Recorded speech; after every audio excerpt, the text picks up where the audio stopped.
ಒಂದು ವಿಶಿಷ್ಟವಾದಂತಹ ವ್ಯಕ್ತಿತ್ವದ ಮನೆಗೆ ನಿಮ್ಮನ್ನ ಕರ್ಕೊಂಡು ಬಂದಿದ್ದೀನಿ. ತೇಜಸ್ ಗೌಡ ಅವರ ಮನೆಗೆ ತಮ್ಮೆಲ್ಲರಿಗೂ ಪ್ರೀತಿಯ ಸ್ವಾಗತ. ಇದು ಅವರ ಮನೆ. ಹೇಗಿದೆ ಅವ್ರ ಲೈಫ್? ತೇಜಸ್ ಗೌಡ ಮುಸ್ಲಿಂ ವಿರೋಧಿನಾ? ಅಬ್ಸಲ್ಯೂಟ್ಲಿ ಎಸ್, ನಾನು ಮುಸ್ಲಿಂ ವಿರೋಧಿನೇ. ಪಾಪಿ ಪಾಕಿಸ್ತಾನ ಪರ ಘೋಷಣೆ ಆಗ್ತಾನಲ್ಲ, ಅಂತವರ ವಿರುದ್ಧ ಈ ತೇಜಸ್ ಗೌಡ. ನಾನು ಕೊನೆ ಉಸಿರೋಗೂ ನಾನು ಮಾಡೇ ಮಾಡ್ತೀನಿ, ಅದು ಕಾಂಪ್ರಮೈಸ್ ಇಲ್ಲ. ಹಿಂದೂಗಳು ವಾಸವಾಗಿರುವಂತ ಕ್ಷೇತ್ರ ಕೂಡಿ ನಾನು ಅಲ್ಲೂ ಹೋರಾಟ ಮಾಡ್ತೀನಿ. ನಾನು ಹೇಳಿ ಅಲ್ಲ. ಹರ್ಷನ ಹತ್ಯೆ ಆದಾಗ ಆಗ ಹಿಟ್ ಲಿಸ್ಟ್ ಅಲ್ಲಿ ನನ್ನ ಮೇಲೆ ಕೊಲ್ಲುವಂತ ಪ್ರಯತ್ನಗಳು, ಕೊನೆ ಉಸಿರು ಇರೋವರೆಗೂ ಹಿಂದೂ ಧರ್ಮದ ಪರ, ಹಿಂದೂ ಸಮಾಜದ ಪರ ಹೋರಾಟ ಮಾಡ್ತಾನೆ ಇರ್ತೀನಿ. ಅತಿ ಸಾಹುಕಾರು, ಅತಿ ಕೋಟ್ಯಾಧೀಶರು ಯಾರು ಹೋರಾಟಕ್ಕೆ ಬರೋದಿಲ್ಲ. ಭಾಜಪದಲ್ಲಿ ಇರೋರೆಲ್ಲ ಮೋದಿ ಆಗೋದಿಕ್ಕಾಗಲ್ಲ, ಭಾಜಪದಲ್ಲಿ ಇರೋರೆಲ್ಲ ಯೋಗಿ ಆದಿತ್ಯನಾಥ್ ಆಗೋದಿಕ್ಕಾಗಲ್ಲ. ನಮ್ಮನ್ನ ಬಳಸ್ಕೊಳ್ಳೋದಿಕ್ಕೆ ನಾವು ಏಷ್ಯರಲ್ಲ. ಸೊ ಹೊಟ್ಟೆ ಪಾಡಿಗಾಗಿ ಏನ್ ಮಾಡ್ಕೊಂಡಿದ್ದೀರಿ ಅಂತ? ನಮ್ದು ಸ್ವಂತ ಅಂತ ಬೆಂಗಳೂರಲ್ಲಿ ಏನು ಇಲ್ಲ. ನನ್ನ ವಾಸ ಕೂಡ ನನ್ನ ಸ್ನೇಹಿತರ ಜೊತೆನೆ. ನನ್ನ ತಂದೆ ಆಟೋ ರಿಕ್ಷಾ ಡ್ರೈವರ್ನೇ. 8 ಗಂಟೆಗೆ ನಮ್ಮ ತಂದೆ ಆಟೋಗೆ ಹೋದ್ರೆ ರಾತ್ರಿ 8 ಗಂಟೆಗೆ ಅವರು ಬರೋವಂಥದ್ದು. ಮಾಡ್ಲಿಂಗ್, ನಾನು ಮಾಡ್ಲಿಂಗ್ ಮಾಡ್ತಿದ್ದೆ. ಇವಾಗಲೇ ಹೇಳಿದ, ನಾನು ಮಾಡ್ಲಿಂಗ್ ಮಾಡ್ತಿದ್ದು. ಬಂಗಾರದ ಅಂಗಡಿಯಲ್ಲಿ ಕೆಲಸ ಮಾಡ್ತಾ ಇದ್ರು, ಕಸ ಗುಡಿಸ್ತಾ ಇದ್ರು. ಕೈಯಲ್ಲಿ ಶಕ್ತಿವರೆಗೂ ದುಡಿಬೇಕು, ಆಮೇಲೆ ನೋಡೋಣ. ಥ್ರೆಟ್ ಇದೆ ಅಂತ ಹೇಳಿ ಪೊಲೀಸ್ ಡಿಪಾರ್ಟ್ಮೆಂಟ್ ಕೂಡ ಹೇಳುತ್ತೆ. ಇಲ್ಲೋ ಒಂದ್ ಕಡೆ ಭಯ, ಮಗ ಬರ್ತಾನ. ಅವತ್ತಾಗ್ಲೂ ರಾತ್ರಿ ಕಷ್ಟಪಟ್ಟ ನಮ್ನ ಸಾಕಿದಾನೆ. ಇವತ್ ನನ್ ಮದ್ವೆ ಮಾಡಿದ್ದಾನೆ. ನಾನು ಇಷ್ಟಪಟ್ಟಂಗೆ ಮದ್ವೆ ಮಾಡ್ಕೊಟ್ಟ. ಬಡತನ ನಮ್ಗೆ ವರನೂ ಹೌದು, ಶಾಪನೂ ಹೌದು.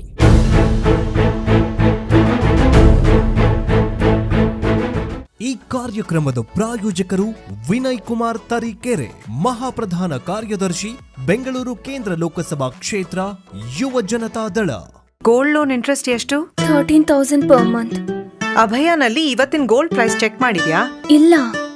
ಅಭಯನಲ್ಲಿ ಗೋಲ್ಡ್ ಸೇಲ್ ಮಾಡು, ಗೋಲ್ಡ್ ಇಂಟ್ರೆಸ್ಟ್ ಸೇವ್ ಮಾಡು. ಅಭಯ ಗೋಲ್ಡ್ ಬಯರ್ಸ್. ವೀಕ್ಷಕರೇ ನಮಸ್ಕಾರ, ನೀವು ನೋಡ್ತಾ ಇದ್ದೀರಾ ಹೆಲೋ ಹಿಂದೂ. ನಾನು ಸೈಯದ್ ಹಿದಾಯತ್. ಇವತ್ತು ಒಂದು ವಿಶಿಷ್ಟವಾದಂತಹ ವ್ಯಕ್ತಿತ್ವದ ಮನೆಗೆ ನಿಮ್ಮನ್ನ ಕರ್ಕೊಂಡು ಬಂದಿದ್ದೀನಿ.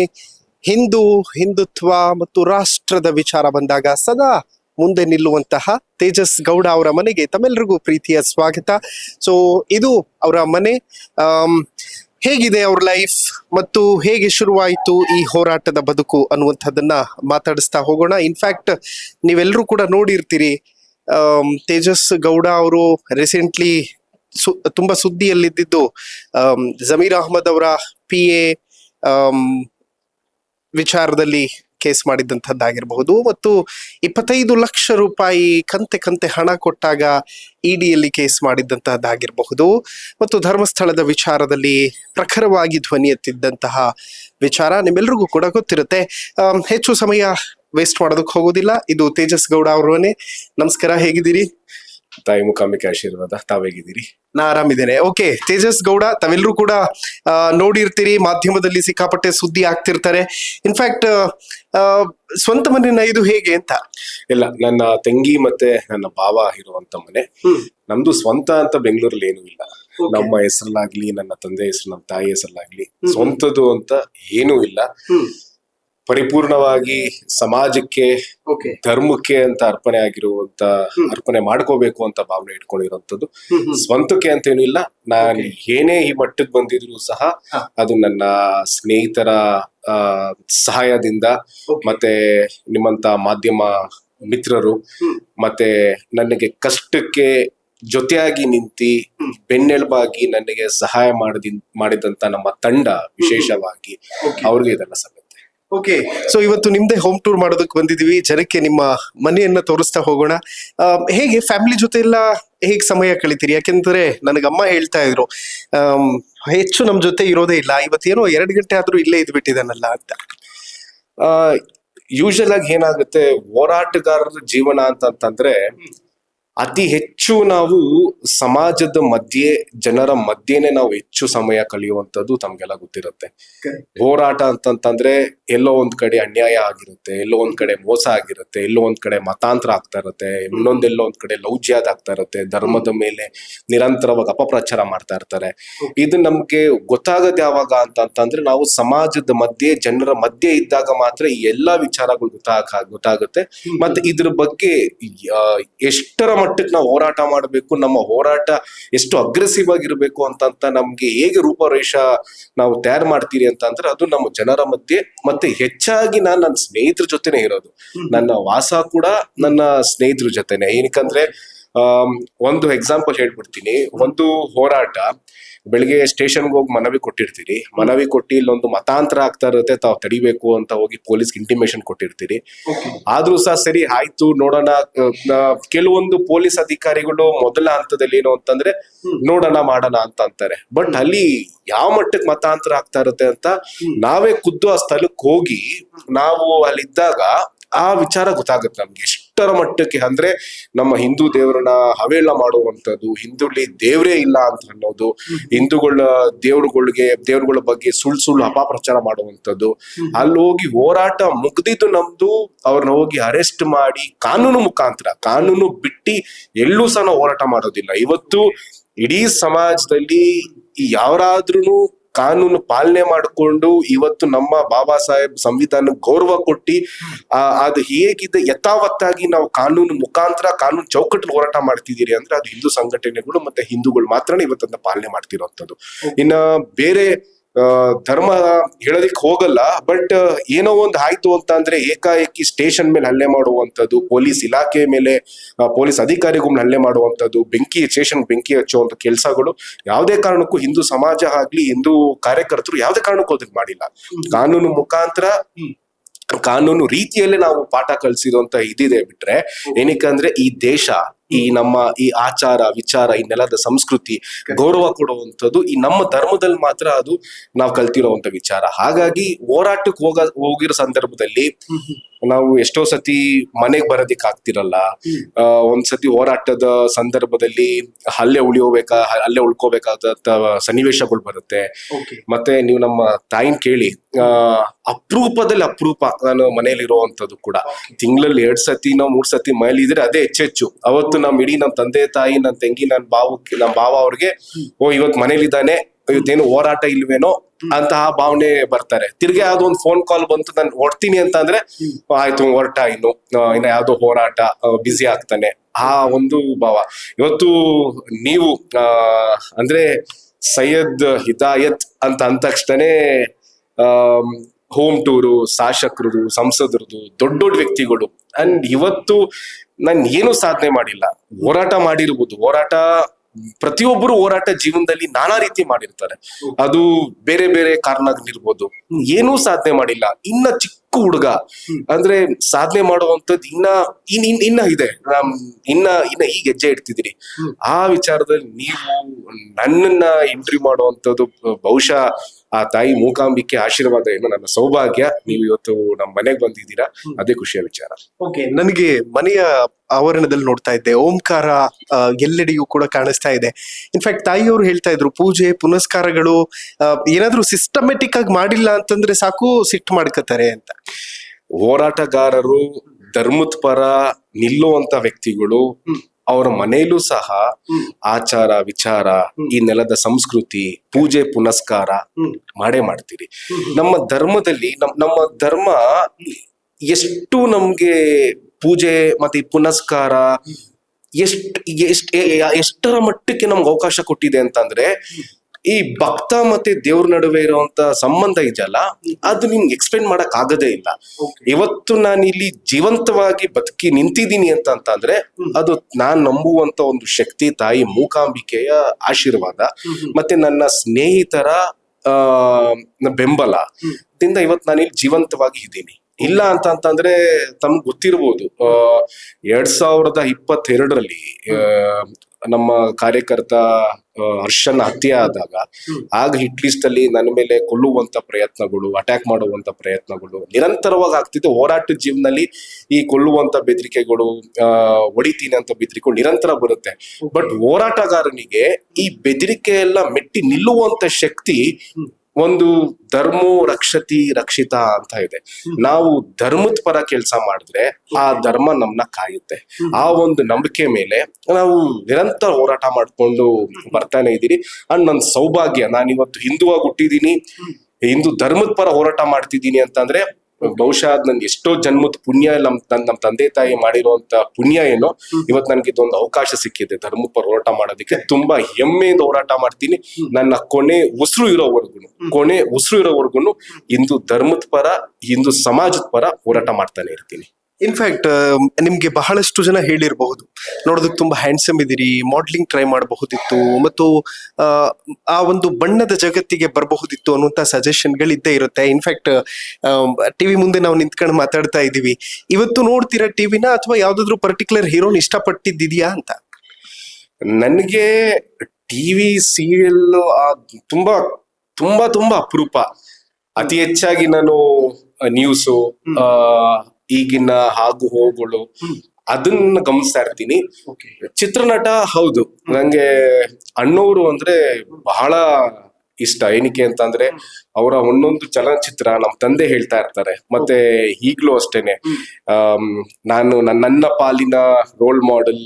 ಮತ್ತೆ ನಾನು ಏನಾದ್ರೂ ನಾಳೆ ಅವಕಾಶ ಸಿಕ್ಕಿ ರಾಜಕಾರಣಿ ಆದ್ರೂ ಸಹ ನಾನು ಯಾರ ತರ ಇರ್ಬೇಕು ಅಂದ್ರೆ NR ರಮೇಶ್ ಅವ್ರ ತರ ಇರ್ಬೇಕು. ಅವರು ಸಹ ಅಣ್ಣವರ ದೊಡ್ಡ ಅಭಿಮಾನಿ. ಅವಾಗ ನೋಡ್ಕೊಂಡಾಗ ಅವ್ರ ಒಂದೊಂದು ಮೂವಿನೂ ಸಹ ಒಂದು ಸಮಾಜಕ್ಕೊಂದು ಸಂದೇಶ ಕೊಟ್ಟಿದೆ. ಎಲ್ಲಾ ಮೂವಿಲೂ ಸಮಾಜಕ್ಕೊಂದು ಸಂದೇಶ. ಆ ಕೊನೆ ಮೂವಿ ಶಬ್ದವೇದಿ ಆಗ್ಲೇನೆ ಚಿಕ್ಕ ಮಕ್ಕಳು ಡ್ರಗ್ಸ್ಗೆ ಬಲಿ ಆಗ್ತಿದ್ದಾರೆ ಅಂತ ಆ ಒಂದು ಸಂದೇಶ ಕೊಟ್ಟಿರುವಂತ ವಿಚಾರ. ಸೊ ಹಾಗಾಗಿ ಅಣ್ಣವರ ಮೂವಿ ಎಲ್ಲಾದ್ರೂ ಟ್ರಾವೆಲಿಂಗ್ ಮಾಡ್ತಾ ಇರ್ಬೇಕಾರೆ ನೋಡ್ಕೊಂಡ ಆ ಒಂದು ಸಂದೇಶ ಗ್ರಹಿಸ್ಕೊಳ್ಳುವಂತ ವಿಚಾರ. ಅದನ್ನ ಬಿಟ್ರೆ ರೀಸೆಂಟ್ ಆಗಿ ನಾನು ನೋಡಿರುವಂತ ಮೂವಿ ಯಾವುದು ಅಂತಂದ್ರೆ ದುರಂಧರ್ ಮೂವಿ, ಈ ದೇಶದ ವಿಚಾರಕ್ಕೆ ಸಂಬಂಧಪಟ್ಟಂತೆ, ಮತ್ತೆ ದ ಕಾಶ್ಮೀರ್ ಫೈಲ್ಸ್, ಆಮೇಲೆ ಕೇರಳ ಸ್ಟೋರಿ, ಈ ತರ ವಿಚಾರ ದೇಶಕ್ಕೆ ಮತ್ತೆ ಧರ್ಮದ ಸಂಬಂಧಪಟ್ಟಂತ ಮೂವಿ ರಿಲೀಸ್ ಆದ್ರೆ 1000% ನಾವು ಇಡೀ ನಮ್ಮ ಸ್ನೇಹಿತರ ತಂಡ ಖುದ್ದಾಗಿ ಥಿಯೇಟರ್ಗೆ ಹೋಗಿ ನೋಡುವಂತ ಕೆಲಸ ಮಾಡ್ತೀರಿ. ಅದು ಬಿಟ್ರೆ ಹೋರಾಟ ಜೀವನ, ಹೋರಾಟ ಹೋರಾಟ ಹೋರಾಟ, ಹಿಂದೂಗಳ ಪರ ಧ್ವನಿ, ಕೊನೆ ಉಸಿರು ಇರೋವರೆಗೂ ಹಿಂದೂಗಳ ಪರ ಧ್ವನಿಯಾಗಿ ಇರಬೇಕು, ಹಿಂದೂಗಳ ಪರ ಹೋರಾಟ ಮಾಡಬೇಕು ಅನ್ನೋದು ನನ್ನ ಒಂದು ಆಶಯ ಮತ್ತೆ ನನ್ನ ಒಂದು ನಂಬಿಕೆ. ಮತ್ತೆ ನಾನು ಮಾಡೇ ಮಾಡ್ತೀನಿ ಅಂತ ಆ ಒಂದು ದೃಢವಾದ ನಿರ್ಧಾರ ತಗೊಂಡಿದ್ದೆ ನಾನು. ಓಕೆ, ವೆಲ್, ಈಗ ಮನೆಯ ಮತ್ತೊಂದು ಭಾಗ ದೇವರ ಕೋಣೆ ಇರುವಂತಹ ಜಾಗ ಇದು. ಎಷ್ಟು ಗಂಟೆಗೆ ಪೂಜೆ ಪುನಸ್ಕಾರಗಳು ಶುರುವಾಗುತ್ತೆ? ಹೇಗೆ ದೇವರು ಬದುಕಲ್ಲಿ ಪವಾಡಗಳನ್ನು ಮಾಡಿದ್ಯಾ ನಿಮ್ಮ ಬದುಕಲ್ಲಿ? ಪವಾಡಗಳು ನಿಮ್ಗೆ ಆಗ್ಲೇ ಹೇಳ್ದಾಗೆ ಯಾವರು ದೇವ್ರನ್ನ ನಂಬುತ್ತಾರಲ್ಲ, ಅಂದ್ರೆ ನಂಬುವಂತ ವಿಚಾರ ಹೇಗೆ ಅಂತ ಅಂದ್ರೆ ದೇವ್ರ ಹತ್ರ ನನ್ಗೆ ಈ ವರ ಕೊಡು ಆ ವರ ಕೊಡು ಅನ್ನೋದಕ್ಕಿಂತ ಹೆಚ್ಚಾಗಿ we just have to surrender our self to with him. ನಮ್ನ ಪರಿಪೂರ್ಣವಾಗಿ ಆತನ ಶರಣಾಗ್ಬಿಡ್ಬೇಕು.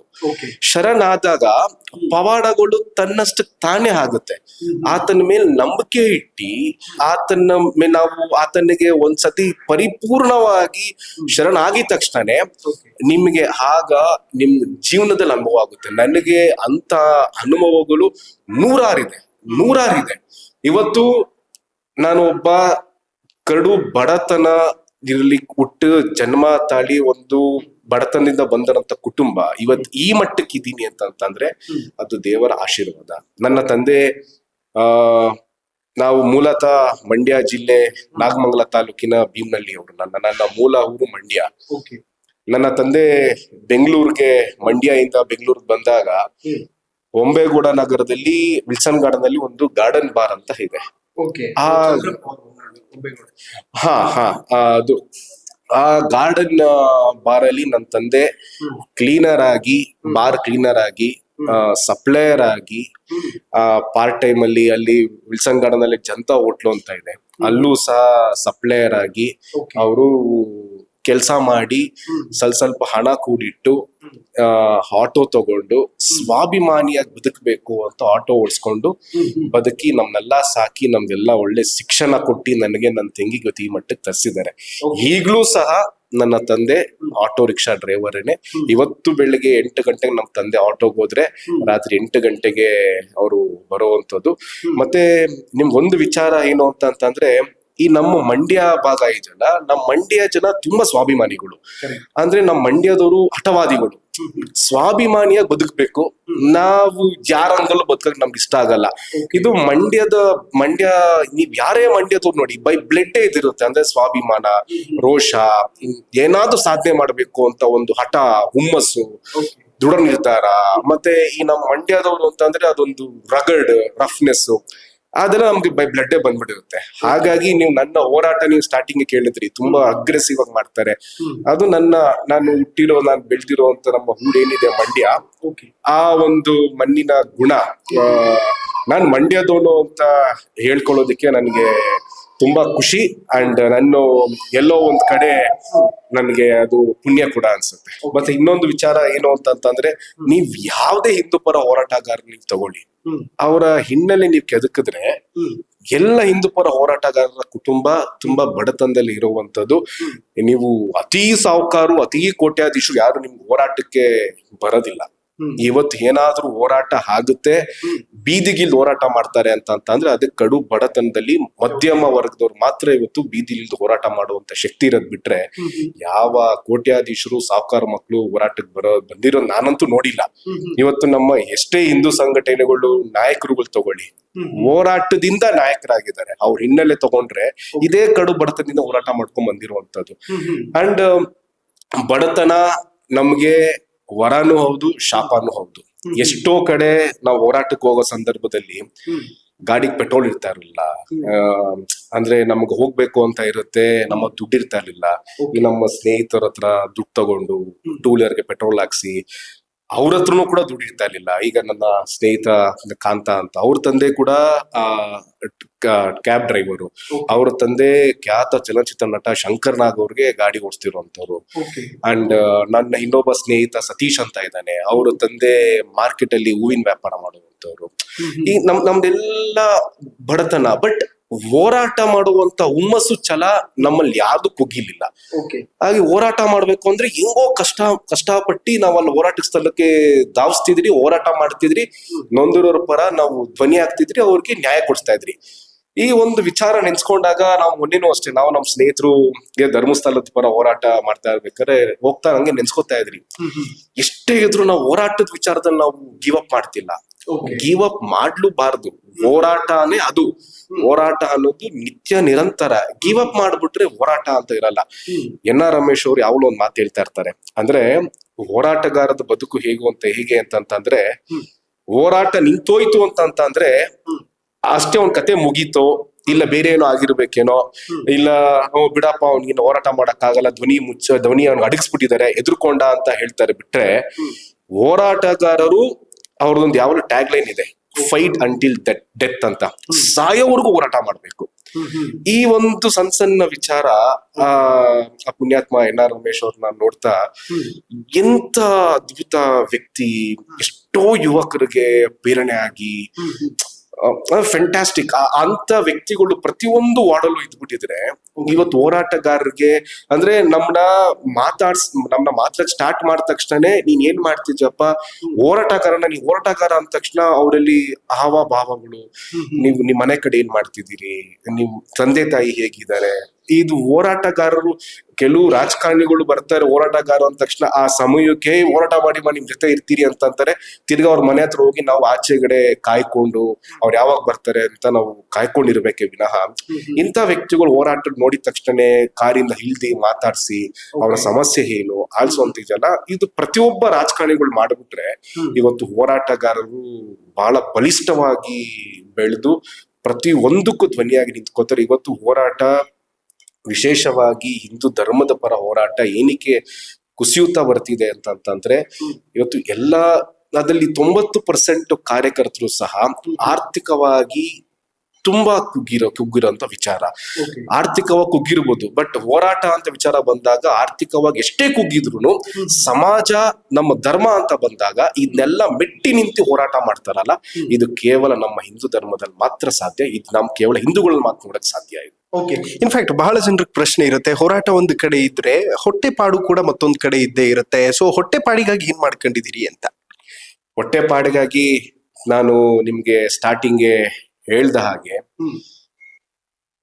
8 ವರ್ಷ ಪೂರ್ಣಾವಧಿಯಾಗಿ ಹಿಂದೂ ಧರ್ಮ, ಹಿಂದೂ ಸಮಾಜದ ಹೋರಾಟ ನಿರಂತರವಾಗಿ ಹೋರಾಟ ಮಾಡಿದ್ದೀನಿ. ಯಾವುದೇ ರೀತಿಯಾದಂತ ದುಡಿಮೆ ಎಲ್ಲ ಬಿಟ್ಟು ಬರೀ ಹೋರಾಟ. ನನ್ನ ಹೋರಾಟದ ಹೇಗಿತ್ತು ಅಂತಂದ್ರೆ, ಇವತ್ತು ಯಾವ್ದೋ ಒಂದು ಊರ್ಗ್ ಹೋಗ್ತೀನಿ ಅಂದ್ರೆ ಅಲ್ಲಿ ಹೋರಾಟ ಆಯ್ತು ಅಂತಂದ್ರೆ ಆ ಸ್ಥಳೀಯರ ಮನೇಲೇನೆ ವಾಸ, ಆ ಸ್ಥಳೀಯರ ಮನೇನೆ ಊಟ. ತದನಂತರ ಜವಾಬ್ದಾರಿಗಳು ನಮ್ಮ ಹೆಗ್ಲ ಮೇಲೆ ಬಂದಾಗ, ನನ್ಗೆ ಒಬ್ಳು ತಂಗಿ ಇದ್ಲು, ಆಕೆಯ ಮದ್ವೆ ಮಾಡಿಸ್ಬೇಕು. ಆ ಜವಾಬ್ದಾರಿಗಳು ತಲೆಗ್ ಬಂದಾಗ, ಜವಾಬ್ದಾರಿಗಳು ಯಾವ ನಮ್ಗೆ ಹೊಡೆಯುತ್ತಲ್ಲ, ಏನೋ ಮಾಡ್ಬೇಕಿತ್ತು, ನಾವು ಏನೋ ಮಾಡ್ಬೇಕಿತ್ತು ಅಂತ ತುಂಬಾ ಆಲೋಚನೆಗಳು ಬರುತ್ತೆ. ಆ ಸಂದರ್ಭದಲ್ಲಿ ನಂಗೆ ಜವಾಬ್ದಾರಿ ಇನ್ನೇನ್ ನನಗೆ ಆಗ್ತಿದೆ, ನಂಗೆ ಇದು ಹೊರೆ ಆಗ್ತಿದೆ, ನಾನು ಹೋರಾಟದ ಕಡೆ ಗಮನ ಕೊಡಕ್ ಆಗ್ತಿಲ್ಲ ಅಂತ ಆ ಒಂದು ಸಂದರ್ಭ ಬಂದಾಗ, ಬಹುಶಃ ತಾಯಿ ಮೂಕಾಂಬಿಕೆಯ ಆಶೀರ್ವಾದ ಏನೋ, ದೇವ್ರು ಎಲ್ಲಾ ಕಡೆ ಪ್ರತ್ಯಕ್ಷ ಆಗಲ್ಲ, ದೇವ್ರು ಯಾರೋ ಅವ್ರ ಮುಖಾಂತರ ಬರ್ತಾರೆ ಅಂತ ಹೇಗ್ ಹೇಳ್ತಾರೆ, ನನ್ನ ಸ್ನೇಹಿತರ ಜೊತೆ ನಿಂತ್ಕೊಂಡ್ರು. ಅದೇ ಸಂದರ್ಭದಲ್ಲಿ NR ರಮೇಶ್ ಅಣ್ಣ ಕೂಡ ನನ್ಗೆ ಪರಿಚಯ ಆದ್ರು. ನೀವು ಹೋರಾಟಗಾರರು ಬರೀ ಹೋರಾಟ ಮಾಡ್ಕೊಂಡಿದ್ದೆ ಸಾಲದಪ್ಪ, ನೀವು ನಿಮ್ಮ ಆರ್ಥಿಕವಾಗಿ ನಿಮ್ಮ ಮನೆ ಮಠ ಮತ್ತೊಂದು ಕೇವಲ ನನ್ಗೆ ಅಂತಲ್ಲ, ನೂರಾರು ಜನಕ್ಕೂ ಅವ್ರು ಇದೇ ಹೇಳೋಂತ ವಿಚಾರ ಮಾಡ್ಬೇಕು ಅಂತ ಹೇಳಿ, ಯಡಿಯೂರಲ್ಲಿ ಒಂದು ಜಿಮ್ ಇದೆ, ಆ ಜಿಮ್ ಅಲ್ಲಿ ನೀನು ನೋಡ್ಕೋ ಅಂತ ಹೇಳಿ ನನಗೆ ಬಿಟ್ಕೊಟ್ಟಿ, ನನಗೆ ಆರ್ಥಿಕವಾಗಿ ಸಹಾಯ ಮಾಡಿರೋದಂತ ವ್ಯಕ್ತಿಲಿ ಅವರು ಕೂಡ ಪ್ರಮುಖರು. ಹಾಗಾಗಿ ಇವತ್ತು ಆ ಜಿಮ್ ನ ನೋಡ್ಕೊಂಡು ನಮ್ ಏನು ದೈನಂದಿನ ಖರ್ಚಿರುತ್ತೆ ಹಾಗ ಮಾಡ್ಕೊಂಡು ಹೋಗ್ತಾ ಇದೀವಿ. ಓಕೆ, ಈಗ ಮನೆಯ ಮೇಲ್ ಭಾಗಕ್ಕೆ ನಾವು ಬರ್ತಾ ಇದ್ವಿ. ಇನ್ಫ್ಯಾಕ್ಟ್ ತೇಜಸ್ ಬಹಳ ಶ್ರಮ ಪಟ್ಟು ಮೇಲ್ ಬಂದ್ರಿ. NSUI ಜೊತೆ ಗುರುತಿಸ್ಕೊಂಡಿದ್ದಂಥವ್ರು ಸಡನ್ಲಿ ಯಾಕೆ ಬಂದ್ಬಿಡ್ತು ಹಿಂದುತ್ವ ಅನ್ನೋದು? ಅಂದ್ರೆ ನನ್ನ ಕಾಲೇಜ್ ದಿನಗಳಿಂದಾನೇ ಹೋರಾಟದ ಮನೋಭಾವ ಇತ್ತು.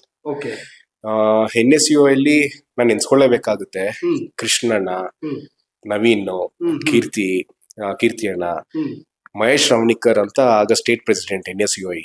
ಅಂದ್ರೆ ಎಂತ ಪ್ರಾಮಾಣಿಕ ಹೋರಾಟಗಾರರು ಅಂತಂದ್ರೆ, ಇವತ್ತಿನ ರಾಜ್ಯದ ಉಪಮುಖ್ಯಮಂತ್ರಿ DK ಶಿವಕುಮಾರ್ ಅವ್ರು ಏನಿದ್ದಾರೆ, ಅವರು ಕೂಡ NSUI ಇಂದಾನೆ ಬಂದಿರುವಂತದ್ದು. ಅವ್ರದ್ದು ಫಸ್ಟ್ DK ಶಿವಕುಮಾರ್ ಅವರ ಫಸ್ಟ್ ಕಾರು ಬೊಲೆರೋ ಕಾರು. ಆ ಬೊಲೆರೋ ಕಾರಣ ಮಹೇಶ್ ರವಣಿಕರ್ಗೆ ಕೊಟ್ಟಿರ್ತಾರೆ. ಅಂದ್ರೆ NSUI ಸ್ಟೇಟ್ ಪ್ರೆಸಿಡೆಂಟ್ ಯಾರು ಇರ್ತಾರೆ, ಈ ನಾನು ಹೋರಾಟದ ಬಂದಾಗ ಅವ್ರು ಯೂಸ್ ಮಾಡ್ತಿರ್ತಾರೆ. ಆಗ ಕಾಲೇಜ್ ದಿನಗಳು, ಹೋರಾಟದ ಮನೋಭಾವ ನಂಗೆ ಆಗ್ಲಿಂದನೂ ಇತ್ತು. ಅಂದ್ರೆ ಸ್ಕೂಲ್ ಡೇಸ್ ಇಂದಾನು ಹೋರಾಟದ ಮನೋಭಾವ, ಶಾಲಾ ದಿನಗಳಿಂದಾನೇ ನಾನು ಹೋರಾಟ ಮಾಡ್ಕೊಂಡು, ಅಂದ್ರೆ ಬೇರೆ ಬೇರೆ ವಿಚಾರದಲ್ಲಿ ಹೋರಾಟ ಮಾಡ್ಕೊಂಡು, ಕಾಲೇಜ್ ಡೇಸ್ ಅಲ್ಲಿ ಅದು ಎಕ್ಸ್ಟ್ರೀಮ್ ಆಗಿ ಹೋಯ್ತು. ಸೊ ನಮ್ಮ ಕೃಷ್ಣಣ್ಣ, ಈ ನವೀನಣ್ಣ ಎಲ್ಲ ಏನ್ ಮಾಡ್ತಾರೆ, ನೀನ್ NSUIಗೆ ಬಾಪ ಅಂತ ಹೇಳಿ ಅವ್ರು ಫಸ್ಟ್ ಅಪ್ರೋಚ್ ಮಾಡ್ತಾರೆ. ಅಪ್ರೋಚ್ ಮಾಡಿದಾಗ ನಮ್ಮ ಹೋರಾಟದ ದಾರಿ ವಿದ್ಯಾರ್ಥಿ ಪರ ದಸೆಯಿಂದ ಹೋರಾಟದ ಜೀವನ ನಂಗೆ ಶುರು ಆಯ್ತು. ಹೋರಾಟ ನಂದು ಶುರು ಆಗಿದೆ ವಿದ್ಯಾರ್ಥಿ ದಸೆಯಿಂದ. NSUI ಅಂತ ಏನ್ ವಿದ್ಯಾರ್ಥಿ ಘಟಕ ಇದೆ ಅಲ್ಲಿಂದ ಸ್ಟಾರ್ಟ್ ಆಯ್ತು. ತದನಂತರ ಮಹೇಶ್ ರವಣಿಕರ್ ಅವ್ರದ್ದು ಅವಧಿ ಮುಗೀತು. ಸಿದ್ವೀರ್ ಗೌಡ ಅಂತ ಒಬ್ರು ಯುವ ನಾಯಕರು NSUI ರಾಜ್ಯಾಧ್ಯಕ್ಷರು ಆಗ್ತಾರೆ. ಅವರು ನಮ್ಮ ಲೈಫ್ ಅಲ್ಲಿ ಎಷ್ಟು ಇಂಪ್ಯಾಕ್ಟ್ ಮಾಡಿದ್ರು ಅಂತಂದ್ರೆ, ಹೌದಪ್ಪ, ನಾನು ವಿದ್ಯಾರ್ಥಿ ಪರ ನಾಯಕ ಆದಾಗ ನಾನು ಈ ತರ ಪ್ರತಿಯೊಬ್ಬ ವಿದ್ಯಾರ್ಥಿಯ ಕಷ್ಟಕ್ಕೂ ನಾವು ನಿಲ್ಬೇಕು. ನೀವ್ ನಂಬಲ್ಲ ಸೈಯದ್, ಯಾವ್ದೋ ಕಾಲೇಜಿನ ವಿದ್ಯಾರ್ಥಿ ಸಿದ್ವೀರನ್ನ ಕಾಲ್ ಮಾಡಿದ್ರೆ, ಸಿದ್ವೀರನ್ನ ಕಾಲ್ ರಿಸೀವ್ ಮಾಡಿ ಮರುದಿನ ಕಾಲೇಜ್ ಹೋಗ್ತಿದ್ರು. ನಂಗ ಯಾರೋ ವಿದ್ಯಾರ್ಥಿ ನಂಗೆ ಗೊತ್ತಿಲ್ಲ, ಯಾರೋ ಒಬ್ಬ ಫೋನ್ ಮಾಡಿದ್ದಾನೆ, ಆ ಲೋಕಲ್ ಹುಡುಗರ್ಗೆ ಹೇಳ್ ಕಳ್ಸೋಣ, ಅದೆಲ್ಲ ಇಲ್ಲ. ಆ ವಿದ್ಯಾರ್ಥಿ ನನ್ನ ಕಾಲ್ ಮಾಡಿದ್ದಾನೆ ಅಂತ ಅಂದ್ರೆ ನನ್ನ ಕರ್ತವ್ಯ, ನನ್ನ ಜವಾಬ್ದಾರಿ, ನನ್ನ ನಂಬಿದ್ದಾನೆ. ಆ ಒಂದು ಹೋರಾಟದ ಇದಿತ್ತಲ್ಲ ಮನೋಭಾವ, ಮತ್ತೆ ಅದೊಂದು ಕೆಲವೊಂದು ಎಥಿಕ್ಸ್ ಇತ್ತಲ್ಲ ಸಿದ್ವೀರಣ್ಣಂಗೆ, ಅದನ್ನ ನಾನು ಅಳವಡಿಸ್ಕೊಂಡಿದ್ದೀನಿ. ನನ್ಗೆ ರಾತ್ರಿ 3 ಗಂಟೆಗೂ ಕಾಲ್ ಬರುತ್ತೆ. ಈ ಮೊನ್ನೆ ಸ್ಟೋನ್ ಪೆಲ್ಟಿಂಗ್ ವಿಚಾರ ಆಗಿರ್ಬೋದು, ಮತ್ತೆ ಈ ಚಾಮರಾಜಪೇಟೆ ವಿಧಾನಸಭಾ ಕ್ಷೇತ್ರದಲ್ಲಿ ಕೆಚ್ಚಲು ಕುಯ್ದಿರೋಂತ ವಿಚಾರ, ನಂಗೆ ಬೆಳಗಿನ ಜಾವ 4:15 ಫೋನ್ ಬರುತ್ತೆ. ನಾನು 5:10 ಕಲ್ಲಿದ್ದೀನಿ. ನೀವು ಸ್ಥಳೀಯರನ್ನ ಕೇಳಿಬೇಕಾರೆ 5:10 ತಂದಿದ್ದೀನಿ. ನಾವ್ ಏನಾದ್ರೂ ಹೋಗೋದ್ ಸ್ವಲ್ಪ ತಡ ಆಗಿದ್ದಿದ್ರೆ ಅಲ್ಲಿನ ಪೊಲೀಸ್ ಇಲಾಖೆಯವರು ಆ ಕೆಚ್ಚಲುದ್ ಏನಿತ್ತಲ್ಲ ಕುಯ್ದಿರೋದು, ರಕ್ತ ಫುಲ್ ಬ್ಲೀಡ್ ಆಗಿತ್ತು, ಅದನ್ನೆಲ್ಲ ಕ್ಲೀನ್ ಮಾಡಿ ಏನೂ ಆಗಿಲ್ವೇನೋ ಅಂತ ಅದನ್ನ ಮುಚ್ಚಾಕ್ಬಿಡ್ತಿದ್ರು. ಇವತ್ತು ಅಲ್ಲಿ ಹೇಳ್ತಾರೆ ಇದನ್ನ ಹೆಂಗ್ ನನ್ ಕಲ್ತೆ ಅಂತಂದ್ರೆ, ಯಾರೋ ಒಬ್ರು ಕಾಲ್ ಮಾಡ್ತಾರೆ, ನಮಗೆ ಅಷ್ಟೊತ್ತಲ್ಲಿ ಕಾಲ್ ಮಾಡ್ತಾರೆ ಅಂತಂದ್ರೆ ಏನೋ ಒಂದು ಸಮಸ್ಯೆ ಸಿಕ್ಕಾಕೊಂಡಿರ್ತಾರೆ, ಏನೋ ಒಂದು ನಿರೀಕ್ಷೆ ಇರುತ್ತೆ, ಯಾರು ಅಷ್ಟೊತ್ತಲ್ಲಿ ಕಾಲ್ ಮಾಡೋದಿಕ್ ಹೋಗಲ್ಲ. ಇದನ್ನ ನಾನು ಸಿದ್ವೀರ್ ಗೌಡ ಅಣ್ಣನಿಂದ ಕಲ್ತ್ಕೊಂಡೆ. ಮತ್ತೆ ಸಿದ್ವೀರ್ ಗೌಡ ಅವರು ಎಷ್ಟು ಪ್ರೋತ್ಸಾಹ ಮಾಡೋದು ನಮ್ ಹೋರಾಟದಲ್ಲಿ ಅಂತಂದ್ರೆ, ಸಿದ್ವೀರ್ ಗೌಡ, ಮಹೇಶ್ ಅಮ್ನಿಕರ್, ಕೃಷ್ಣಣ್ಣ, ನವೀನು, ಕೀರ್ತಿ ಅವರೆಲ್ಲ ನಾವೇನೋ ಹೋರಾಟ ಮಾಡಿದ್ರು ನಮ್ ಸೀನಿಯರ್ಸ್. ನಾನು ನನ್ನ ನರ್ಸರಿ, ನನ್ನ ಶಾರದಾ ನರ್ಸರಿಲಿ ಮಾಡಿದೆ, ಅಶೋಕ ಪಿಲ್ಲರ್ ಹತ್ರ ಇದೆ. ಮತ್ತೆ ನನ್ನ ಮಿಡಿಲ್ ಸ್ಕೂಲ್ ಮತ್ತೆ ಹೈಸ್ಕೂಲು ನನ್ನ ಸೆಂಟ್ ಜೋಸೆಫ್ಸ್ ಇಂಡಿಯನ್ ಹೈಸ್ಕೂಲ್ ಅಂತ ನಮ್ಮ ರಿಚ್ಮಂಡ್ ಸರ್ಕಲ್ ಇದೆ. PUC Saint Joseph's Indian Composite PU College ನಾನು ಅಲ್ಲೇ ಮಾಡಿದ್ದು. ನನ್ನ ಡಿಗ್ರಿ ನಾನು BCom ಓದಿರೋದು ನಮ್ಮ SSMRB ಕಾಲೇಜು ಜಯನಗರ 40 ಬ್ಲಾಕ್ ಅಲ್ಲಿ ನನ್ನ ಡಿಗ್ರಿ ಮಾಡಿದ್ದು. ಆ ಡಿಗ್ರಿ ಇದಲ್ಲಿ ವಿದ್ಯಾರ್ಥಿ ಹೋರಾಟದ್ದು ಅಗ್ರೆಸಿವ್ ಲೆವೆಲ್ಗೆ ಹೋಗುತ್ತೆ. ತದನಂತರ ನಾನಾ ಕಾರಣಗಳಿಂದ ಸಿದ್ವೀರನ್ನ ಆತ್ಮಹತ್ಯೆ ಮಾಡ್ಕೊಂಡ್ರು. ಏನಕ್ಕೆ ಮಾಡ್ಕೊಂಡ್ರು ಅಂತ ಗೊತ್ತಿಲ್ಲ. ಅವರು ತೀರ್ಕೊಂಡಾಗ ನಮ್ದು ಆ ಒಂದು ಸ್ಪೀಡ್ ಇತ್ತು ಗೊತ್ತಾ, ಹೋರಾಟದ ಸ್ಪೀಡು, ಅದು ನಮ್ಗೆ ಕಟ್ಟಾಯ್ತು. ಮತ್ತೆ ಅದು ಆದ್ಮೇಲೆ ಯಾರು ಪ್ರಾಪರ್ ಆಗಿ ಗೈಡ್ ಮಾಡೋರು ನಮ್ಗೆ ಸಿಕ್ಕಿಲ್ಲ. ನಮ್ಗೆ ಅಂತಲ್ಲ, ಇನ್ಫ್ಯಾಕ್ಟ್ ಕೃಷ್ಣಣ್ಣ ಅಂತ ಹೇಳ್ತಾ ಇದೀನಿ, ನನ್ನ ನೀನ್ ಬರ್ಬೇಕು ಅಂತ ಹೇಳೋರು ಇವತ್ತು ರಾಜ್ಯ ಯುವ ಕಾಂಗ್ರೆಸ್ಸಿನ ಸ್ಟೇಟ್ ಜನರಲ್ ಸೆಕ್ರೆಟರಿ ಅವರು ಇವತ್ತು ಯೂತ್ ಕಾಂಗ್ರೆಸ್ಗೆ. ನವೀನು ಕೂಡ ಅಷ್ಟೇನೆ, ಇಲ್ಲಿನ ಪದ್ಮನಾಭನಗರ ವಿಧಾನಸಭಾ ಕ್ಷೇತ್ರ ಏನಿದೆ ಅಲ್ಲಿ ಅವರು ಯುವ ಕಾಂಗ್ರೆಸ್ ಮುಖಂಡರು. ಸೊ ಇವತ್ತೆಲ್ಲ ಒಂದೊಂದು ಮಟ್ಟದಲ್ಲಿ ಇದ್ದೀರಿ ಅಂದ್ರೆ ಹೋರಾಟದಿಂದನೇ ನಾವು ಬಂದಿರುವಂತದ್ದು. ಯಾವಾಗ ಸಿದ್ವೀರ್ ಗೌಡ ಅವರು ತೀರ್ಕೊಂಡ್ರು ಅವಾಗ ನಮ್ಗೆ ಹೋರಾಟದ ಹಾದಿ ಅಷ್ಟು ಸುಲಭವಾಗಿ ಇರ್ಲಿಲ್ಲ, ಪ್ರಾಪರ್ ಗೈಡೆನ್ಸ್ ಇರಲಿಲ್ಲ. ಸಿದ್ವೀರ್ ಗೌಡ ಅಣ್ಣ, ನೀವು ನಂಬಲ್ಲ ಸೈಯದ್, ಒಂದು NSY ಕಾರ್ಯಕ್ರಮ ನಡೆಯುತ್ತೆ ದೊಡ್ಡ ಮಟ್ಟದಲ್ಲಿ, ಎಲ್ಚನಹಳ್ಳಿ ಕಾಲೇಜ್ ಮೈದಾನ, ಎಲ್ಚನಹಳ್ಳಿ ಫೀಲ್ಡ್ ಅಲ್ಲಿ ನೈಟ್ ಎಲ್ಲ ಬ್ಯಾನರ್ ಕಟ್ತಾ ಇರ್ತೀರಿ. ಬ್ಯಾನರ್ ಸಹ ಕಟ್ಟಿದಿರಿ ನಾವು, NSUI ಇಲ್ಲಿ ಇರ್ಬೇಕಾದ್ರೆ ಬ್ಯಾನರ್ ಕಟ್ತಾ ಇರ್ತೀರಿ. 2 ಗಂಟೆ ಆಗಿರುತ್ತೆ ಆಯ್ತಾ. ಸಿದ್ವೀರ್ ಅವರು ರಾಜ್ಯಾಧ್ಯಕ್ಷ ಆಗಿರ್ತಾರೆ NSUIಗೆ. ಒಬ್ರು ರಾಜ್ಯಾಧ್ಯಕ್ಷರು ನಾವು ಬ್ಯಾನರ್ ಕಟ್ಟೋ ಸ್ಥಳಕ್ಕೆ ಬಂದು ನಮ್ ಜೊತೆ ನಿಂತ್ಕೊಂಡು ನಮ್ಗೆ ಊಟ ಕೊಟ್ಟಿ ನಾವು ಬ್ಯಾನರ್ ಕಟ್ಟೋವರ್ಗುನು 4 ಗಂಟೆವರೆಗೂ ಇರೋದ್ ನೋಡಿದಿರಿ ಯಾರಾದ್ರು ರಾಜ್ಯ ನಾಯಕರು? ನಮ್ ಸಿದ್ವೀರ್ ಅವರು ಅದನ್ನ ಹೇಳ್ಕೊಟ್ಟಿದ್ದಾರೆ. ಈಗ್ಲೂ ಅಷ್ಟೇನೆ, ನಾವು ಕೆಲವೊಂದು ಕಾರ್ಯಕ್ರಮಗಳು ಸಿದ್ದಾಪುರ ಭಾಗದಲ್ಲಿ ಆಗ್ಬೇಕಾದ್ರೆ ಅಜಯ್ ಅಂತ ನಮ್ಮ ಹುಡುಗ ಇದ್ದಾನೆ, ನಾನು ಅಜಯ್ ಮತ್ತೆ ನಮ್ ತಂಡ ಏನಿದೆ ನೈಟ್ ಎಲ್ಲ ಫುಲ್ ಬಂಟಿಂಗ್ಸ್ ಕಟ್ತೀರಿ ಸಿದ್ದಾಪುರದಲ್ಲಿ, ರಾಮನವಮಿ ಅದೆಲ್ಲ. ನಾನು ಇದನ್ನೆಲ್ಲ ನಾನು ಎಲ್ಲಿಂದ ಕಲ್ತೆ ಅಂತ ಅಂದ್ರೆ ನನ್ನ ಆತ್ಮೀಯ ಸ್ನೇಹಿತ ಸತೀಶ್ ಹೇಳ್ತಾನೆ, ಸತೀಶ್ ನೀನ್ ಹೋಗು, ನಾವೆಲ್ಲ ಕಟ್ತೀರಿ ಅಂತ. ಇದು ರಾಜ್ಯಾಧ್ಯಕ್ಷರು, NSUI ರಾಜ್ಯಾಧ್ಯಕ್ಷರು ಈ ಬ್ಯಾನರ್ ಕಟ್ಬೇಕಾದ್ರೆ ಬಂದು ನಿಂತ್ಕೊಂಡು ಕೊನೆವರೆಗೂ ಇರ್ತಾರೆ. ಕಾರ್ಯಕರ್ತರು ಕಟ್ತಾ ಇದ್ದಾರೆ, ನಾನೇನ್ ಮಾಡ್ಬೇಕು ಕಟ್ತಿರೋದ್ ಅವ್ರದ್ದು ಪಕ್ಷದ. ನಮ್ಗೆ ಅವಾಗ ಸಿದ್ವೀರಣ್ಣ ಹೇಳ್ತಾನೆ, ನಾನು ಹೋಗಿ ಅಣ್ಣ ನಮ್ಮ ಸಂಘಟನೆ ಬ್ಯಾನರ್, ನಾನೊಬ್ಬ ರಾಜ್ಯಾಧ್ಯಕ್ಷ, ನಾನೇ ಇಲ್ಲ ಅಂತಂದ್ರೆ ನೀವು ಕಾರ್ಯಕರ್ತರು ನಾನೇನ್ ಮಾಡ್ಬೇಕು? ಈ ಏನದು ಹಿಟ್ಲರ್ ಸಂಸ್ಕೃತಿ ಆದೇಶದೆಲ್ಲ ಇಲ್ಲ ಕಣೋ, ರಾಜಕೀಯ ಹೋರಾಟ ಅಂತಂದ್ರೆ ಪ್ರೀತಿಯಿಂದ ಎಲ್ಲರ ವಿಶ್ವಾಸದಿಂದ ಕರ್ಕೊಂಡು ಹೋಗುವಂತದ್ದು ಅಂತ ಹೇಳ್ತಾರೆ.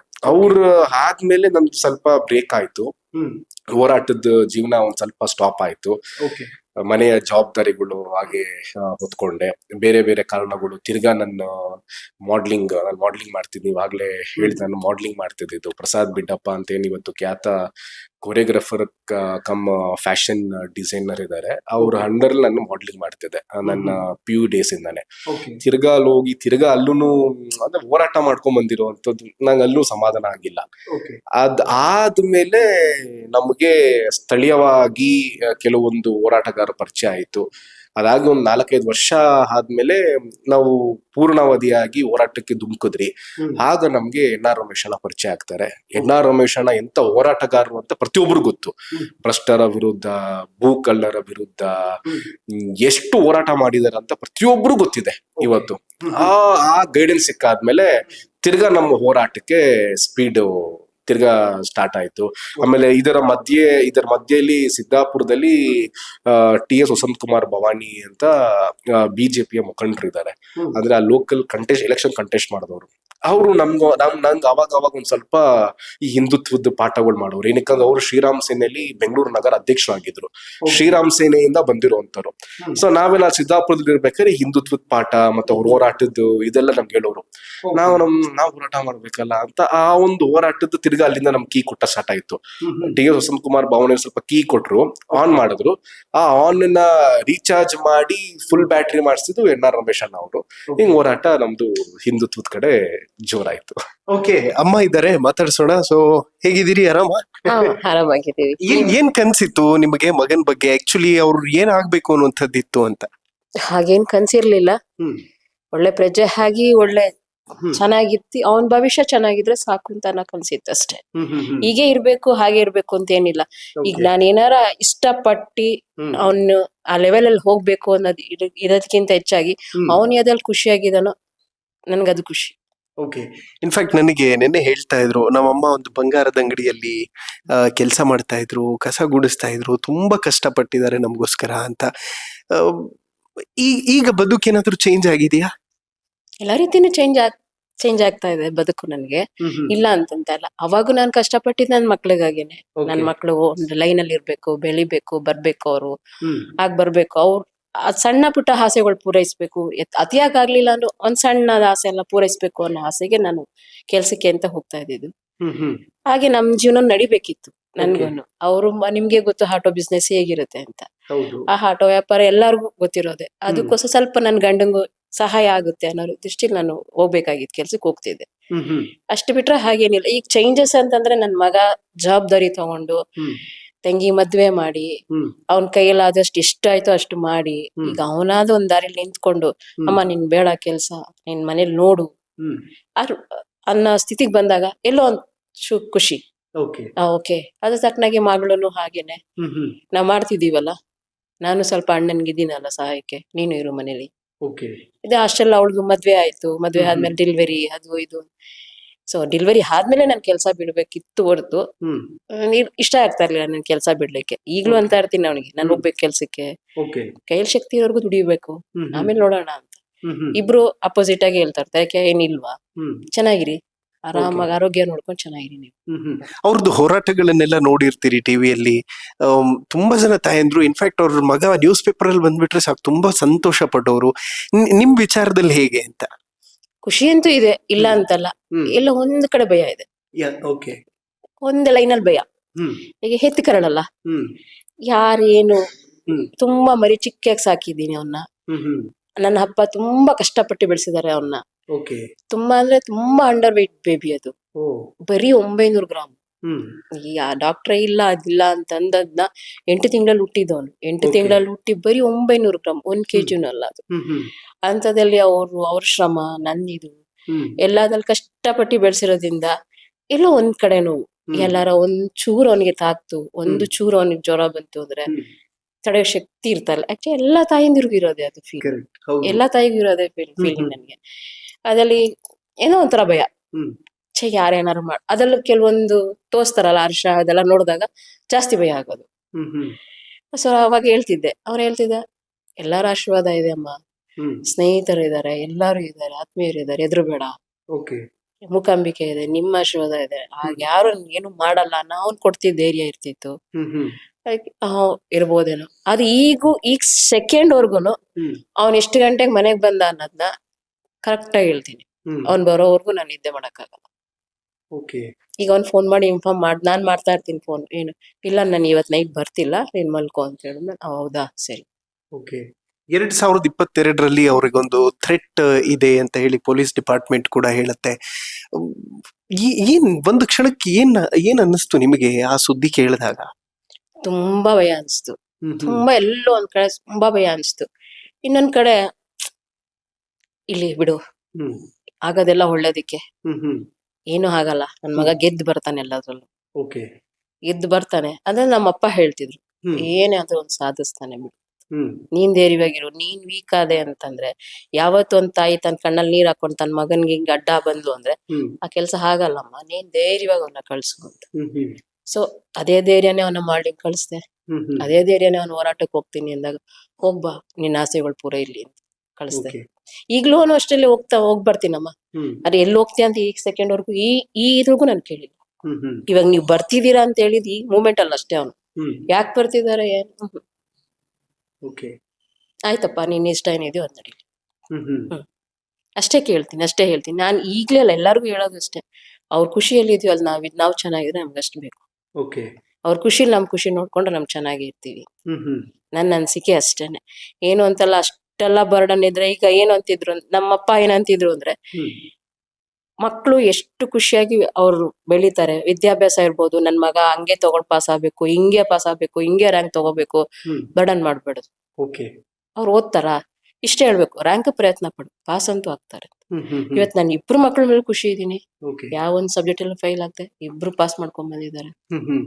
ಒಬ್ರು ದಾರಿ ಇಬ್ರದ್ದು ಚೇಂಜ್ ಇರ್ಬೋದು ಅಷ್ಟೇ, ಓದಿದ್ದಾರೆ.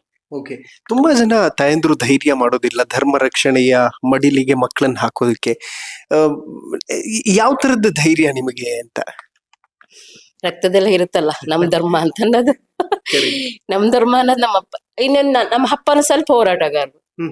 ಸೊ ಆ ಏರಿಯಾದಲ್ಲಿ ಒಂದ್ ಹೆಣ್ಮಕ್ಳು ಕಷ್ಟ ಇರ್ಬೋದು, ಒಂದ್ ಹೊತ್ತಲ್ಲಿ ಏನೇ ಇದ್ರು ಶಂಕರಣ್ಣ ನಮ್ ವಿದ್ಯಾಭ್ಯಾಸಕ್ಕೆ ಕಷ್ಟ ಆಗ್ತಿದೆ ಅಂತ ತಕ್ಷಣ ಅಪ್ಪ ಅಮ್ಮ ಒಬ್ರು ಎಜುಕೇಶನ್ ಡಿಪಾರ್ಟ್ಮೆಂಟ್ ಅಲ್ಲಿ ಕೆಲಸ ಮಾಡ್ತದ್ರಿಂದ, ಸೊ ಇಬ್ರು ಎಷ್ಟು ಅವ್ರ ಕೈಲಿ ಆಗುತ್ತೆ ಅಷ್ಟು ಮಕ್ಳು ಓದಿಸ್ತಿದ್ರು ಅವ್ರದ್ದು. ಸೊ ಅದ್ರಲ್ಲಿ ನಮ್ಮ ಪದ್ಧತಿ, ನಮ್ಮ ಧರ್ಮ ಏನಿದೆ, ನಮ್ಮ ಸಂಸ್ಕೃತಿ ಏನಿದೆ ಅನ್ನೋದು ಅವ್ರು ಬೆಳೆಸ್ಕೊಟ್ಟಿದ್ ನಮ್ಗೆ. ಸೊ ನಾನ್ ಅದ್ ಬೆಳ್ಕೊಟ್ಮೇಲೆ ನನ್ ಮಕ್ಳಿಗೂ ಅದೇ ಹೇಳ್ಕೊಡ್ಬೇಕಲ್ವಾ ನಾನು. ನಮ್ ಧರ್ಮನ ನಾವ್ ಉಳಿಸ್ಲಿಲ್ಲ ಅಂತಂದ್ರೆ ಯಾರು ಬಂದ್ ಉಳಿಸ್ತಾರೆ? ನಮ್ ಸಂಸ್ಕೃತಿ ನಾವ್ ನಮ್ ಮಕ್ಳಿಗೆ ಹೇಳ್ಕೊಡ್ಲಿಲ್ಲ ಅಂದ್ರೆ ಯಾರು ಬಂದ್ ಹೇಳ್ಕೊಡ್ತಾರೆ? ಇವಾಗ ನಮ್ ತಿಳ್ಕೊಂಡ್ರೆ ಇವಾಗ ನಾವ್ ಹಾಗೆ ಮಾತಾಡ್ತಿದ್ದಾಗ ನಮ್ ಸಂಕ್ರಾಂತಿ ಹೇಗ್ ನಡೀತಿತ್ತು, ಈಗ ಹೇಗ್ ನಡೀತಿದೆ ಅನ್ನೋದು ನಮ್ಗೆ ಒಂಥರ ಎಲ್ಲೋ ಒಂದ್ ಕಡೆ ಫೀಲ್ ಆಗುತ್ತೆ. ನಮ್ದೇ ಏರಿಯಾ ಚೆನ್ನಾಗಿತ್ತಲ್ಲ, ನಮ್ ಸಂಸ್ಕೃತಿನೇ ಚೆನ್ನಾಗಿತ್ತಲ್ಲ ಅಂತ. ಇವಾಗ ಯಾರ್ದೋ ದೇಶದಲ್ಲಿ US ಅಲ್ಲಿ ಹೋಗಿ ನಮ್ಮ ಸಂಕ್ರಾಂತಿನ ಅಷ್ಟು ಜೋರಾಗಿ ಆಚರಿಸ್ತಾ ಇದ್ದಾಗ ಎಷ್ಟು ಖುಷಿ ಆಗುತ್ತೆ. ನಮ್ ಸಂಸ್ಕೃತಿ, ನಮ್ ಧರ್ಮ ಇದು ಅಂತ ಅಷ್ಟೇ. ನನಗೆ ಅದ್ರಲ್ಲೇನಿಲ್ಲ. ಅವನ್ ನಂಬಿರೋ ಮೂಕಾಂಬಿಕೆ, ಅವನ್ ನಂಬಿರೋ ಫ್ರೆಂಡ್ಸ್ ಲೆವೆಲ್. ಬಟ್ ನಿಜ ಹೇಳ್ಬೇಕು ಅಂದ್ರೆ ಅವ್ನು ಎಷ್ಟೇ ಹೊತ್ತಲ್ಲ ಅವ್ರ ಫ್ರೆಂಡ್ಸ್ ಗಳು ಅವನ್ನ ಕಾವಲ್ ಇರ್ತಿದ್ರು ಅಂದ್ರೆ, ನಾನೊಂದ್ಸತಿ ಫೋನ್ ಎತ್ಲಿಲ್ಲ ಅಂದ್ರೆ ಅವ್ರ ಫ್ರೆಂಡ್ಸ್ ಫೋನ್, ಅಮ್ಮ ನಾವೆಲ್ಲ ಇದೀವಿ, ನೀವು ಧೈರ್ಯವಾಗಿರಿ, ನಾವಿದೀವಿ ಅಂತ ಅನ್ನೋರು. ಹೌದಾ ಸರಿ ಆಯ್ತು ಅಷ್ಟು ಇದಾಗಿರ್ತಿದ್ದೆ. ಅಷ್ಟ್ ಬಿಟ್ರೆ ತಾಯಿ ಅನ್ನೋದು ಇದ್ದೇ ಇರುತ್ತಲ್ಲ, ಎಲ್ಲೋ ಒಂದ್ ಕಡೆ ಭಯ. ಮಗ ಬರ್ತಾನ, ಬಂದ್ನ ಅಂತ ಟೈಮಲ್ಲಿ ಯಾರ್ದಾರ ಫೋನ್ ಬಂದ್ರೆ ಇನ್ನ ಭಯ. ಏನ್ ಭಯ, ಏನ್ ಫೋನ್ ಬಂತು, ಯಾಕೆ ಬಂತು ಅಂತ. ಬಟ್ ನನಗ್ ತುಂಬಾ ಕಮ್ಮಿನೇ ಫೋನ್ ಬರೋದಿಲ್ಲ, ಅಂತದೇನಿಲ್ಲ. ಅವನೇನ ನನ್ನ ಊಟಕ್ ಬರಲ್ಲ, ಅಷ್ಟ್ ಬಿಟ್ರೆ ಇನ್ನೇನು ಮಾತಾಡಕ್ ಹೋಗಲ್ಲ ಹೆಚ್ಚಾಗ. ಅವನ್ ದಾರಿನೇ ಫುಲ್ ಡಿಫ್ರೆಂಟ್ ಇರುತ್ತೆ. ಎಲ್ಲೋ ಏನೋ ಹೇಗೋ ಒಂದೊಂದ್ಸತಿ ಹೇಳ್ತಾನೆ, ಇನ್ಫಾರ್ಮ್ ಮಾಡಿರ್ತಾನೆ, ಒಂದೊಂದ್ಸತಿ ಇನ್ಫಾರ್ಮ್ ಮಾಡಲ್ಲ. ನೆನ್ಸ್ಕೊಂಡಿದ ತಕ್ಷಣ ಹೊಟ್ಟೋಗಿರ್ತಾನೆ ರಾಯರ ದರ್ಶನದಲ್ಲಿ, ಮಂತ್ರಾಲಯ ಇದೀನಮ್ಮ ಅಂತ. ಸರಿ ಅಮ್ಮ ಮೂಕಾಂಬಿಕೆಯಲ್ಲಿ ಇದೀನಮ್ಮ, ಸರಿ. ಏನ್ ಮಾಡಲಿ, ಅದು ಚಿಕ್ಕ ಮಕ್ಳಾದ್ರೆ ಹೊಡ್ದಿ ಬೆಳ್ದಿ ಈ ದಾರಿಗೆ ಬಾ ಅನ್ಬೋದು, ಬೆಳೆದ್ಬಿಟ್ಟಿದಾರ ಅವ್ರು, ಆಗೋಯ್ತು. ಅದು ಧರ್ಮನ ರಕ್ಷಣೆ ಅನ್ನೋದು ನಾವು ಒಬ್ಬೊಬ್ಬ ತಾಯಿಗೂ ಹೇಳ್ತೀನಲ್ಲ, ನಮ್ಮ ಮಕ್ಕಳಿಗೆ ನಮ್ಮ ಧರ್ಮಗಳನ್ನ ಹೇಳಿ, ನಮ್ಮ ಧರ್ಮನ ರಕ್ಷಣೆ ಮಾಡಿ ಎಲ್ಲಾನು ಹೋರಾಟಕ್ಕೆ ಕಳ್ಸಿ ಅಂತ. ಅದು ಅವ್ರ ಇಷ್ಟಕ್ಕೆ ಸಂಬಂಧಪಟ್ಟಿದ್ದು ಹೋರಾಟ. ನಮ್ಮ ಧರ್ಮ, ನಮ್ಮ ಸಂಸ್ಕೃತಿನ ಹೇಳ್ಕೊಡಿ, ನಮ್ ಹಿಂದುತ್ವ ಬೆಳಿಲಿ, ನಮ್ ಇದನ್ನ ಬೆಳಿಲಿ, ಅಷ್ಟು ಮಾತ್ರ ಕೇಳ್ಕೊತೀನಿ. ನಾವ್ ಹೇಗೆ ಬೆಳೆಸ್ತೀವೋ ನಮ್ಮ ಮಕ್ಕಳು ಆಗಿರ್ತಾರೆ, ಅಷ್ಟು ಮಾತ್ರ ಹೇಳ್ಬಲ್ಲ.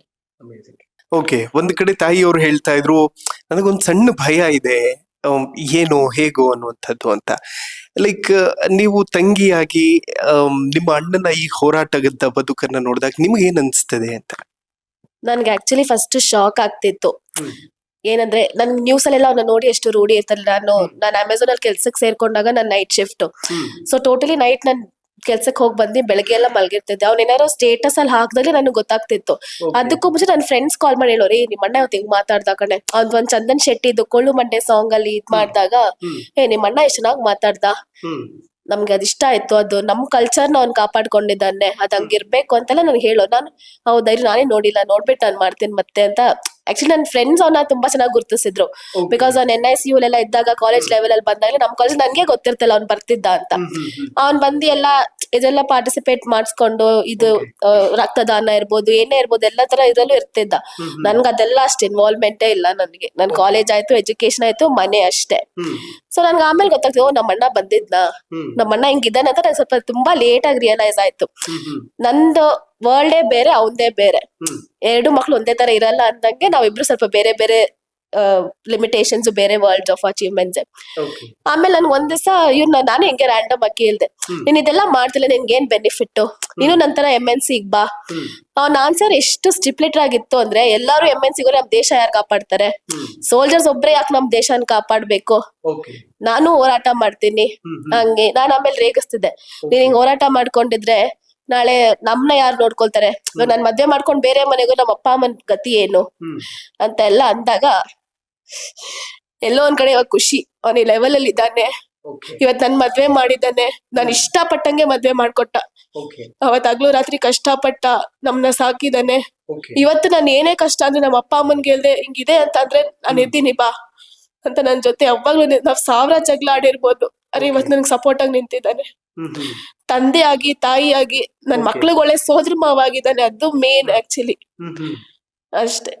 ಇನ್ಫ್ಯಾಕ್ಟ್ ನನಗೆ ಅವ್ರು ಹೇಳ್ತಾ ಇದ್ರು, ನಾವೊಂದ್ ಸಣ್ಣ ಮನೆಯಲ್ಲಿದ್ವಿ, ಮನೆ ಮೇಲೆ ಮರ ಬಿದ್ದೋಗಿತ್ತು, ಆಗ ನನ್ನ ತಂಗಿಗೆ ಇನ್ಫೆಕ್ಷನ್ ಆಗೋಗಿತ್ತು, ಅಪ್ಪ ಕಾರ್ಪೊರೇಟರ್ ತುಂಬಾ ಜೋರು ಮಾಡಿಬಿಟ್ರು, ನನಗೆ ತುಂಬಾ ಹರ್ಟ್ ಆಗ್ತಿತ್ತು, ಅವ್ರಿಗೊಂದು ಒಳ್ಳೆ ಮನೆಯಲ್ಲಿ ನೆಲೆ ಕೊಡೋದಕ್ಕೆ ಆಗ್ತಿಲ್ವಲ್ಲ ಅಂತ. ಆಕ್ಚುಲಿ ಹೇಗಾಗಿತ್ತು ಅಂದ್ರೆ, ನಾವ್ ಆಚೆನೆ ನಿಂತಿದ್ವಿ, ಒಂಚೂರ್ ನಮ್ ತಂದೆ ಒಳಗಡೆ ಬಂದ್ರೆ ಮರ ಅವ್ರ ತಲೆ ಮೇಲೆ ಬಿದ್ಬಿಡ್ತಿತ್ತು. ಅವ್ರ ಆಟೋ ಲಾಕ್ ಮಾಡ್ಬಿಟ್ ಬರಾಕಂತ ಕೆಳಗಡೆ ಹೋಗಿದ್ರು. ಆ ಜೋರ್ ಮಳೆ ಬಂದ ಟೈಮಲ್ಲಿ ಹಿಂಗ್ ಬಿದ್ದಿ, ನಮ್ಗೆ ಕರೆಂಟ್ ಇಲ್ಲ, ನೀರಿಲ್ಲ. ಕಾರ್ಪೊರೇಟರ್ ಫೋನ್ ಮಾಡ್ತಾ ಇದ್ರೆ, ನಾನ್ ಬರ್ತೀನಿ, ನಾವ್ ನೋಡ್ತೀವಿ, ಆ ತರ ಇದ್ರಲ್ಲೇ ಇದ್ರು ಹೊರ್ತು ಅವರು ಯಾರು ಅಷ್ಟು ಇಮಿಡಿಯೇಟ್ ಆಗಿ ಬಂದಿ ರೆಸ್ಪಾಂಡ್ ಮಾಡ್ಲೇ ಇಲ್ಲ. ನನ್ ಊಟ ಇಲ್ದೆ ನೀರಿಲ್ದೆ ನಂಗೆ ಫುಲ್ ಏನ್ ಹೊಟ್ಟೆ ಇನ್ಫೆಕ್ಷನ್ ಆಗ್ಬಿಟ್ಟು ಏನ್ ಆಚೆ ತಿಂದ್ರು ಹೋಗ್ ಸೇರ್ತಲ್ಲ ಹೊಟ್ಟೆಗೆ. ನಮ್ಗೆ ಹೆಂಗ್ ಹಾಕಿದಂದ್ರೆ, ಯಾರಾದ್ರೂ ಬಂದ್ ನಮ್ಮ ಸೇವ್ ಮಾಡ್ಬಿಟ್ರೆ ಸಾಕಪ್ಪ, ನಾನು ಆಮೇಲೆ ಹೇಳ್ದೆ, ನೋಡೋ ಈ ತರ ಇದ್ರಲ್ಲಿ ಬೇಡವೇ ಬೇಡ ನಮ್ಗೆ, ಬೇರೆ ಎಲ್ಲಾರು ನೀನ್ ಕರ್ಕೊಂಡೋಗಿ ನಾವ್ ಬರ್ತೀವಿ ಅಂತ. ಎಷ್ಟೊಂದ್ ಜನ ನಾವ್ ಇದ್ದಿದ್ ಏರಿಯಾದಲ್ಲಿ ನೋಡ್ಬಿಟ್ಟು, ಈ ಏರಿಯಾದಲ್ಲಿ ನಾವು ಹೆಣ್ ತರ್ಬೇಕಾ, ಅದು ಫುಲ್ ಡಾಮಿನೇಟೆಡ್ ಏರಿಯಾ ಆಗಿರೋದ್ರಿಂದ ಈ ಏರಿಯಾದಲ್ಲಿ ಒಂದ್ ಹುಡ್ಗಿ ಕೊಡ್ಬೇಕಾ, ಈ ಏರಿಯಾಗ ನಮ್ಮ ಹುಡ್ಗಿ ತಗೊಳ್ಬೇಕಾ ಅನ್ನೋ ತರ ಎಲ್ಲಾ ಮಾತಾಡ್ತಿದ್ರು. ನಾನ್ ಒಂದೇ ಮಾತು, ಮಾಡ್ಕೊಂತೀರಾ ಮಾಡ್ಕೊಳ್ಳಿ, ಇಲ್ದಿರ ಬೇರೆ ಏನಾರ ನೋಡ್ಕೊಳ್ಳೋಣ, ಯಾರಿಗೋಸ್ಕರ ನಾವ್ ಏರಿಯಾ ಬಿಟ್ಟು ಬರಕ್ ಆಗಲ್ಲ. ನಾವ್ ಹುಟ್ಟಿ ಬೆಳ್ದಿದ್ ಅಲ್ಲೇ, ನಾವಿಬ್ರು ಚಿಕ್ಕ ಮಕ್ಳಿಂದ ಅಲ್ಲೇ ಬೆಳ್ದಿರೋದ್ ನಾವಿಬ್ರು. ಆಮೇಲೆ ಅವನು ಒಂದ್ ಹಠ ತರ ತಗೊಂಡಿ, ಸರಿ ಇದ್ ಬಿಡೋಣ ಇನ್ನ, ಯಾಕಂದ್ರೆ ಅವನ್ಗೂ ಸ್ವಲ್ಪ ಥ್ರೆಟ್ಸ್ ಎಲ್ಲ ಬಂದಾಗ ನಮಗೂ ಭಯ ಆಗ್ತಿತ್ತು. ಯಾಕಂದ್ರೆ ಇವಾಗ ಪೊಲೀಸ್ ಎಸ್ಕಾರ್ಟ್ ಗವರ್ಮೆಂಟ್ ಇಂದ ಕೊಟ್ಟಾಗ ಅವ್ರ ಜನ ನೋಡಿದೇನಂದ್ರೆ, ಇವನೇನೋ ಬೇರೆ ರೀತಿ ಕ್ರಿಮಿನಲ್ ಅಫೇರ್ಸ್ ಇರ್ಬೋದೇನೋ, ಹಾಗಾಗಿ ಪೊಲೀಸ್ ಕೊಟ್ಟಿದ್ದಾರೆ. ಬಟ್ ಅದ್ ಒಳಗಡೆ ಇರೋ ಪೇನ್ ನಮಗ್ ಗೊತ್ತಿತ್ತು. ಸೊ ಇವ್ನ ಆಚೆ ಹೋದ್ರೆ ಒಳಗಡೆ ಬರೋರ್ಗು ನಮಗ್ ನೆಮ್ಮದಿಯಾಗಿ ನಿದ್ದೆ ಬರ್ತಾ ಇರ್ಲಿಲ್ಲ. ಫೋನ್ ಮಾಡಿದ್ರೆ ಭಯ, ಇವ್ನ ಎಲ್ಲಿರ್ತಾನೋ, ಯಾರ್ ಜೊತೆ ಇರ್ತಾನೋ ಏನೋ, ಅದೆಲ್ಲ ನಾನ್ 18, 19, 20s ಅಲ್ಲೇ ನೋಡ್ಬಿಟ್ಟಿದ್ದೆ. ನಾನು ಇವ್ನ್ಗೆ ಯಾವಾಗ್ಲೂ ಏನಂದ್ರೆ, ನೀನ್ ಬಾ, ನನ್ ಮದ್ವೆ ಮಾಡ್ಕೊಂಡು ಹೋದಾಗ್ಲೂ ಇವ್ನ್ ಒಂದೇ ಮಾತು, ಬೇಗ ಬಾ ಮನೆಗೆ. ಇವತ್ತು ಅಷ್ಟೇ ಹೇಳೋದು, ಬೇಗ ಬಾ, ನೀನ್ ಹುಷಾರಾಗಿರು, ನೀನ್ ಸೇಫ್ ಆಗಿರು, ನಮ್ಗಷ್ಟೇ ಸಾಕು. ಏನ್ ಕನಸಿದೆ ನಿಮ್ಗೆ ನಿಮ್ಮ ಅಣ್ಣನ ಬಗ್ಗೆ? ನಾನು ಹೇಗ್ ಬೆಳೀತಿದ್ದಾನೋ ಹೀಗೆ ಚೆನ್ನಾಗಿ ಬೆಳ್ಕೊಂಡಿರ್ಲಿ ಅಷ್ಟೇ. ಇನ್ಫ್ಯಾಕ್ಟ್ ಕಾರ್ಪೊರೇಟರ್ ಆಗ್ಬೇಕು ಅನ್ನುವಂತಹ ನಿಟ್ಟಲ್ಲಿ ಹೋರಾಟ ಕೂಡ ಇದೆ. ಹೇಗ್ ನಿಂತ್ಕೋತೀರಿ ಅವ್ರ ಜೊತೆ ನೀವು ಚುನಾವಣೆ ಸಂದರ್ಭ ಬಂದಾಗ, ಅಥವಾ ರಾಜಕೀಯಕ್ಕೆ ಏನಾದ್ರು ಒಂದು ವೇಳೆ ಎಂಟ್ರಿ ತಗೊಂಡ್ರೆ? ನನಗ್ ನಿಜ ಹೇಳ್ಬೇಕಂದ್ರೆ ಪಾಲಿಟಿಕ್ಸ್ ಇದ್ ನನ್ಗೆ ಏನೋ ಗೊತ್ತಿಲ್ಲ. ಅವ್ನ್ ಬಂದ್ ನಮ್ಗೆ ಏನಾರೋ ಹೇಳಿದ್ರೆ, ಓ ಹೌದಾ ಹಿಂಗೂ ಇದ್ಯಾ ಅಷ್ಟೇ. ನಮ್ ಕೈಯಿಂದ ಏನ್ ಫ್ಯಾಮಿಲಿಯಾಗ ನಾವ್ ಏನ್ ಆಕ್ಚುಲಿ ಅವ್ನ ಎಲ್ಲೂ ಫ್ಯಾಮಿಲಿ ಇಂಟರ್ಫಿಯರ್ ಮಾಡ್ಕೊಳ್ಳೋದೇ ಇಲ್ಲ. ಅವನ್ ಏನೇ ಇದ್ರು ಒಬ್ನೇ ಫೈಟ್ ಮಾಡ್ಕೊಂಡ್ ಬರ್ತಿದ್ದಾನೆ. ಅವ್ನ್ಗೆ ಏನಾರು ಬೇಕಿತ್ತ ನಾವ್ ನಿಂತ್ಕೊಳ್ತೀವಿ. ಇಲ್ವಾ ಅವ್ನ್ ಫ್ರೆಂಡ್ಸ್ ಸರ್ಕಲ್ ಇದಾರೆ, ಎಲ್ಲದಕ್ಕಿಂತ ಹೆಚ್ಚಾಗಿ ಅವ್ನ ಫ್ರೆಂಡ್ಸ್, ಪ್ರಾಣ ಕೂಡ ಫ್ರೆಂಡ್ಸ್ ಇದ್ದಾರೆ. ಸೊ ನಾನ್ ಅವ್ರ ಮೇಲೆ ಬಿಟ್ಬಿಡ್ತೇನೆ.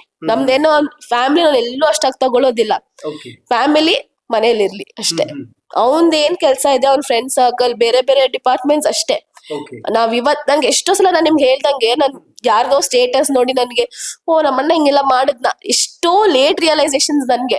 ಅಷ್ಟ್ರಲ್ಲಿ ನನ್ ಫ್ರೆಂಡ್ಸ್, ಇವತ್ತು ಪಬ್ಲಿಕ್ ಟಿವಿಲಿ ನಿಮ್ಮಣ್ಣ ಲೈವ್ ಬಂದಿರು, ತುಂಬಾ ಚೆನ್ನಾಗಿ ಹೌದಾ, ನಾನು ಅಷ್ಟು ಲೇಟ್, ಯಾಕಂದ್ರೆ ನನ್ ಕೆಲ್ಸ, ಮಮ್ಮಿ ಡ್ಯಾಡಿ ನೋಡ್ಕೋಬೇಕು, ಮಕ್ಳು ಇವಾಗ ಅವ್ರನ್ನ ನೋಡ್ಕೊಳ್ಬೇಕು. ಸೊ ಇದ್ರಲ್ಲಿ ನಮ್ ಟೈಮ್ ಸಾಲ್ವ್ ಆಗ್ತಿದೆ. ಇವ್ನ್ದ್ ಏನಿದೆ ಅಂತ ನೋಡಕ್ ನಮ್ಗೆ ಅಷ್ಟು, ಇವ್ನ್ ಕುತ್ಕೊಂಡ್ ನಮ್ಗೆ ಸಿಗದೆ ಇವ್ನ್ ರೇರು. ಸಂಡೇ ಒಂದಿನ ಸಿಗ್ತಾನ ನಮ್ ಫ್ಯಾಮಿಲಿ ಟೈಮ್ ಅಲ್ಲಿ. ಅವತ್ ಏನಾಗತ್ತೆ ಅಷ್ಟೇ ಮಾತಾಡಿರ್ತೀವಿ ಹೊರ್ತು ನಮ್ದು ಯಾರ್ದು ನಾವೇನು ಮಾತಾಡ್ಕೊಳ್ಳೋದಿಲ್ಲ. ಅವ್ನೇನಾರು ಇತ್ತು ನಮ್ಮ ಹತ್ರ ಅಪ್ರೋಚ್ ಮಾಡಲ್ಲ. ಅಂದ್ರೆ ನಾನ್ ತಗೊಳ್ಳೋ ರೀತಿ ಬೇರೆ, ಮಮ್ಮಿ ಡ್ಯಾಡಿ ತಗೊಳ್ಳೋ ರೀತಿ ಬೇರೆ. ಮೋರ್ ಓವರ್ ಅವ್ರಿಗೆ ಏಜ್ ಆಗಿದೆ. ಸೊ ಕನ್ಸಿಡರಿಂಗ್ ಆ ಫ್ಯಾಕ್ಟರ್ಸ್ ಎಲ್ಲ ಇಟ್ಕೊಂಡು ಅವ್ನ್ ನಮ್ಮ ಹತ್ರ ಏನು ಡಿಸ್ಕ್ಲೋಸ್ ಮಾಡಲ್ಲ. ಅವ್ನ್ದು ಆಕ್ಚುಲಿ ಕನ್ಸು ನಾನ್ ಕಾರ್ಪೊರೇಟ್ ಆಗಿ ನಿಲ್ಬೇಕು ಅಂತ. ನಾನು ಅದೇ ರೇಗಿಸ್ತೇನೆ, ನಿನ್ ಕಾರ್ಪೊರೇಟ್ ಆದ್ಮೇಲೆ ಬಡವ್ರನ್ನೆಲ್ಲ ಮರಿಬೇಡಪ್ಪ ನಮ್ನ ಅಂತ ಹೇಳ್ತೇನೆ. ನೆನ್ಕೊಳ್ಳಿ, ನಮ್ ಸಪೋರ್ಟ್ ಯಾವಾಗ್ಲೂ ಇದ್ದೇ ಇರುತ್ತೆ. ಯಾವತ್ತಾದ್ರೂ ಕಣ್ಣೀರ್ ಇಟ್ಟಿದ್ದೀರಿ? ಅವ್ನ್ ಈ ಬೆಳವಣಿಗೆ ನೋಡಿ ನಾನು ಎಷ್ಟೊಂದ್ ಜನಕ್ಕೆ ನಾನು ಹೇಳ್ಬೇಕಾರೆ, ಒಬ್ಬ ಆಟೋ ಡ್ರೈವರ್ ಮಗ ಇವತ್ ನನ್ ಮದ್ವೆ ಚೆನ್ನಾಗ್ ಮಾಡ್ದ, ನಂಗೆ ತುಂಬಾ ಖುಷಿ ಆಗುತ್ತೆ. ನಾನು ಎಲ್ರಿಗೂ ನಾನು ಹೇಳೋದೇನ, ನಮ್ಮ ಅಪ್ಪ ಅಮ್ಮ ನನ್ ಮದ್ವೆ ಮಾಡ್ಲಿಲ್ಲ, ನಮ್ಮ ಅಣ್ಣ ನನ್ ಮದ್ವೆ ಮಾಡ್ದ. ನಾವ್ ಯಜಮಾನ್ರು ಅದೇ ಹೇಳ್ತಾರೆ, ಇವತ್ ನನ್ ಬಾಮೈದ ನಮ್ ಮದ್ವೆ ಮಾಡಿದ್ದು. ಅವ್ರ ಅಷ್ಟೇ ರೆಸ್ಪೆಕ್ಟ್, ಡೈರೆಕ್ಟ್ ಆಗಿ ಮಾತಾಡದೆ ಇದ್ರು ಅಷ್ಟೇ ರೆಸ್ಪೆಕ್ಟ್. ನನ್ ಬಾಮ ಇದ್ದ. ಆಕ್ಚುಲಿ ಇವ್ರು ಕಾರ್ಪೊರೇಟ್ ಆಗ್ತಾ ಇದ್ದಾನೆ, ಅವ್ರು ಖುಷಿ ಆಯ್ತು. ಯಾರೋ ಅಂದ್ರೆ ನಮ್ ಬಾಮ ಇದ್ದ ಕಾರ್ಪೊರೇಟರ್ ಅಂತ ಹೇಳ್ಕೊಳಕ್ ಒಂಥರ ಖುಷಿ ಆಗತ್ತಂತೆ. ಸೊ ಅವರು ಸ್ವಲ್ಪ ಜಾಸ್ತಿ ಇದು. ತುಂಬಾ ಜನ ಹೋರಾಟದ ಹಾದಿಯಲ್ಲಿರುವಂತಹ ಸಂದರ್ಭದಲ್ಲಿ ಸ್ಟ್ರಗಲ್ಸ್ ನ ತುಂಬಾ ಜಾಸ್ತಿ ನೋಡ್ತಾ ಇರ್ತಾರೆ. ಮತ್ತೆ ಅವ್ರಿಗೆ ಗೊತ್ತಿರೋದಿಲ್ಲ, ಲೈಕ್ ಹೋರಾಟ ಮಾಡುವಂತವ್ರು ನುಗ್ಗೋದಷ್ಟೇ ಗೊತ್ತು, ಹಿಂದೆ ಏನು ಮುಂದೆ ಏನು ಅನ್ನುವಂಥದ್ದನ್ನ ಯೋಚನೆ ಮಾಡೋದಿಲ್ಲ. ಮನೆಯವ್ರು ತುಂಬಾ ಜಾಸ್ತಿ ಯೋಚನೆ ಮಾಡ್ತೀರಿ ಆ ವಿಚಾರದಲ್ಲಿ ಅಂತ? ನಾನ್ ಆಕ್ಚುಲಿ ರಾಂಗ್ ಪರ್ಸನ್ ಇದೆ. ನನ್ಗೆ ಏನಂದ್ರೆ ಅವ್ನ್ ಏನ್ ಮಾಡ್ತಾನೆ ನನ್ಗೇನು ಜಸ್ಟ್ ಸಹ ಗೊತ್ತಿರೋದಿಲ್ಲ. ನಾವಮ್ಮ ಆಕ್ಚುಲಿ ಏನಾರ ಡಲ್ ಆಗಿದಾಗ ಯಾಕಮ್ಮ ನೋಡಿ ಹಿಂಗ್ ಮಾಡ್ಬಿಟ್ನಂತೆ, ಹಿಂಗಿತ್ತಂತೆ, ನಾಳೆ ಹೆಂಗೋ ನಾವ್ ಫೇಸ್ ಮಾಡದ್ದು ಅಂತೇನ್ ಬಿಡು, ನಿನ್ ಅದ್ ನುಗ್ಗಿರೋದು ಹುಲಿ ಅದು ಗೆತ್ಕೊಂಡ್ ಬರತ್ತೆ ಅಂತಾನೆ ಹೇಳಿರ್ತೇನೆ. ಆದ್ರೆ ಅವ್ರು ತಡಿಯಲ್ವಲ್ಲ ಒಂದೊಂದ್ಸಲ. ಸೊ ನಾನು ಆಫೀಸಲ್ಲಿ ಇದ್ದಾಗ ಸಡನ್ ನಾವ್ ಅಮ್ಮ ಕಾಲ್ ಮಾಡ್ರೆ, ಒಂದೇನಂದ್ರೆ ಈ ಮಕ್ಳೇನೋ ಚೇಷ್ಟೆ ಮಾಡಿರ್ತಾರೆ, ಇಲ್ಲ ಇವಂದೇನಾರೋ ಗೊತ್ತಾಗಿ ಬೇಜಾರಾಗಿ ಕಾಲ್ ಮಾಡಿರ್ತಾರೆ. ಇದೆರಡೇ ನನ್ಗೆ ಆಪ್ಷನ್ಸ್ ಇರುತ್ತೆ. ನಾನು ಹೇಳ್ತೇನೆ ಬಿಡು ಪರವಾಗಿಲ್ಲ, ಹುಲಿ ತರ ಸಾಕದ್ಮೇಲೆ ಅದ್ ಜಯಿಸ್ಕೊಂಡ್ ಬರುತ್ತೆ ಅದು. ನಮ್ಗ ಅದೊಂದೇ ಕಾನ್ಫಿಡೆನ್ಸ್. ಅವ್ನ್ ಬೆಳೆಯೋ ದಾರಿಲಿ 1000 ಮುಳ್ಗಳಿದೆ, ಎಲ್ಲಾ ಮೆಟ್ಟಿ ನಿಂತಿದ್ದಾನೆ, ಏನೇ ಇದ್ರು ಅವ್ನ್ ಫೇಸ್ ಮಾಡ್ಕೊಳ್ತಾನೆ ಅಂತ ಧೈರ್ಯ ನನ್ಗಿದೆ ಜಾಸ್ತಿ. ಧರ್ಮ ಅವನ್ನ ಕಾಪಾಡುತ್ತೆ, ಅವ್ನ್ ಕಾಪಾಡ್ತಾ ಇರೋ ಧರ್ಮ ಅವನ್ನ ಕಾಪಾಡುತ್ತೆ. ನನ್ ನಂಬಿಕೆ ಜಾಸ್ತಿ ಆಗೋಗಿದೆ. ಯಾವ ಧರ್ಮನ ರಕ್ಷಿಸ್ಬೇಕು ಅಂತ ಹೋಗ್ತಿದ್ದಾನ, ಧರ್ಮನೇ ಅವನ ರಕ್ಷಿಸುತ್ತೆ. ಅಷ್ಟೇ ದೃಢವಾಗಿ ನಿಂತಿದ್ವಿ. ಅವ್ನ್ ಎಲ್ಲಿ ಏನ್ ಗೆಲ್ಬೇಕು ಅನ್ಕೊಂಡಿದಾನೋ ಆ ಧರ್ಮ ಅವ್ನ ನಂಬಿರೋ ಮೂಕಾಂಬಿಕೆ ಅವನ ಗೆಲ್ಸ್ತಾರೆ. ಓಕೆ, ತೇಜಸ್ ಅವರು ಸಾಕಷ್ಟು ಹೋರಾಟಗಳನ್ನು ಮಾಡ್ಕೊಂಡು ಬಂದಿದ್ರಿ. ಇನ್ಫ್ಯಾಕ್ಟ್ ಇವತ್ತು ಕೂಡ ನಾವು ಗೂಗಲ್ ಅಲ್ಲಿ ದೇಶದಲ್ಲಿ ಮೊದಲ ಬಾರಿಗೆ ಧ್ವನಿವರ್ಧಕವನ್ನ, ಮಸೀದಿ ಮೇಲಿದ್ದಂತ ಧ್ವನಿವರ್ಧಕನ ತಗ್ಸಿದ್ ಯಾರು ಅಂತ ಹುಡುಕಿದ್ರೆ ನಿಮ್ ಕ್ಷೇತ್ರದ್ದೇ ಇನ್ಸಿಡೆಂಟ್ ಸಿಗುತ್ತೆ. ಅದೇನಾಗಿರುತ್ತೆ ಸೈಯದ್, ನಂದು ಸಿದ್ದಾಪುರ, ನಮ್ಮ ಲಾಲ್ಬಾಗ್ ಸಿದ್ದಾಪುರ ಇದೆಯಲ್ಲ, ಅಲ್ಲಿ ಇಡೀ ಬೆಂಗಳೂರು ನಗರದಲ್ಲಿ ಏಕೈಕ S D P I corporator ಗೆದ್ದಿರೋ ಅಂತ ವಾರ್ಡ್ ಅದು. ಅಲ್ಲಿ ಹೋರಾಟ ಮಾಡ್ಕೊಂಡು ನಮ್ಮ ತಂಡ, ನಾನಿವತ್ತು ಈ ಮಟ್ಟಕ್ಕೆ ಏನಿದ್ದೀನಿ ಅದು ನಮ್ಮ ತಂಡ, ನಮ್ಮ ಸ್ನೇಹಿತರೇ ಕಾರಣ. ನಾನು ಒಬ್ಬಂದು ಏನು ಇಲ್ಲ, ಟೀಮ್ ವರ್ಕ್ ಅಂತ ಅಂತಾರಲ್ಲ, ಅದ್ ಕಾರಣ. ಕಮ್ಮಿ ಅಂದ್ರೂ 18 ಇಂದ 19 ಮಸ್ಜಿದಿಗಳಿದೆ. ನಿಮ್ಮ ಪ್ರಾರ್ಥನೆಗೆ ನಮ್ಮ ತಕರಾರಿಲ್ಲ, ನಮ್ಮ ತೊಂದರೆ ಇಲ್ಲ, ನೀವು ಪ್ರಾರ್ಥನೆ ಮಾಡಿ, ನಾವು ಅದನ್ನ ಗೌರವಿಸ್ತೀರಿ, ಆಯ್ತಾ?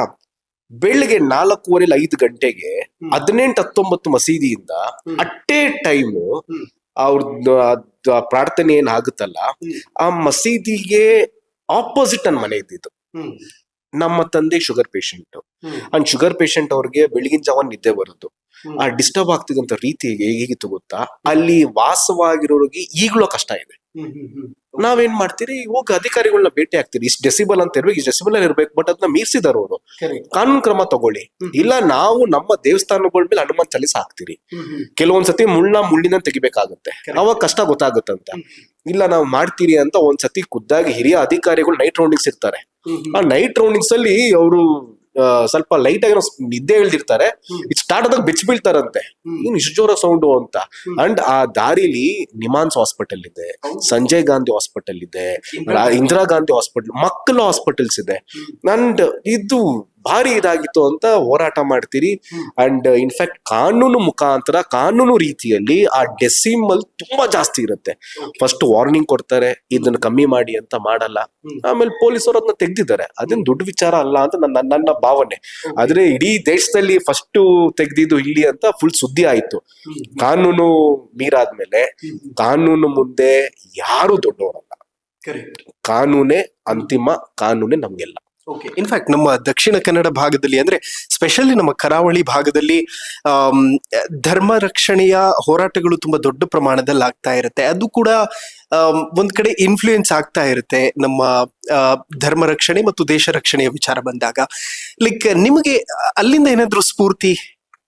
ಖಂಡಿತವಾಗ್ಲು ಇವತ್ತು ಹಿಂದುತ್ವದ ಭದ್ರಕೋಟೆ ಅಂತಂದ್ರೆ ನಮ್ಮ ದಕ್ಷಿಣ ಕನ್ನಡ, ಮಲೆನಾಡು ಭಾಗ, ಅಲ್ಲಿ ಅದೆಲ್ಲ ಎಷ್ಟು ಇನ್ಸ್ಪಿರೇಷನ್ ಅಂತಂದ್ರೆ ಏನ್ ಜನ ಎಷ್ಟು ಒಗ್ಗಟ್ಟಾಗಿ ಸೇರ್ತಾರೆ. ಅಲ್ಲಿ ಯಾವ್ದಾದ್ರು ಒಂದು ಹಿಂದೂ ಕಾರ್ಯಕರ್ತರು ಅಥವಾ ಹಿಂದೂ ಕಾರ್ಯಕ್ರಮ ಆದ್ರೆ ಇಡೀ ಊರೂರೇ ಬರುತ್ತೆ. ಅದು ನಮ್ಮ ದಕ್ಷಿಣ ಕನ್ನಡ, ಈ ಮಲೆನಾಡು ಭಾಗ, ಅಲ್ಲೊಂದು ಆ ತಂಡ ಇದೆ ಗೊತ್ತಾ, ಹೋರಾಟದ ತಂಡ ಫ್ಯಾಂಟಾಸ್ಟಿಕ್ ಆಗಿದೆ. ಖುಷಿ ಆಗುತ್ತೆ ನೋಡಿದ್ರೆ. ಅದನ್ನ ನಾನು ಬೆಂಗಳೂರು ಭಾಗದಲ್ಲಿ ಅದನ್ನ ಮಾಡಬೇಕು, ಬೆಂಗಳೂರಲ್ಲಿ ಹಿಂದೂ ಸಮಾಜನ ಒಗ್ಗೂಡಿಸ್ಬೇಕು, ಬೆಂಗಳೂರಲ್ಲಿ ಜಾಗೃತಿ ಮೂಡಿಸುವಂತ ಕೆಲಸ ಮಾಡಬೇಕು ಅಂತ ನಿರಂತರವಾಗಿ ಹೋರಾಟ ಮಾಡ್ಕೊಂಡು ಬಂದಿದ್ದೀರಿ.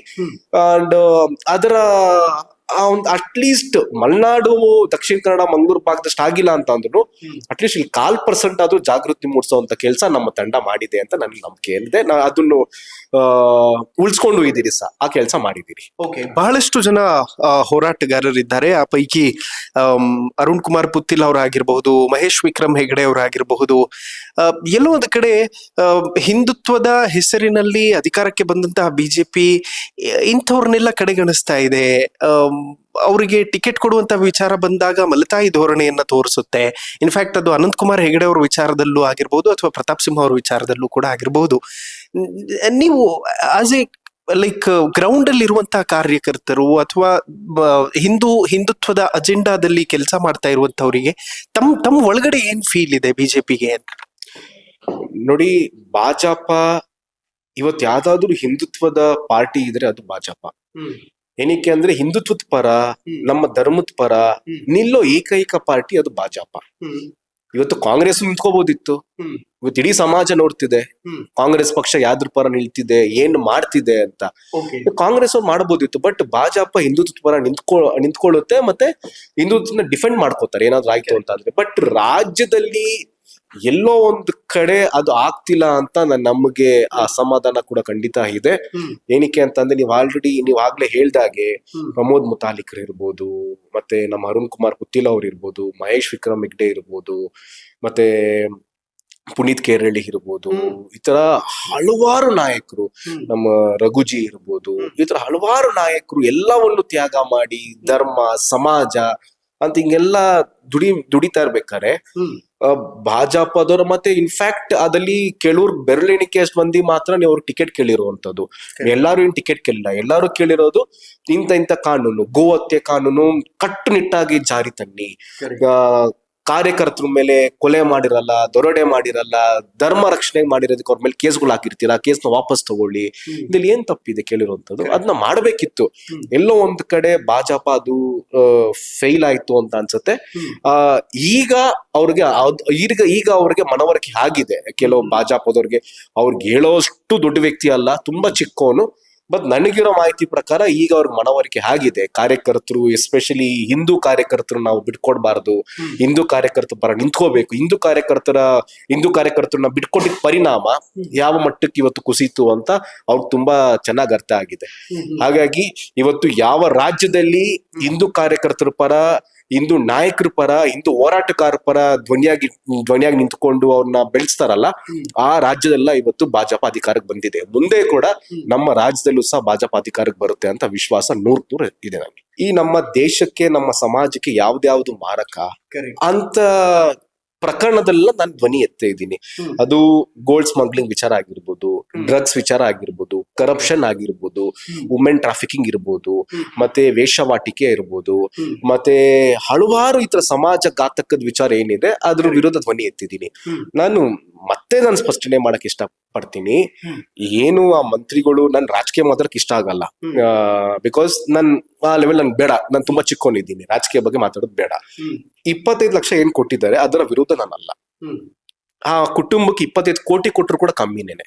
ಹೋಗಿರೋ ರಾಜಕಾರಣಿಗಳ ಮಧ್ಯೆ ಅವರು ಗುಡ್ದಾಟದಲ್ಲಿ ಒಬ್ಬ ಅಮಾಯಕನ ಜೀವ ಹೋಯ್ತು. ಆ ಮನೆಗೆ ಆಧಾರ ಸ್ತಂಭವಾಗಿದ್ದ. ಒಂದು ಮನೆಯಲ್ಲಿ ಜೀವ ಹೋಯ್ತು ಅಂದ್ರೆ ಆ ಕಷ್ಟ ಮನೆಯವ್ರಿಗೆ ಮಾತ್ರ ಗೊತ್ತಿರುತ್ತೆ, ಬೇರೆ ಯಾವ ರಾಜಕಾರಣಿಗಳು ಗೊತ್ತಾಗಲ್ಲ. ರಾಜಕಾರಣಿಗಳು ನಾಮಕಾವಸ್ಥೆಗೆ ಮನೆ ಭೇಟಿ ಕೊಡ್ತಾರೆ, ಶ್ರದ್ಧಾಂಜಲಿ ಹೇಳ್ತಾರೆ, ನಮನ ಸಲ್ಸರ್ ಹೋಗ್ತಾರೆ. ಇನ್ನ ಮಿಕ್ಕಿದ 360 40 ದಿನಾನು ಕೂಡ 5 ದಿನ ಇದೆಲ್ಲ ಆಗುತ್ತೆ, 60 ದಿನ ಆ ಕುಟುಂಬ ಎಷ್ಟು ನೋವಲ್ಲಿರುತ್ತೆ ಅಂತ ತುಂಬಾ ಹತ್ತಿರದಿಂದ ನೋಡೋದು ನನಗೆ ಗೊತ್ತಿರುತ್ತೆ. ಆ ಕುಟುಂಬಕ್ಕೆ 25 ಕೋಟಿ ಕೊಟ್ಟರು ಕೂಡ ಕಮ್ಮಿನೇ. ಬಟ್ ಒಬ್ಬ ರಾಜ್ಯದ ಸಚಿವರಾಗಿ ಒಂದು ದೊಡ್ಡ ಪೋರ್ಟ್ಫೋಲಿಯೋ ಇಟ್ಕೊಂಡಾದ್ಮೇಲೆ ಕಾನೂನು ಪಾಲನೆ ಮಾಡ್ಲೇಬೇಕು. RBI ನ ಗೈಡ್ಲೈನ್ಸ್ ಇದೆ, ಇನ್ಕಮ್ ಟ್ಯಾಕ್ಸ್ ಗೈಡ್ಲೈನ್ಸ್ ಇದೆ. 2 ಲಕ್ಷಕ್ಕಿಂತ ಹೆಚ್ಚಿನ ನಗದು ನೀವು ಕೊಡಂಗಿಲ್ಲ, RTGS ಮಾಡ್ಬೇಕು, ಇಲ್ಲಾಂದ್ರೆ ಬ್ಯಾಂಕಿಂಗ್ ಮುಖಾಂತರ ಚೆಕ್ ಮುಖಾಂತರ ಕೊಡ್ಬೇಕು. ಇದೆಲ್ಲವನ್ನ ನೀವು ಗಾಲಿಗೆ ತೂರಿ. ಮತ್ತೆ ಇನ್ನೊಂದು ಏನ್ ಗೊತ್ತಾ ಸೈಯದ್ ಅವ್ರೆ, ಯಾರೇ ಸಹಾಯ ಮಾಡ್ಲಿ ನಮ್ಗೆ ಅದ್ರಲ್ಲಿ ಅಭ್ಯಂತರ ಇಲ್ಲ. ಸಹಾಯ ಮಾಡೋದು ಒಂದು ರೀತಿ ಇದೆ. ನಾನು ಏನಕ್ಕೆ ಇದನ್ನ ಪದೇ ನಾನು ಏನಕ್ಕೆ NR ರಮೇಶ್ ನನ್ನ ಹೆಸರು ಹೇಳ್ತೀನಿ ಅಂತ ಅಂದ್ರೆ, ಅವ್ರು ನನ್ಗೆ ಅಂತ ಸುಮಾರು ಜನಕ್ಕೆ ಎಷ್ಟು ಸಹಾಯ ಮಾಡಿದ್ದಾರೆ. ಎಲ್ಲೂ ಕ್ಯಾಮ್ರಾ ಮುಂದೆ ಆಗ್ಲಿ ಮಾಧ್ಯಮಗಳ ಮುಂದೆ ಆಗ್ಲಿ ತೋರ್ಸ್ಕೊಂಡು ಅವ್ರು ಸಹಾಯ ಮಾಡಿದ್ದಿಲ್ಲ. ಹೋಗಿ NR ರಮೇಶ್ ನಂತರ ಸುಮಾರು ಜನ ಇದ್ದಾರೆ ರಾಜಕಾರಣದಲ್ಲಿ, ಅಂದ್ರೆ ಸಹಾಯ ಮಾಡಿರೋದಲ್ಲಿ ಹೋಗಿ ಕೊಟ್ಟಿ ಬರ್ತಾರೆ. ಆಯ್ತಾ, ಈ ಕೊಡ್ಬೇಕಾದ್ರೂ ಸಹ ಕಾನೂನು ಗೈಡ್ಲೈನ್ಸ್ ಸಂಪೂರ್ಣವಾಗಿ ಅವ್ರು ಪಾಲನೆ ಮಾಡ್ತಾರೆ. ಇವ್ರು ಏಕಾಏಕಿ ಬಂದು 25 ಲಕ್ಷ ಹಾರ್ಡ್ ಕ್ಯಾಶ್ ಕೊಟ್ಟಿ ನಾವು ಕೊಟ್ಟಿದ್ದೀನಿ 25 ಲಕ್ಷ ಅಂತ ಒತ್ತಿ ಹೇಳಿ ಮಾಧ್ಯಮವ್ರ ಹತ್ರ 25 ಲಕ್ಷ ಕೊಟ್ಟಿದ್ದೀನಿ, ಅದು ಸಣ್ಣ ಅಮೌಂಟ್ ನಾನು ಕೊಟ್ಟಿದ್ದೀನಿ ಅಂತ ಹೇಳ್ಬಿಟ್ಟು ಯಾವಾಗ ನಮ್ ದೂರ ಹೋಯ್ತು IT ಗೆ, ಅವಾಗ ಬಿಡಿ ಅದ್ ನನ್ನ ಅಮೌಂಟ್ ಇಲ್ಲಲ್ಲ ಅಂತ ಹೇಳ್ಬಿಟ್ರೆ, ಅಂದ್ರೆ ಅವ್ರಿಗೂ ಸಹ ಗೊತ್ತಿದೆ ನಾನು ಕಾನೂನು ಉಲ್ಲಂಘನೆ ಮಾಡಿದ್ದೀನಿ ಅಂತ. ಆ ಕಾನೂನು ಉಲ್ಲಂಘನೆ ಮಾಡಿದಾಗ ನಮ್ಗೆ ಅದು ಇಷ್ಟ ಆಗಲ್ಲ. ಮತ್ತೆ ಈ ಭ್ರಷ್ಟಾಚಾರದ ವಿಚಾರ, ಒಬ್ರು ಜಾಯಿಂಟ್ ಕಮಿಷನರ್ ಆಗಿರುವಂತವ್ರು ಮತ್ತೆ ಯಾವುದೇ ಗೌರ್ಮೆಂಟ್ ನೌಕರಿ ಆಗಿರ್ಲಿ, ಅವ್ರ ಸಂಬಳ ಎಷ್ಟು ಬರ್ತಾ ಇರುತ್ತೆ, ಆ ಆಧಾರದ ಮೇಲೆ ಅವ್ರು ಏನ್ ಮಾಡ್ತಿರ್ತಾರೆ. ಆದ್ರೆ ನಿಮ್ಗೆ ಏಕಾಏಕಿ ಕೋಟ್ಯಾಂತರ ರೂಪಾಯಿ ನಿಮ್ಗೆ ಆಸ್ತಿ ಒಬ್ರು ಸರ್ಕಾರಿ ಇಲಾಖೆಯಲ್ಲಿ ಇದ್ದು ನಿಮ್ಗೆ ಹೇಗ್ ಸಾಧ್ಯ? ಇವತ್ತು ರಾಜ್ಯದಲ್ಲಿ ಇವತ್ತು ಬಡವರಾಗಿ ಉಳ್ಕೋತಿದ್ರೆ ಇನ್ನು ಅತಿ ಬಡವರಾಗ್ತಿದ್ದಾರೆ ಬಿಟ್ರೆ ಅವ್ರ ಪರ ಯಾರ್ ಗಮನ ಹರಿಸ್ತಾರೆ, ಅವ್ರ ಪರ ಯಾರ್ ಧ್ವನಿ ಎತ್ತುತ್ತಾರೆ? ನೀವ್ ಈ ತರ ಭ್ರಷ್ಟಾಚಾರ ಮಾಡಿ ಬಡವರ ರಕ್ತನ ಹೀರಿ ಬಡವ್ರ ಹತ್ರ ದುಡ್ಡು ಕಿತ್ಕೊಂಡು ಬಡವ್ರ ದುಡ್ಡು ತಿನ್ನೋರು ನೀವ್ ಏಳ್ಗೆ ಆಗ್ತೀರಾ? ನೀವು ಬಡವ್ರ ಪರ ನೀವು ಯಾವ ಧ್ವನಿ ಆಗ್ತೀರಾ? ನೀವು ಇನ್ನು ಎಷ್ಟು ಅಂತ ನೀವು ಬಡವರ ರಕ್ತನ ತಿಂದು ಬಡವರ ಹತ್ರ ದುಡ್ಡು ಕಿತ್ಕೋತೀರಾ? ಒಂದು ಮನೆ ಕಟ್ಟಂಗಿಲ್ಲ, ಏನೋ ಒಂದು ಕೆಲಸ ಮಾಡಂಗಿಲ್ಲ, ಯಾವ್ದೋ ಒಂದು ಸ್ಕಾಲರ್ಶಿಪ್ ಬರಂಗಿಲ್ಲ, ಎಲ್ಲಾದ್ರಲ್ಲೂ ಕಮಿಷನ್. ಏನ್ ಮಾಡ್ತೀರಾ? ದುಡ್ಡು ತಿಂದು ದುಡ್ಡು. ಅದು ವಿಶೇಷವಾಗಿ ಈ ಏನ್ ಗೊತ್ತಾ, ಈ 98% ಅಷ್ಟು ಈ ಸರ್ಕಾರಿ ನೌಕರರಲ್ಲಿ ನಾವು ಅದ್ರಲ್ಲಿ ಯಾರು ಅತಿ ಕಮ್ಮಿ ಭ್ರಷ್ಟರು ಅಂತ ಹುಡುಕ್ಬೇಕು ಈ ಸರ್ಕಾರ ಕೆಲಸ ಕೆಲವೊಂದು ಆಗ್ಬೇಕು ಅಂತಂದ್ರೆ. ಆ ತರ ಮಟ್ಟಕ್ಕೆ ಬಂದಿದೆ. ಇದಕ್ಕೆ ಮೂಲ ಕಾರಣ ಯಾರು ಅಂದ್ರೆ ರಾಜಕಾರಣಿಗಳು ಇವತ್ತು ಕರೆಕ್ಟ್ ಆಗಿ ಇದ್ದಿದ್ರೆ, ರಾಜಕಾರಣಿಗಳು ರಾಜ್ಯ ಆಳೋರು ಅಡ್ಮಿನಿಸ್ಟ್ರೇಟರ್ ಕರೆಕ್ಟ್ ಆಗಿ ಮಾಡಿದ್ರೆ, ಯಾವುದೇ ರೀತಿಯಾದಂತ ಕರಪ್ಷನ್ ಇಲ್ದೇನೆ, ಯಾವುದೇ ರೀತಿಯಾದಂತ ಕಾಂಪ್ರಮೈಸ್ ಇಲ್ದೇನೆ ಪ್ರಾಮಾಣಿಕವಾಗಿ ಮಾಡಿದಿದ್ರೆ ಇವತ್ತು ಅಧಿಕಾರಿಗಳು ಸಹ ಆ ದಾರಿ ಇಳಿತಾ ಇರ್ಲಿಲ್ಲ. ರಾಜಕಾರಣಿಗಳೇ ಆ ದಾರಿಗೆ ಇಲ್ದಾದ್ಮೇಲೆ ಅಧಿಕಾರಿಗಳು ಏನ್ ಮಾಡ್ತಾರೆ ಹೇಳಿ? ಕೇಳೋರು ಯಾರು ಪಾಪ ಅಧಿಕಾರಿಗಳನ್ನ? ಹಾಗಾಗಿ ಇದರ ವಿರುದ್ಧ ಹೋರಾಟ. ಇವತ್ತು ಏನೋ ಒಂದು ಗಲಭೆ ಆಯ್ತು, ಏನೋ ಒಂದು ಆಯ್ತು ಅಂತಂದ್ರೆ ಮೊದ್ಲು ನಾವು ಪ್ರಶ್ನೆ ಮಾಡೋದು ಯಾರನ್ನ? ಪೊಲೀಸ್ ಇಲಾಖೆನ. ಪೊಲೀಸ್ ಅವ್ರು ಏನ್ ಮಾಡ್ತಿದ್ದಾರೆ? ಪೊಲೀಸ್ ಅವ್ರು ಕೆಲಸ ಮಾಡ್ತಿಲ್ಲ. ಪೊಲೀಸ್ ಅವ್ರ ಕುಟುಂಬದ ಬಗ್ಗೆ ಯಾವತ್ತಾದ್ರೂ ನಾವ್ ಯಾರಾದ್ರೂ ಯೋಚನೆ ಮಾಡಿದ್ದೀರಾ ಸೈಯದ್? ಅವ್ರಿಗೂ ಎಂತಿ ಮಕ್ಳು ಇರ್ತಾರೆ, ಅವ್ರಿಗೂ ಸಮಯ ಸಂದರ್ಭ ಕೊಡ್ಬೇಕು. ಅವ್ರ ರಜಾಗಳೇ ಇಲ್ಲ, ಪೊಲೀಸರು ರಜಾ ಸಿಗ್ತಿಲ್ಲ. ಪೊಲೀಸ್ ಅವ್ರಿಗೆ ಒಬ್ಬ ಕಾನ್ಸ್ಟೇಬಲ್ ರಜಾ ತಗೋಬೇಕು ಅಂತಂದ್ರೆ ಅವನು 1 ವಾರ ಹಳಿಬೇಕು. ಅವನು ಮೇಲಧಿಕಾರಿಗಳಲ್ಲಿ ಇಲ್ಲಿ ಅಂತ ಹಳ್ದಿ ಅವನು ಅವ್ರ ಕುಟುಂಬಕ್ಕೆ ಸಮಯ ಕೊಡೋಕ್ ಆಗ್ತಿಲ್ಲ. ಅವನಿಗೆ ಎಷ್ಟು ಒತ್ತಡ ಇರುತ್ತೆ. ಇವತ್ತು ಸ್ಟೇಷನ್ಗಳನ್ನ ನೀವು ಮಾರಾಟಗಳು ಮಾಡ್ಕೊಂಡಿದ್ದೀರಾ? ಎಷ್ಟೋ ಸ್ಟೇಷನ್ ಇವತ್ತು 2 ಕೋಟಿ 1 ಕೋಟಿಗೆ ಮಾರಾಟ ಆಗ್ತಿದೆ. ಅವರು ದುಡ್ಡು ಕೊಟ್ಟು ಬಂದಿರುವಂತವ್ರು ವಾಪಸ್ ಆ ದುಡ್ಡನ್ನ ರಿಕವರಿ ಮಾಡೋದಲ್ಲಿ ಅವ್ರ ಗಮನ ಹರಿಸ್ತಾರ? ಕಾನೂನು ಸುವ್ಯವಸ್ಥೆನ ಅದನ್ನ ಸುಧಾರಿಸುವಂತ ಗಮನ ಹರಿಸ್ತಾರ? ಬಡವ್ರ ಬಗ್ಗೆ ಗಮನ ಹರಿಸ್ತಾರ ಪೊಲೀಸ್ ಇಲಾಖೆ? ಇವತ್ತು ಪೊಲೀಸ್ ಪೋಸ್ಟಿಂಗ್ ಏನ್ ಮಾಡ್ತಿದ್ದೀರಾ? ಅದು ಯಾವುದೇ ಸರ್ಕಾರ ಇರ್ಲಿ, ದಯವಿಟ್ಟು ಪೊಲೀಸ್ ಅವ್ರಿಗೆ ಫ್ರೀ ಪೋಸ್ಟಿಂಗ್ ಮಾಡ್ಕೊಡಿ. ಫ್ರೀ ಪೋಸ್ಟಿಂಗ್ ಮಾಡಿದ್ರೆ ಪ್ರಾಮಾಣಿಕವಾಗಿ ಅವರು ಕೂಡ ಕೆಲಸ ಮಾಡ್ಬೋದು. ನೀವು ಅವ್ರ ಹತ್ರ ದುಡ್ಡು ತಿಂದ್ರೆ ಪೊಲೀಸ್ ಅವರು ಬಡಬಗರು ಜನರ ಹತ್ರ ದುಡ್ಡು ತಿಂತಾರೆ. ಈ ರಾಜಕಾರಣಿಗಳು ಫ್ರೀ ಪೋಸ್ಟಿಂಗ್ ಮಾಡ್ಕೊಟ್ರೆ ಇಲಾಖೆ ಅವ್ರಿಗೆ, ಪೊಲೀಸ್ ಅವ್ರಿಗೆ ಎಂತೆಂತ ಒಳ್ಳೊಳ್ಳೆ ಆಫೀಸರ್ಸ್ ಇವತ್ತು ನಾನ್ ಎಕ್ಸಿಕ್ಯೂಟಿವ್ ಇದಾರೆ ಗೊತ್ತಾ ಸೈಯದ್? ಅವ್ರಿಗೆ ಎಕ್ಸಿಕ್ಯೂಟಿವ್ ಬರಕ್ ಆಗ್ತಿಲ್ಲ, ಅಷ್ಟು ಡಿಮ್ಯಾಂಡ್ ಇದೆ. ಇವತ್ತು ಕೋರಮಂಗಲ ಸ್ಟೇಷನ್ 2.25 ಕೋಟಿ, ಅಶೋಕ್ ನಗರ ಸ್ಟೇಷನ್ 3 ಕೋಟಿ, ಕಬ್ಬನ್ ಪಾರ್ಕ್ ಸ್ಟೇಷನ್ 2 ಕೋಟಿ, ಉಪ್ಪಾರಪೇಟೆ ಸ್ಟೇಷನ್ 3 ಕೋಟಿ, KR ಮಾರ್ಕೆಟ್ ಸ್ಟೇಷನ್ 3 ಕೋಟಿ. ಎಲ್ಲಿ ಕೊಟ್ಟು ಬರ್ತಾರೆ? ಏನ್ ಮಾಡ್ಬೇಕು? ಒಬ್ಬ ಇನ್ಸ್ಪೆಕ್ಟರ್ ಅಷ್ಟು ದುಡ್ಡು ಕೊಟ್ಟು ಬರ್ಬೇಕು ಅಂತಂದ್ರೆ ಅವ್ನ ಅದನ್ನ ಹೆಂಗ್ ಎತ್ತಬೇಕು ಅಂತ ಯೋಚನೆ ಮಾಡ್ತಾನೆ. ನಾನ್ ಹೇಳಿರೋದು ಸುಳ್ಳು ಅಂತ ಆಗಿದ್ದಿದ್ರೆ, ದುಡ್ಡು ಕೊಟ್ಟಿಲ್ಲ ಯಾರು ಅಂತ ಆಗಿದ್ದಿದ್ರೆ, ಯಾರ್ಯಾರು ಇಂತ ನಾನು ಹೇಳಿದ್ನಲ್ಲ, KR ಮಾರ್ಕೆಟ್, ಇಂದಿರಾನಗರ, ಕೋರಮಂಗಲ, ಅಶೋಕ್ ನಗರ, ಅಲ್ಲಿ ಕೆಲಸ ಮಾಡಿದಂತ ಇನ್ಸ್ಪೆಕ್ಟರ್ ಮಂಪರ್ ಪರೀಕ್ಷೆ ರೆಡಿ ಇದಾರ ಕೇಳಿ? ಯಾರ್ಯಾರು ಹೆಂಗ್ ದುಡ್ಡು ಕೊಟ್ರು ಅಂತ ಗೊತ್ತಾಗುತ್ತೆ. ಎಲೆಕ್ಷನ್ ಫಂಡಿಂಗ್ ಮಾಡಿಲ್ವಾ ಕೇಳಿ ಇನ್ಸ್ಪೆಕ್ಟರ್ಗಳು ಆ ಪೋಸ್ಟಿಂಗ್ ಬೇಕು ಅಂತ? ಈಗ ಅಷ್ಟು ದುಡ್ಡು ಕೊಡಕ್ಕಾಗ್ದೇನೆ ಅವ್ರಲ್ಲಿರುವಂತ ಜಮೀನ್ನ ಈ ರಾಜಕಾರಣಿಗಳು ಕೆಲವು ಚೇಲ ಇರ್ತಾರಲ್ಲ ಅವ್ರ ಹೆಸರು ಮಾಡ್ತಿದ್ದಾರೆ. ಆ ಮಟ್ಟಕ್ಕೆ ಬಂದಿದೆ. ಆ ಮಟ್ಟಕ್ಕೆ ಬಂದ ಕಾನೂನು ಸುವ್ಯವಸ್ಥೆ ಹದ್ಗೆಡುತ್ತೆ. ಇನ್ನೇನು ಸುಧಾರಣೆ ಆಗುತ್ತಾ? ಇದರ ವಿರುದ್ಧ ನಮ್ಮ ಹೋರಾಟ. ಇದು ಸಮಾಜ ಸುಧಾರಣೆ ಆಗ್ಬೇಕು, ಬಡವ್ರಿಗೆ ನ್ಯಾಯ ಸಿಗ್ಬೇಕು. ಈ ಭ್ರಷ್ಟಾಚಾರ ವಿರುದ್ಧ ನಮ್ಮ ಹೋರಾಟ ನಿರಂತರವಾಗಿರುತ್ತೆ. ಒಂದ್ ಕಡೆ ಧರ್ಮದ ಪರ ಹೋರಾಟ, ಇನ್ನೊಂದ್ ಕಡೆ ಈ ತರ ವಿರುದ್ಧ ಹೋರಾಟ. ಧ್ವನಿ ಎತ್ತಲೇಬೇಕಾಗುತ್ತೆ. ಬಾಬಾ ಸಾಹೇಬ್ರು ಕೂಡ ಸ್ಪಷ್ಟವಾಗಿ ಹೇಳಿದ್ದಾರೆ, ಎಲ್ಲಿ ಮೋಸ ಆಗುತ್ತೆ, ಎಲ್ಲಿ ಅನಾಚಾರ ಆಗುತ್ತೆ, ಎಲ್ಲಿ ಭ್ರಷ್ಟಾಚಾರ ಆಗುತ್ತೆ, ನಿಮ್ಮ ಕಣ್ಣು ಮುಂದೆ ಆಗ್ತಾ ಇದ್ರೆ ನೀವು ಅದನ್ನ ಪ್ರಶ್ನೆ ಮಾಡಿಲ್ಲ ಅಂತ ಅಂದ್ರೆ ನೀವು ಅದಲ್ಲಿ ಪಾಲ್ದಾರರು. ಪ್ರಶ್ನೆ ಮಾಡಬೇಕು. ಆ ಪ್ರಶ್ನೆ ಮಾಡುವಂತ ಆ ಹಕ್ಕು ನಮ್ಗೆ ಬಾಬಾ ಸಾಹೇಬ್ರು ಕೊಟ್ಟಿದ್ದಾರೆ. ಆಗ ನಾವು ಪ್ರಶ್ನೆ ಮಾಡ್ತೀರಿ, ಅದ್ರ ವಿರುದ್ಧ ಹೋರಾಟ ಮಾಡ್ತೀರಿ. ಓಕೆ, ವೆಲ್, ತೇಜಸ್ ಅವ್ರ ಸ್ನೇಹಿತರೆಲ್ಲರೂ ಕೂಡ ನಮ್ ಜೊತೆ ಇದ್ದಾರೆ, ಮಾತಾಡಿಸ್ತಾ ಹೋಗ್ತೀನಿ. ಏನನ್ಸುತ್ತೆ ತೇಜಸ್ ಹೋರಾಟಗಳಾಗ್ಲಿ ಅಥವಾ ಅವರಲ್ಲಿರುವಂತ ಫೈರ್ ನೋಡಿದಾಗ? ಸುಮಾರು ಜನ ಕಲ್ಮಶ ಹೋರಾಟಗಾರ ಇರ್ತಾರೆ. ಸುಮ್ನೆ ದುಡ್ಡಿಗೆ, ಹೆಸರಿಗೆ, ಪಾಪ್ಯುಲಾರಿಟಿಗೆ, ಇಲ್ಲ ಏನೋ ಒಂದು ಲಾಭಕ್ಕೋಸ್ಕರ ಮಾಡೋರು ಇರ್ತಾರೆ. ಅವರೆಲ್ಲ ಎಲ್ಲೂ ಜಾಸ್ತಿ ಬೆಳೆಯಕ್ ಆಗಲ್ಲ. ಇಂಥವ್ರನ್ನ ನೋಡ್ರೆ ನಮಗೂ ಖುಷಿ ಆಗುತ್ತೆ. ಏನಕ್ಕೆ ಅಂತಂದ್ರೆ ಏನು ಇಲ್ದಿರ ಡೆಡಿಕೇಟೆಡ್ ಆಗಿ ಹಿಂದುತ್ವಗೋಸ್ಕರ ಮಾಡೋರು ಸುಮಾರು ಜನ ಕಮ್ಮಿ, ತುಂಬಾ ಕಮ್ಮಿ. ಎಣಿಸ್ಬೋದು ಅಷ್ಟೇ ನೀವು. ಆತರ ಕಟ್ಟರ್ ಹಿಂದುತ್ವ ಹೋರಾಟಗಾರರು. ಸೊ ಎಲ್ಲಾರು ಹೇಳ್ಬೋದು, ಇವಾಗ ನಾನು ಹೋರಾಟಗಾರ ಅಂತ ಹೇಳ್ತೀನಿ, ಬಟ್ ಫುಲ್ ಟೈಮ್ ಅದ್ರಲ್ಲಿ ಇರಕ್ಕಾಗಲ್ಲ. ಅದು ಆವಾಗ ನಮ್ಗೆ ಏನ್ ಅನ್ಸುತ್ತೆ ಅಂತಂದ್ರೆ ಇಂಥವ್ರು ಸ್ವಲ್ಪ ಸಪೋರ್ಟ್ ಮಾಡಿ ನಾವು ಬೆನ್ನೆಲುಬಾಗಿ ನಿಂತ್ಕೊಂಡ್ರೆ ಅವ್ರು ಇನ್ನೂ ತುಂಬಾ ಉನ್ನತ ಮಟ್ಟಕ್ಕೆ ಹೋಗ್ತಾರೆ. ಅದು ನಮ್ಗೆ ಇವರಲ್ಲಿ ಇಷ್ಟ. ಅದು ಕಾಂಪ್ರಮೈಸ್ ಆಗೋ ಬುದ್ಧಿ ಇಲ್ಲ. ಬಂತು ಅಂತಂದ್ರೆ ಎಲ್ಲ ಇವಾಗ ಮೊನ್ನೆ ಅಲ್ಲಿ ಕಲ್ಲು ತೂರಾಟ ಆಯ್ತು. ಫಸ್ಟ್ ಪರ್ಸನ್ ಹೋಗಿ ನಿಂತ್ಕೊಂಡ್ರು, ಸಿಂಗಲ್ ಆಗೋದು. ನಮ್ಗೂ ಏನು ಹೇಳಿಲ್ಲ. ನನಗೆ ಫಸ್ಟ್ ಗಲಾಟೆ ಆಗಿದೆ, ಅಲ್ಲಿ ಹೋಗ್ಬೇಕು, ನಾನು ಹಿಂದೂ ರಕ್ಷಣೆ ಮಾಡ್ಬೇಕು ಅಂತ ನಮ್ಗೆ ಕಾಯ್ದು ಇಲ್ಲ ಅವರು. ಸೊ ಆತರ ಡೇರಿಂಗ್ ಆಗಿ ಹೋಗ್ತಾರೆ, ಸಿಂಗಲ್ ಆಗಿ ಹೋಗ್ತಾರೆ. ಎಲ್ಲೇ ಆದ್ರೂ ಅಷ್ಟೇ, ಧರ್ಮಸ್ಥಳದಕ್ಕೂ ಹೋಗಿದ್ರು, ಎಲ್ಲದೂ ಅಟೆಂಡ್ ಮಾಡ್ತಾರೆ. ಅದು ಹಂಗಿರ್ತಾರೆ. ಆ ತರದಕ್ಕೆ ನಾವು ಅವ್ರಿಗೆ ತುಂಬಾ ಇಷ್ಟಪಡ್ತೀವಿ, ಅವ್ರಿಗೆ ಸಪೋರ್ಟ್ ಮಾಡ್ಕೊಂಡು ಹೋಗ್ತಾ ಇದೀವಿ. ಓಕೆ, ಇನ್ಫ್ಯಾಕ್ಟ್ ಜೊತೆಲಿರುವಂತವ್ರು ಮಾತ್ರ ಸ್ಟ್ರಗಲ್ ನೋಡಿರ್ತಾರೆ. ಟಿವಿಯಲ್ಲಿ ಮಾತ್ರ ಜನ ನೋಡೋದು ಹೋರಾಟಗಳು ಮತ್ತು ಅವರ ಪ್ರತಿಭಟನೆ, ಅದನ್ನ ನೋಡಿರ್ತಾರೆ. ಸ್ಟ್ರಗಲ್ ನೀವುಗಳು ಮಾತ್ರ ನೋಡಿರ್ತೀರಿ. ಸ್ಟ್ರಗಲ್ ಏನು ಅಂತ? ಸರ್, ಸ್ಟ್ರಗಲ್ ಏನು ಅಂತಂದ್ರೆ ಇವಾಗ ಸುಮ್ನೆ ಟಿವಿಲಿ ಬಂದಿದ ತಕ್ಷಣ ಬಿಡ್ರೆ ಅವನೇನ್ರಿ ಏನೋ ಮಾಡ್ಕೊಂಡ್ಬಿಟ್ಟಿದಾನೆ, ಅದಕ್ಕೆ ಬಂದವನೇ ಅಂತ ಅಂತಾರೆ. ಒಂದೊತ್ತು ಇಡ್ಲಿಗೂ ಇಲ್ದಿರೋ ಟೈಮು ಇದೆ, ತಿಂದಿರೋ ಟೈಮು ಇದೆ. ಯಾರಿಗೋ ಹೋಗಿ ಇಡ್ಲಿ ತಿನ್ಬೇಕಾದ್ರೆ ಯಾರಿಗೋ ಫೋನ್ ಮಾಡಿ ಹೊಟ್ಟೆ ಹಸಿ ಅಂದ್ರೆ ಕೇಳೋ ಮನುಷ್ಯನೂ ಅಲ್ಲ. ತುಂಬಾ ತೀರಾ ಇದ್ದಾಗಲೂ ಇಡ್ಲಿ ತಿನ್ನಕ್ ಹೋಗ್ಬೇಕಾಯ್ತು, ಆಸೆ ಆಯ್ತು ಅಂದಾಗ ಬೇರೆಯವರು ದುಡ್ಡು ಹಾಕಿ ತಿಂದಿರೋ ಇನ್ಸಿಡೆಂಟ್ಸು ಇದೆ. ಆತರ ನಮ್ಮನ್ನು ಕೇಳಿರೋ ಇನ್ಸಿಡೆಂಟ್ಸು ಇದೆ. ಬಟ್ ನಾವ್ ಇದನ್ನ ಏನಕ್ಕೆ ಅಂತಂದ್ರೆ ಡೌನ್ ಮಾಡ್ಬೇಕು ಅಂತ ಹೇಳ್ತಾರದಲ್ಲ, ಆ ತರ ಎಲ್ಲ ಕಷ್ಟಪಟ್ಟು ಬೆಳ್ದಿರೋದು. ಸುಮಾರು ಜನ ಇವ್ರಿಗೆ ಸಪೋರ್ಟು ಮಾಡಿದ್ದಾರೆ, ಊಟ ತಿಂಡಿನೂ ಕೊಡ್ಸಿದ್ದಾರೆ. ಇವ್ರು ಏನ್ ಅದೇ ಬಸ್ಸಲ್ಲಿ ಹೋಗ್ತಾ ಇದ್ರು. ಇವಾಗ ಫಸ್ಟ್ ಎಲ್ಲ ಎಲ್ಲೋ ಒಂದ್ ಕಡೆ ಜಗಳ ಆಗೋಯ್ತು ಅಂತ ನೆಲಮಂಗಲಾಗ ಹೋಗ್ಬೇಕು ಅಂದ್ರೆ ಬಸ್ಸಲ್ಲಿ ಹೋಗೋರು. ಅದೆಲ್ಲ ಯಾರಿಗೂ ಕಾಣಿಸಲ್ಲ.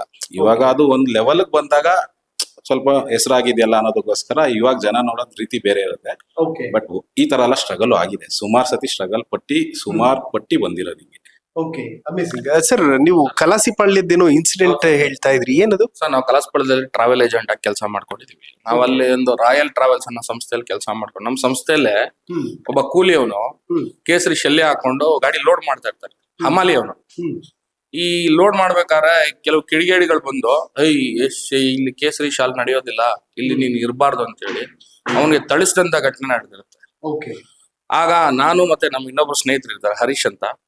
ಅವ್ರು ಹೋಗಿ ಯಾಕೆ ಹೊಡಿತೀಯ ಅಂತ ಕೇಳಿದಕ್ಕೆ ಅವನು ಹೊಡೆದು, ತಿರ್ಗಾ ನಾವು ಕಂಪ್ಲೇಂಟ್ ಕೊಡಕ್ ಹೋದಾಗ ಕಂಪ್ಲೇಂಟ್ ತಗೊಳಕ್ಕೆ ಮೀನಾಮೇಷ ಎಣಿಸ್ತಂತ ಪೊಲೀಸ್ ಸ್ಟೇಷನ್ ಕಲಾಸಪಾಳ್ಯದಲ್ಲಿ. ಆಮೇಲೆ ನಮ್ ನಾಯಕರೆಲ್ಲ ಬಂದ್ಮೇಲೆ ಇವರೆಲ್ಲ ಮಾತಾಡಿದ್ಮೇಲೆ ಆ ಕಂಪ್ಲೇಂಟ್ FIR ಮಾಡ್ತಾರೆ. ಅದಾದ್ಮೇಲೆ ಸ್ಥಳೀಯ ಶಾಸಕರು ಬಂದು ನಮ್ಗೆ ಧಮಕಿ ಕೊಡ್ತಾರೆ. ಏನಪ್ಪಾ ಏನ್ ಮಾಡ್ತಾ ಇದ್ದೀರಾ ನೀವು? ಧಮಕಿ ಅಂತಂದ್ರೆ ಬೈಯೋದಂತಲ್ಲ. ಏನಪ್ಪಾ ಏನ್ ಮಾಡಕ್ ಹೊಟ್ಟಿದೀರಾ ನೀವು? ಇದನ್ನೆಲ್ಲ ಕಮ್ಯುನಲ್ ಮಾಡಕ್ ಹೋಗ್ಬೇಡಿ ನೀವು. ಈ ರೀತಿ ನಮ್ಗೆ ಇಂಡೈರೆಕ್ಟ್ ಆಗಿ ನಮ್ಗೆ ಥ್ರೆಟ್ ಮಾಡಕ್ ಬರ್ತಾರೆ. ಹುಷಾರಾಗಿರಿ ನೀವು ಇಲ್ಲೇ ವಾಸ ಮಾಡ್ತಾ ಇರೋದು ಅಂದ ಹುಷಾರಾಗಿರಿ ಅಂತೆಲ್ಲ ಹೇಳ್ತಾರೆ. ಹೀಗಾದಾಗ ಏನಾಗುತ್ತೆ ಅಂತಂದ್ರೆ ನಮ್ ಸಂಘಟನೆಗೆ ನಾವು ಬಲ ಕೊಡಕ್ಕೂ ಕಷ್ಟ ಆಗೋಗ್ಬಿಡುತ್ತೆ ಒಂದೊಂದ್ಸತಿ. ಪರಿಸ್ಥಿತಿ ಹೇಗಾಗುತ್ತೆ ಅಂತಂದ್ರೆ ನಾವ್ ಇವಾಗ ಪ್ರತಿದಿನ ಅಲ್ಲೇ ಇರೋರು, ನಮ್ ಹೊಟ್ಟೆ ಪಾಡೋದು, ಅಲ್ಲೇ ಇದ್ದು ಕೆಲಸ ಮಾಡ್ಬೇಕಂತ ವ್ಯಕ್ತಿಗಳು. ಈ ತರ ಪ್ರಾಬ್ಲಮ್ ಆದಾಗ ಮುಂದಕ್ಕೆ ಬೇರೆ ಯಾವ್ದಕ್ಕೋ ನಮ್ ಟ್ರಾವೆಲ್ಸ್ ಅಂದ್ಮೇಲೆ ಯಾವ್ದಾದ್ರು ಬರ್ತಾ ಇರ್ತದೆ, ಹೋಗ್ತಾ ಇರ್ತದೆ. ಅಲ್ಲಿ ಪ್ರಾಬ್ಲಮ್ಸ್ ಗಳು ಆಗ್ತಾ ಇರ್ತವೆ. ಅಲ್ಲಿ ನಮ್ಮನ್ನೇ ಅಕ್ಯೂಸ್ಟ್ ಮಾಡೋ ಅಂತ ಪರಿಸ್ಥಿತಿಗಳು ತುಂಬಾ ಇರ್ತವೆ. ಹಾಗಾಗಿ ನಾವು ಕೆಲವೊಂದ್ ಕಡೆ ಮಾತಾಡ್ಲಿಕ್ಕೆ ಆಗಲ್ಲ. ನಮ್ ನಾಯಕರು ಇಂಥವ್ರು ನಮ್ ಹಿಂದೆ ಇರೋದ್ರಿಂದ ಮಾತ್ರನೇ ನಾವು ಮುಂದಕ್ಕೆ ಹೋಗಕ್ ಸಾಧ್ಯ ಆಯ್ತು ಈ ಇನ್ಸಿಡೆಂಟ್ ಅಲ್ಲಿ. ಬಟ್ ಮುಂದಕ್ಕೂ ಅಷ್ಟೇ ನಮ್ಗೆ ಇಂಥ ಇನ್ಸ್ಪಿರೇಷನ್ ಇದ್ರೆ ನಾವು ಎಲ್ಲಿವರೆಗೂ ಬೇಕಾದ್ರೂ ಹೋಗಕ್ ರೆಡಿ ಇರ್ತೀವಿ. ಹೀಗಿರುತ್ತೆ. ಹೇಗೆ ಪರಿಚಯ ತೇಜಸ್ ಅವ್ರದ್ದು? ಸರ್ ನಮ್ಮ ಸ್ನೇಹಿತರೊಬ್ರು ಪರಿಚಯ ಮಾಡ್ಕೊಟ್ರು ಅವ್ರನ್ನ. ಅದೇ ಈ ಇನ್ಸಿಡೆಂಟ್ ಅಲ್ಲಿ ಏನಾಯ್ತು ಅಂತಂದ್ರೆ, ನಾನು ಹಿಂದೂ ಸಂಘಟನೆಯವ್ರು ಕಾಲ್ ಮಾಡಿದ್ದೆ ಈ ತರ ಪರಿಸ್ಥಿತಿ ಅಂತ. ಅವಾಗ ನಮ್ಮ ಅಲ್ಲಿಗೆ ಬಂದು ರಾತ್ರಿ 3 ಗಂಟೆ 4 ಗಂಟೆವರೆಗೂ ನಮ್ ಜೊತೆಲೇ ಇದ್ದು ಪೊಲೀಸ್ ಸ್ಟೇಷನ್ ನಲ್ಲಿ ಅವ್ರಿಗೆ ನ್ಯಾಯ ಕೊಡ್ಸೋಂತ ಕೆಲಸ ಮಾಡಿ, ಆಮೇಲೆ FIR ಮಾಡಿಸಿ ಅರ್ಜೆಂಟ್ ಆಗಿ ತುರಂತವಾಗಿ ಮಾಡಿರೋದು. ಗುಡ್. ಇವರೊಂದು ಊಟದ ವಿಚಾರ ಹೇಳ್ತಿದ್ರು. ಅದು ನಮ್ದೊಂದು ಟೀಮ್ ಇದೆ, ನಾವು ಫುಡ್ ಲವರ್ಸ್. ಅಂದ್ರೆ ಚೆನ್ನಾಗಿ ತಿನ್ಬೇಕು ಸೈಯದ್. ಅಂದ್ರೆ ತಿನ್ನೋದಲ್ಲಿ ನಾವು ರಾಜಿ ಆಗಲ್ಲ, ತಿನ್ನೋದು ಹೋರಾಟದಲ್ಲಿ ಚೆನ್ನಾಗಿ ತಿಂತೀರಿ ನಾವು. ಅಂಡ್ ನಾವೆಲ್ಲದೂ ಒಂದ್ ಕಡೆ ಹೋಗ್ತೀರಿ ಅಂತ ಅಂದ್ರೆ ಸರಿಯಾಗಿ ತಿನ್ಬೇಕು, ದುಡ್ಡು ಇರ್ತಾ ಇರ್ಲಿಲ್ಲ.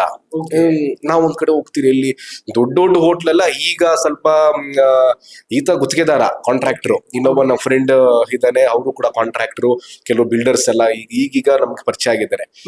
ಆಗೆಲ್ಲ ನಾವು ಹೋಟ್ಲಿಗೆ ಹೋಗ್ಬೇಕಪ್ಪ, ಚೆನ್ನಾಗಿ ತಿನ್ಬೇಕು ಆಗ್ತಿಲ್ಲ. ಫುಟ್ಪಾತ್ ಈಗ್ಲೂ ನಮ್ಮ ಸಿದ್ದಾಪುರದಲ್ಲಿ ಆ ಫುಟ್ಪಾತ್ ಮೇಲೆ ವ್ಯಾಪಾರ ಮಾಡೋರು ಇವಾಗ್ಲೂ ಹೋಗಿ ತಿಂತೀರಿ, ಈಗ್ಲೂ ಹೋಗಿ ತಿಂತೀರಿ. ಏನಕ್ಕೆ ಅಂತಂದ್ರೆ ನಾವು ನಡೆದು ಬಂದಂತ ಹಾದಿನ ಯಾವತ್ತೂ ಮರಿಬಾರ್ದು. ನಾವು ಎಷ್ಟೇ ಬೆಳೆದ್ರು ಸಹ ಡೌನ್ ಟು ಅರ್ತ್ ಆಗಿರ್ಬೇಕು. ಆಗ ದೇವ್ರು ಸಹ ನಮ್ಗೆ ಎಲ್ಲೋ ಒಂದ್ ಕಡೆ ಆಶೀರ್ವಾದ ಮಾಡ್ತಾರೆ. ಹೌದು, ಮಾಡಿದಾಗ ಏನಾಗುತ್ತೆ, ಇವತ್ತು ನಮ್ ಸ್ನೇಹಿತರು ಇವತ್ತು ನನ್ಗೆ ಯಾರು ಸಹಾಯ ಮಾಡಿದ್ದಾರೆ, ಇವತ್ತೆಲ್ಲ ಉನ್ನತ ಮಟ್ಟದಲ್ಲಿ ಆರ್ಥಿಕವಾಗಿ ತುಂಬಾ ಚೆನ್ನಾಗಿದ್ದಾರೆ. ಹಾಗಂತ ಅನ್ಬಿಟ್ಟು ನಾವ್ ಚೆನ್ನಾಗಿದ್ದೀರಿ, ನಾವು ಈ ಫುಟ್ಪಾತ್ ಮೇಲೆ ತಿಂತಾ ಇದ್ರಿ, ಅಲ್ಲಿ ಹೋಗೋದ್ ಬೇಡ, ಒಳ್ಳೆ ಹೋಟ್ಲಿಗೆ ಹೋಗೋಣ. ಇವತ್ತು ನಾವು ಫುಟ್ಪಾತ್ ಅಲ್ಲಿ ತಿನ್ನೋದಕ್ಕೂ ನಾವು ರೆಡಿ ಇದೀರಿ, ಒಳ್ಳೆ ಹೋಟ್ಲಿಗೆ ಹೋಗಿದ್ದೀರಿ. ಅಂದ್ರೆ ಎಷ್ಟರ ಮಟ್ಟಕ್ಕೆ ಇವ್ರ ಊಟದ ವಿಚಾರ ಅಂತ ಅಂದಾಗ ಯಾರ ಹತ್ರನೂ ದುಡ್ಡಿಲ್ಲ, ಬಟ್ ಹೊಟ್ಟೆ ಹಸಿ. ಯಾವ ಒಂದು ಅದು ಚೋಲ್ಟ್ರಿ ಹೆಸರು ಹಾಕ ಇಲ್ಲ, ಸೀದಾ ಚೋಲ್ಟ್ರಿಗೆ ಹೋದ್ರಿ, ಊಟ ಮಾಡ್ಕೊಂಡು ವಾಪಸ್ ಬಂದ್ರಿ. ಸೊ ಬೇರೆ ನಮ್ಗೆ ಮದ್ವೆ ಯಾರ್ದು ಏನು ಅಂತ ಗೊತ್ತಿಲ್ಲ, ಸೀದಾ ಹೋದ್ರಿ. ಆತರ ಇನ್ಸಿಡೆಂಟ್ಗಳು ಸುಮಾರು ಮಾಡಿದಿರಿ. ಮತ್ತೆ ನಾವು ಈ ಕಬ್ಬಾಳಮ್ಮ ದೇವಸ್ಥಾನ ಎಲ್ಲ ಹೋದಾಗ ನಾನ್ ವೆಜ್ ತಿನ್ನೋದಕ್ಕಿಲ್ಲ. ಈಗ ಇಲ್ಲಿಂದ ಪೆಟ್ರೋಲ್ ಹಾಕ್ಸ್ಕೊಂಡು ದೇವಸ್ಥಾನಕ್ಕೆ ಹೋಗಿರ್ತೀರಿ, ಬಟ್ ನಮ್ಗೆ ಊಟ ಮಾಡಕ್ ದುಡ್ಡಿರಲ್ಲ. ಯಾರ ಪ್ರಸಾದ ಯಾರು ಕೇಳ್ತಾರೆ, ನಡಿ ಹೋಗಿ ಕುತ್ಕೊಂಡು ಊಟ ಮಾಡ್ಕೊಂಡ್ ಬಿಡೋಣ, ಊಟ ಮಾಡ್ಕೊಂಡ್ ಬಂದಿರೋದು. ಆ ಇನ್ಸಿಡೆಂಟ್ ಎಲ್ಲ ಇದೆ. ಮತ್ತೆ ನಮ್ಮ ಸ್ನೇಹಿತರು ಇವರು ಅಷ್ಟೇನೆ, ಕಬ್ಬಾಳಮ್ಮ ಪೂಜೆ ವರ್ಷ ದೊಡ್ಡ ಮಟ್ಟಕ್ಕೆ ಮಾಡ್ತಾರೆ, ಒಂದು 100 ಜನಕ್ಕೆ ಊಟ ಹಾಕ್ತಾರೆ. ಅಲ್ಲೂ ಅಷ್ಟೇನೆ, ಯಾರೇ ಬಂದು ಊಟ ಮಾಡಿದ್ರು ಕೆಲವ್ರು ಇದಾರೆ, ಫಸ್ಟ್ ನಮ್ಮವ್ರಿಗೆಲ್ಲ ಬಿಟ್ಬಿಟ್ರಪ್ಪ, ಆಮೇಲೆ ಬೇರೆಲ್ಲ ಮಾಡಿ ಅಂತ. ನಾವ್ ಹೇಳ್ತೀರಿ, ನಾವು ಎಷ್ಟೋ ಕಡೆ ಹೋಗಿ ಊಟ ಮಾಡಿದಿರಿ, ಯಾರಿಗೂ ಗೊತ್ತಿಲ್ದ್ರ ಕಾರ್ಯಕ್ರಮದಲ್ಲಿ, ಎಲ್ಲಾರು ಒಂದೇ ತರ ಟ್ರೀಟ್ ಮಾಡಿ. ಏನಕ್ಕೆ ನಮ್ಗೆ ಆ ಭಾವನೆ ಬರುತ್ತೆ ಅಂತ ಅಂದ್ರೆ, ನಾವ್ ಹಂಗ್ ಮಾಡಿದೀರ ಅಂತಾರ, ಹೊಟ್ಟೆ ಹಸ್ಕೊಂಡಿರ್ಬೇಕಾದ್ರೆ ಹೋಗಿ ತಿನ್ನೋವಂಥದ್ದು. ಮತ್ತೆ ಈಗ ನಾವುಗಳು ಸಿಗದೆ ಅಪರೂಪ ಆಗಿದೆ. ಏನಕ್ಕಂದ್ರೆ ಆ ಫ್ಯಾಮಿಲಿ ಮದ್ವೆ, ಅವ್ರ ಮಕ್ಳು, ನನ್ನ ಇಡೀ ಗ್ರೂಪ್ ಅಲ್ಲಿ ನಂಗೆ ಒಬ್ಬನಿಗೆ ಮದ್ವೆ ಆಗಿಲ್ಲ. ಸೊ ಇದೆಲ್ಲ ಫ್ಯಾಮಿಲಿ ಮ್ಯಾನೇನೆ, ಹೆಂಡತಿ ಮಕ್ಳು ಅಂತ ಇರುತ್ತೆ. ಬಟ್ ಹೋರಾಟ ಅಂತ ವಿಚಾರ ಬಂದಾಗ ಎಲ್ಲ ಹೇಳಿದ್ರು, ಯಾರಿಗೂ ಹೇಳಲ್ಲ ಅಂತ. ನೋಡಿ, ನನಗೆ ನನ್ನ ನಂಬ್ಕೊಂಡಿರುವಂತದ್ದು ತಂದೆ ತಾಯಿ ಇದ್ದಾರೆ, ಅದೇ ರೀತಿ ಇವ್ರನ್ನ ನಂಬ್ಕೊಂಡು ಮದುವೆ ಆಗಿರುವಂತ ಹೆಂಡತಿ ಇದಾರೆ, ಮಕ್ಳಿದ್ದಾರೆ. ಹಿಂದೂ ಹೋರಾಟಗಾರರು ಸಂಘಟನೆಯಲ್ಲಿ ಕಟ್ಟರಾಗಿ ಹೋರಾಟ ಮಾಡ್ತಾ ಬರಕ್ ಸ್ಟಾರ್ಟ್ ಆದಾಗ ತಮ್ಗೆ ಗೊತ್ತಿದೆ ರಾಜ್ಯದಲ್ಲಿ 36 ಹಿಂದೂಗಳ ಬರ್ಬರವಾಗಿ ಹತ್ಯೆ ಆಗಿದೆ. ಇವತ್ತು ನಾವು ಹೋರಾಟ ಮಾಡ್ತೀರಿ, ನಮ್ಗೆ ನಮ್ ತಂದೆ ತಾಯಿನ ಎಷ್ಟು ನೋಡ್ಕೋಬೇಕು ಅಷ್ಟೇ ಜವಾಬ್ದಾರಿ ನನ್ನ ಸ್ನೇಹಿತರಿಗೂ ಸಹ ಇದೆ. ನನ್ನ ಸ್ನೇಹಿತರಿಗಿನ್ನ ಒಂದ್ ಕೈ ಜಾಸ್ತಿನೇ ಇದೆ. ಏನಕ್ಕೆ ಅಂದ್ರೆ ಅವ್ರ ಮದ್ವೆ ಆಗಿದೆ, ಮಕ್ಳು ಇದ್ದಾರೆ. ಸೊ ಎಲ್ಲೋ ಒಂದ್ ಕಡೆ ಈ ರಿಸ್ಕ್ ಏನಿದೆ ಗೊತ್ತಾ, ಇದು ಹೋರಾಟ ಸುಮ್ನೆ ಅಲ್ಲ. ಇದು ಈ ಹೋರಾಟಗಾರಗ್ ಮಾತ್ರ ಗೊತ್ತಿರುತ್ತೆ, ಹೋರಾಟಕ್ಕೆ ಇಲ್ದಾಗ ಮಾತ್ರ ಗೊತ್ತಾಗುತ್ತೆ ನಿಮ್ಗೆ ಈ ಹೋರಾಟದ ಕಿಚ್ಚೇಗಿರುತ್ತೆ. ನೀವು ಹೋರಾಟಕ್ಕೆ ಧುಮುಕ್ದಾಗ ಹೋರಾಟಗಾರರ ಕಷ್ಟ ಏನು ಅಂದ್ರೆ ಹೇಳ್ತಾ ಇರ್ತಾರಲ್ಲ, ಕೆಲವ್ರು ಹೇಳ್ತಾ ಇರ್ತಾರೆ, ಸಾವನ್ನ ಕೈ ಹಿಡ್ಕೊಂಡು ನೀವೆಲ್ಲ ಹೋರಾಟ ಮಾಡ್ತಿದ್ದೀರಾ ಅಂತ. ಅದೆಷ್ಟೋ ಸಂದರ್ಭದಲ್ಲಿ ನಿಜ. ಕೆಲವೊಂದ್ ಕಡೆ ಗೋರಕ್ಷಣೆ ಮಾಡಕ್ ಹೋದಾಗ, ಕೆಲವೊಂದ್ ಕಡೆ ಲವ್ ಜಿಯಾದಲ್ಲಿ ಬಲಿ ಆಗ್ತಿರುವಂತ ಹೆಣ್ಣು ಮಗುನ ಅವ್ರು ರೆಸ್ಕ್ಯೂ ಮಾಡ್ಕೊಂಡು ಅವ್ರ ಕುಟುಂಬಕ್ಕೆ ಒಪ್ಸಕ್ ಹೋದಾಗ ಕೆಲವೊಂದ್ ಘಟನೆಗಳು ಇದೆಯಲ್ಲ, ಅದು 100% ಸತ್ಯ. ಜನ ಅದನ್ನೆಲ್ಲ ವಿಡಿಯೋ ಮಾಡಾಕ್ತಾರೆ. ನಾವು ಮಾಡಿರೋರು 100 ಅಂತ ಕೇಸ್ಗಳಿದೆ. ನಾವು ತೇಜಸ್ ಅವರು ನಮ್ಮ ಫ್ರೆಂಡ್ಸ್ ಅಲ್ಲಿ ಹೋಗಿ ನಾವ್ ಅದೆಲ್ಲ ಅವಾಗ ನಮ್ ಮೈಂಡ್ ಸೆಟ್ ಇದ್ದಿದ್ದೇನೋ, ನಮ್ ಪಬ್ಲಿಸಿಟಿ ಬೇಡ, ನಾವ್ ಮಾಡ್ಕೊಂಡು ಹೋಗೋಣ, ನಮ್ ಧರ್ಮ ಕಾಪಾಡುತ್ತೆ, ನಾವ್ ಧರ್ಮ ಕಾಪಾಡೋಣ, ಧರ್ಮ ನಮ್ಮನ್ ಕಾಪಾಡುತ್ತೆ ಅಂತ ಒಂದು ಮೈಂಡ್ ಸೆಟ್ ಅಲ್ಲೇ ಹೋಗಿದ್ದು. ಆಮೇಲೆ ಹೋಗ್ತಾ ಅದು ಒಂದೇ ಸಾಲಲ್ಲ, ಅವ್ರವ್ರ ಲೈಫ್ ಸ್ಟೈಲ್ ಚೇಂಜ್ ಆಗ್ತಾ ಇದ್ದಂಗೆನೆ ನೀವ್ ಹೇಳ್ದಂಗೆ ಹೊಟ್ಟೆಪಾಡು, ದಿನದ್ದು ಎಲ್ಲ ಎಕ್ಸ್ಪೆನ್ಸಸ್ ಎಲ್ಲ ಬಂದಾಗ ಆಮೇಲೆ ಹೋರಾಟದಿಂದ ಕೈ ಹಿಡ್ದವ್ರಿಗೆ ಈ ತರ ಒಂದು ಬಂದಿದೆ ಇವಾಗ ಭವಿಷ್ಯನ. ಇನ್ಫ್ಯಾಕ್ಟ್ ನನಗೆ ಅವರು ಒಂದು ಇನ್ಸಿಡೆಂಟ್ ಹೇಳ್ತಿದ್ರು, ಅವ್ರ ತಂಗಿ ಮದ್ವೆದ್ದು ಅಂತ ಅನ್ನಿಸ್ತದೆ, ಎಲ್ಲ ಸ್ನೇಹಿತರು ಸೇರ್ಕೊಂಡು ಮಾಡಿದ್ರಿ ಅನ್ನೋಂಥದ್ದು. ನಾವು ಒಬ್ರೇ ಏನು ಮಾಡೋದಕ್ಕೆ ಸಾಧ್ಯ ಇಲ್ಲ, ಯಾಕೆಂದ್ರೆ ನಮ್ ಜೊತೆ ಒಂದಷ್ಟು ಜನ ಹೆಗಲ್ ಕೊಡೋರು ಬೇಕಾಗ್ತದೆ. ಫ್ರೆಂಡ್ಶಿಪ್ ಈಗಿನ ಕಾಲಕ್ಕೂ ಹಾಗಿದೆಯಾ ಅದೇ ತರದ್ದು? ಜನ ಸಂಪಾದನೆ ಮಾಡಿದ್ದಾರೆ ಹಿಂದುತ್ವದಗೋಸ್ಕರ ಹೋರಾಟ ಮಾಡಿ. ಅವ್ರು ಬೇರೆ ಏನೋ ಮಾಡೋದ್ ಬೇಡ. ಇವಾಗ ನಮ್ಮ ಮನ್ಸಲ್ಲೆಲ್ಲ ಹಿಂದುತ್ವ ಮಾತಾಡೋದ್ ಬೇರೆ ಮಾಡೋದ್ ಬೇರೆ. ಕರೆಕ್ಟಾ? ಎಲ್ಲಾರು ಮಾತಾಡ್ಬೋದು, ಮಾಡೋನ್ ಕಮ್ಮಿ ಇರ್ತಾನೆ. ನಾವೆಲ್ಲ ಫುಲ್ ಟೈಮ್ ಕೊಡಕ್ಕಾಗಲ್ಲ. ಇವ್ರು ಫುಲ್ ಟೈಮ್ ಕೊಟ್ಟಿದ್ದಾರೆ. ಕೊಟ್ಟಿದ್ದಾಗ ಅಟ್ಲೀಸ್ಟ್ ನಾವೇನ ಅವ್ರಿಗೆ ಸಪೋರ್ಟ್ ಮಾಡ್ಬೇಕು. ನಮಗೂ ಹಿಂದುತ್ವದ ಮೇಲೆ ಅಷ್ಟೇ ಅಪಾರ ಗೌರವ ಇರೋದ್ರಿಂದ ಒಬ್ಬ ಹೋರಾಟಗಾರನ್ ನಾವು ಸಪೋರ್ಟ್ ಮಾಡೋದು ತಪ್ಪೇ ಇಲ್ಲ. ಆದ್ರಿಂದ 100 ಜನಕ್ಕೆ ಒಳ್ಳೇದಾಗುತ್ತೆ. ನಾವೇನೋ ಅವ್ರ ತಂಗಿ ಮದ್ವೆ ನಾನೇ ಮಾಡಿದ್ದೆ ಅಂತ ಹೇಳಲ್ಲ, ಸುಮಾರು ಜನ ಮಾಡಿರ್ತಾರೆ. ಬಟ್ ಆ ಒಂದು ಮದ್ವೆಯಿಂದ ಇವ್ರಿಗೆ ಸ್ವಲ್ಪ ರೆಸ್ಪಾನ್ಸಿಬಿಲಿಟಿ ಕಮ್ಮಿ ಆದಾಗ ದೇಶದ ಬಗ್ಗೆ ಆಗ್ಲಿ ಇಲ್ಲ ಜನಗಳ ಬಗ್ಗೆ ಆಗ್ಲಿ ಇದೆಷ್ಟೋ ಲವ್ ಜಿಹಾದಿ ಕೇಸ್ಗಳು ಎಷ್ಟೋ ಹೆಣ್ಮಕ್ಳು ಬಾಳು ಉಳಿಸಿದ್ದಾರೆ. ಸೊ ಒಂದ್ ತಂಗಿ ಮದ್ವೆ ಮಾಡಿ ಇವ್ರು ಎಷ್ಟು ಜನ ತಂಗಿದಿರ್ ಬಾಳು ಉಳಿಸಿರ್ತಾರೆ. ಅದೊಂದು ಕಾನ್ಸೆಪ್ಟ್. ಸೊ ನಮ್ಮಲ್ಲಿರೋರು ಸುಮಾರು ಜನಕ್ಕೆ ಹಿಂದುತ್ವದ ಮೇಲೆ ಇರೋ ಗೌರವದಿಂದ ಅವ್ರಿಗೆ ಸಪೋರ್ಟ್ ಮಾಡ್ತೀವಿ. ಅವ್ರ ಮುಂದೆ ಅದನ್ನ ಏನ್ ಮಾಡ್ಕೊಂಡು ಹೋಗ್ಬೇಕು ಅವ್ರು ಮಾಡ್ಕೊಂಡು ಹೋಗ್ತಾರೆ. ಯಾವತ್ತೂ ಕೂಡ ನೀವು ಯಾರು ಕೂಡ ಹೇಳಕ್ ಹೋಗಿಲ್ವಾ, ಲೈಕ್ ಹರ್ಷ ಹತ್ಯೆ ಆದಾಗ ಅಥವಾ ಬೇರೆ ಬೇರೆ ಹತ್ಯಾ ಪ್ರಕರಣಗಳು ಟಿವಿಯಲ್ಲಿ ನೋಡಿದಾಗ ಸ್ನೇಹಿತರಲ್ಲಿ ಅದೊಂದು ಇದ್ದೇ ಇರುತ್ತೆ, ಯಾಕೆ ಬೇಕಪ್ಪ ರಿಸ್ಕ್ ಅನ್ನೋ? ನಾವಲ್ಲ, ಪೊಲೀಸ್ ಅವರೇ ಕರೆದು ಹೇಳಿದ್ರು. ಪೊಲೀಸ್ ಅವರೇ ಕರೆದಿ ನಿನ್ಗೆ ಹಿಂಗ್ ಪ್ರಾಬ್ಲಮ್ ಇದೆ ಅಂತೆಲ್ಲ ಹೇಳ್ದಾಗ್ಲೂ ನಾವು ಅವಾಗ ಹಿಂದೇಟ್ ಹೊಡೆದಿಲ್ಲ, ಅವ್ರು ಹಿಂದೇಟ್ ಹೊಡೆದಿಲ್ಲ. ಸುಮಾರು ಸತಿ ಅಟೆಂಪ್ಟು ಆಗಿದೆ, ನಾವಿದ್ದಾಗ್ಲೇ ಆಗಿದೆ. ಅವಾಗ್ಲೇ ಬಿಡ್ಬೋದಾಗಿತ್ತು. ಬಿಡೋ ಅಂತ ಮನಸ್ಥಿತಿ ನಮ್ಮಲ್ಲೂ ಇಲ್ಲ, ಅವರಲ್ಲೂ ಇಲ್ಲ, ಯಾವ್ದೇ ಕಾರಣಕ್ಕೂ ಇಲ್ಲ, ಬಿಡೋದು ಇಲ್ಲ. ಅದೇನಾಗುತ್ತೋ ನೋಡೋಣ. ಅವತ್ತು ಹೇಳಿದ್ರು ಏನಾಗೋಗ್ಬಿಡ್ತಾ, ದೇವ್ರು ಕಾಪಾಡ್ತಾನೆ. ಅವ್ರ ನಿಷ್ಠೆಯಿಂದ ಮಾಡ್ತಾರೆ, ನಿಷ್ಠೆ ಕಾಪಾಡುತ್ತೆ. ಮಾಡ್ಕೊಂಡು ಬಂದಿದೀವಿ ಸುಮಾರು ಜನ. ನಾವಲ್ಲ, ಫ್ರೆಂಡ್ಸ್ ಹೇಳೋದು ಸೆಕೆಂಡ್ರಿ ಹೇಳಿದೀವಿ. ಏನ್ ಬ್ರದರ್ ಹಿಂಗೆ ನೋಡ್ಕೊಂಡು ಮಾಡ್ಕೊಂಡು ಅಂತೆಲ್ಲ ಹೇಳಿದೀವಿ. ನಾವ್ ಹೇಳೋದ್ಕಿಂತ ಪೊಲೀಸ್ ಅವರೇ ಕರ್ದು ಹೇಳಿದಾರೆ ನಮ್ಗೆ. ಕರ್ದಿ ಕೂರ್ಸಿ ಬೇಡಪ್ಪ ಅಂತ. ಅವ್ರು ಬೇಡಪ್ಪ ಅಂತೆಲ್ಲ ನೋಡ್ಕೊಂಡು ಹುಷಾರು ಒಂದ್ ಸ್ವಲ್ಪ ಬೇರೆ ಕಡೆ. ಯಾಕಂದ್ರೆ ಇದು ಸಿದ್ದಾಪುರದಲ್ಲಿ ಸಿಂಗಲ್ ಆಗಿ ಫೈಟ್ ಮಾಡ್ಬೇಕು ಅಂದ್ರೆ ಕಷ್ಟ ಇದೆ ಸರ್. ಒಂದ್ ಸೈಡ್ ಅದು ಅವ್ರದೇ, ಒಂದ್ ಸೈಡು ನಮ್ದೇ ಒಂಥರ ಲೆಕ್ಕಾಚಾರ. ಅದು ಆಗಲ್ಲ. ಆ ತರ ಕಷ್ಟ ಬಿದ್ದು ಡೇರಿಂಗ್ ಆಗಿ ದಿಲ್ಲಿ ಇರ್ಬೇಕು ಸರ್. ಎಲ್ಲ ಮಾಡ್ಬೇಕು ಅಂದ್ರೆ ದಿಲ್ಲಿ ಇದ್ರೆ ಸಾಕು, ಏನ್ ಬೇಕನ್ನ ಮಾಡ್ಕೊಂಡು ಹೋಗ್ಬೇಕು. ಅದೇ ಜೊತೆ ನಿಷ್ಠೆ ಇರ್ಬೇಕು. ಸುಮ್ನೆ ಏನೋ ಮಾಡ್ಬೇಕಲ್ಲ ಅಂತ ಮಾಡೋದಲ್ಲ. ಓಕೆ ತೇಜಸ್, ತುಂಬಾ ಜನ ಹೋರಾಟ ಮಾಡೋದಕ್ ಮುಂದೆ ಬರ್ತಾರೆ. 1-2-3 ಕೇಸ್ ಆಗಿದ ತಕ್ಷಣ ಹಿಂದೇಟ್ ಹಾಕ್ತಾರೆ, ಯಾಕೆ ಬೇಕಪ್ಪ ಸ್ಟೇಷನ್, ಕೋರ್ಟು, ಕಚೇರಿ ಅಂತ. ಆ ತರದ ಬಳಗ ಯಾರು ಕೂಡ ಇಲ್ಲ. ನೀವ್ ಯಾವ್ದೇ ಹೋರಾಟಗಾರನ ತಗೊಳ್ಳಿ, ನಮ್ಮ ಮಾನಸಿಕತೆ ಹೇಗಿರುತ್ತೆ ಅಂತಂದ್ರೆ, ಹೋರಾಟಕ್ಕೆ ಇಳಿತೀರಿ ಅಂತಂದ್ರೆ ಕೇಸ್ ಆಗುತ್ತೆ ಅಂತ ಗೊತ್ತಿದ್ದೇ ನಾವು ಹೋರಾಟಕ್ಕೆ ಇಳಿತೀರಿ. ಕೇಸ್ ಆಗುತ್ತೆ, ಸ್ಟೇಷನ್ಗೆ ಹೋಗ್ಬೇಕು, ಪೊಲೀಸ್ ಅವ್ರ ಕೆಲ ಒದೆ ಬೀಳುತ್ತೆ ಕೆಲವೊಂದು ಪ್ರತಿಭಟನೆಯಲ್ಲಿ. ನಾಳೆ ಕೇಸ್ ನಾವೇ ಮಾಡ್ಬೇಕಾಗ್ತದೆ ಅಂತಂದ್ರೆ ಒಂದು ನಮ್ ಹೆಣ್ಣು ಮಗುನ ರಕ್ಷಣೆ ಮಾಡುವಂತ ವಿಚಾರದಲ್ಲಿ ಆ ಹೆಣ್ಣು ಮಗು ಏನಾದ್ರೂ ಕುಟುಂಬದವ್ರು ಉಲ್ಟಾ ಹೊಡೆದ ನಮ್ಮ ಮೇಲೆ ಕೇಸ್ ಆಗುತ್ತೆ. ಇದೆಲ್ಲ ಗೊತ್ತಿದ್ದೇನೆ ನಾವು ಸಂಘಟನೆಗೆ ಬರುವಂತದ್ದು, ಹೋರಾಟಕ್ಕೆ ಜೀವನೇ ಹೋಗುತ್ತೆ ಅಂತ ಗೊತ್ತಿತ್ಕೊಂಡೆ ಹೋರಾಟಕ್ಕೆ ಇಳಿಯೋದು. ಅದು ಬಿಟ್ಟು ಇನ್ ಮಿಕ್ಕಿದೆಲ್ಲ ನೀವು ಲೆಕ್ಕ ಹಾಕೊಳ್ಳಿ ಅಷ್ಟೇ, ಕ್ಯಾಲ್ಕುಲೇಟ್ ಮಾಡ್ಕೊಂಡ್ಬಿಡಿ. ನಮ್ ಜೀವನೇ ಹೋಗುತ್ತೆ, ಅದಕ್ಕಿಂತ ದೊಡ್ಡದು ಇನ್ನೇನಿದೆ. ಅದೇ ಹೋಗುತ್ತೆ ಅಂತ ಗೊತ್ತಿತ್ಕೊಂಡು ಇವತ್ತಿಲ್ಲ ನಾಳೆ ಹೋಗ್ತೀವಿ. ಏನೋ ಹಾಗೆ ಆಗುತ್ತೆ, ಅನ್ಎಕ್ಸ್ಪೆಕ್ಟೆಡ್. ಯಾರೊಬ್ರು ಏನೋ ಒಂದ್ ಮಾಡ್ತಾರೆ, ಜೀವ ಹೋಗುತ್ತೆ ಅಂತ ಗೊತ್ತಿತ್ಕೊಂಡೇನೆ ಅದಕ್ಕೆ ಹೋರಾಟಕ್ಕೆ ಇಳಿದಾಗ ಇನ್ ಬೇರೆ ಎಲ್ಲ ಏನ್ ಮ್ಯಾಟರ್ ಆಗುತ್ತೆ.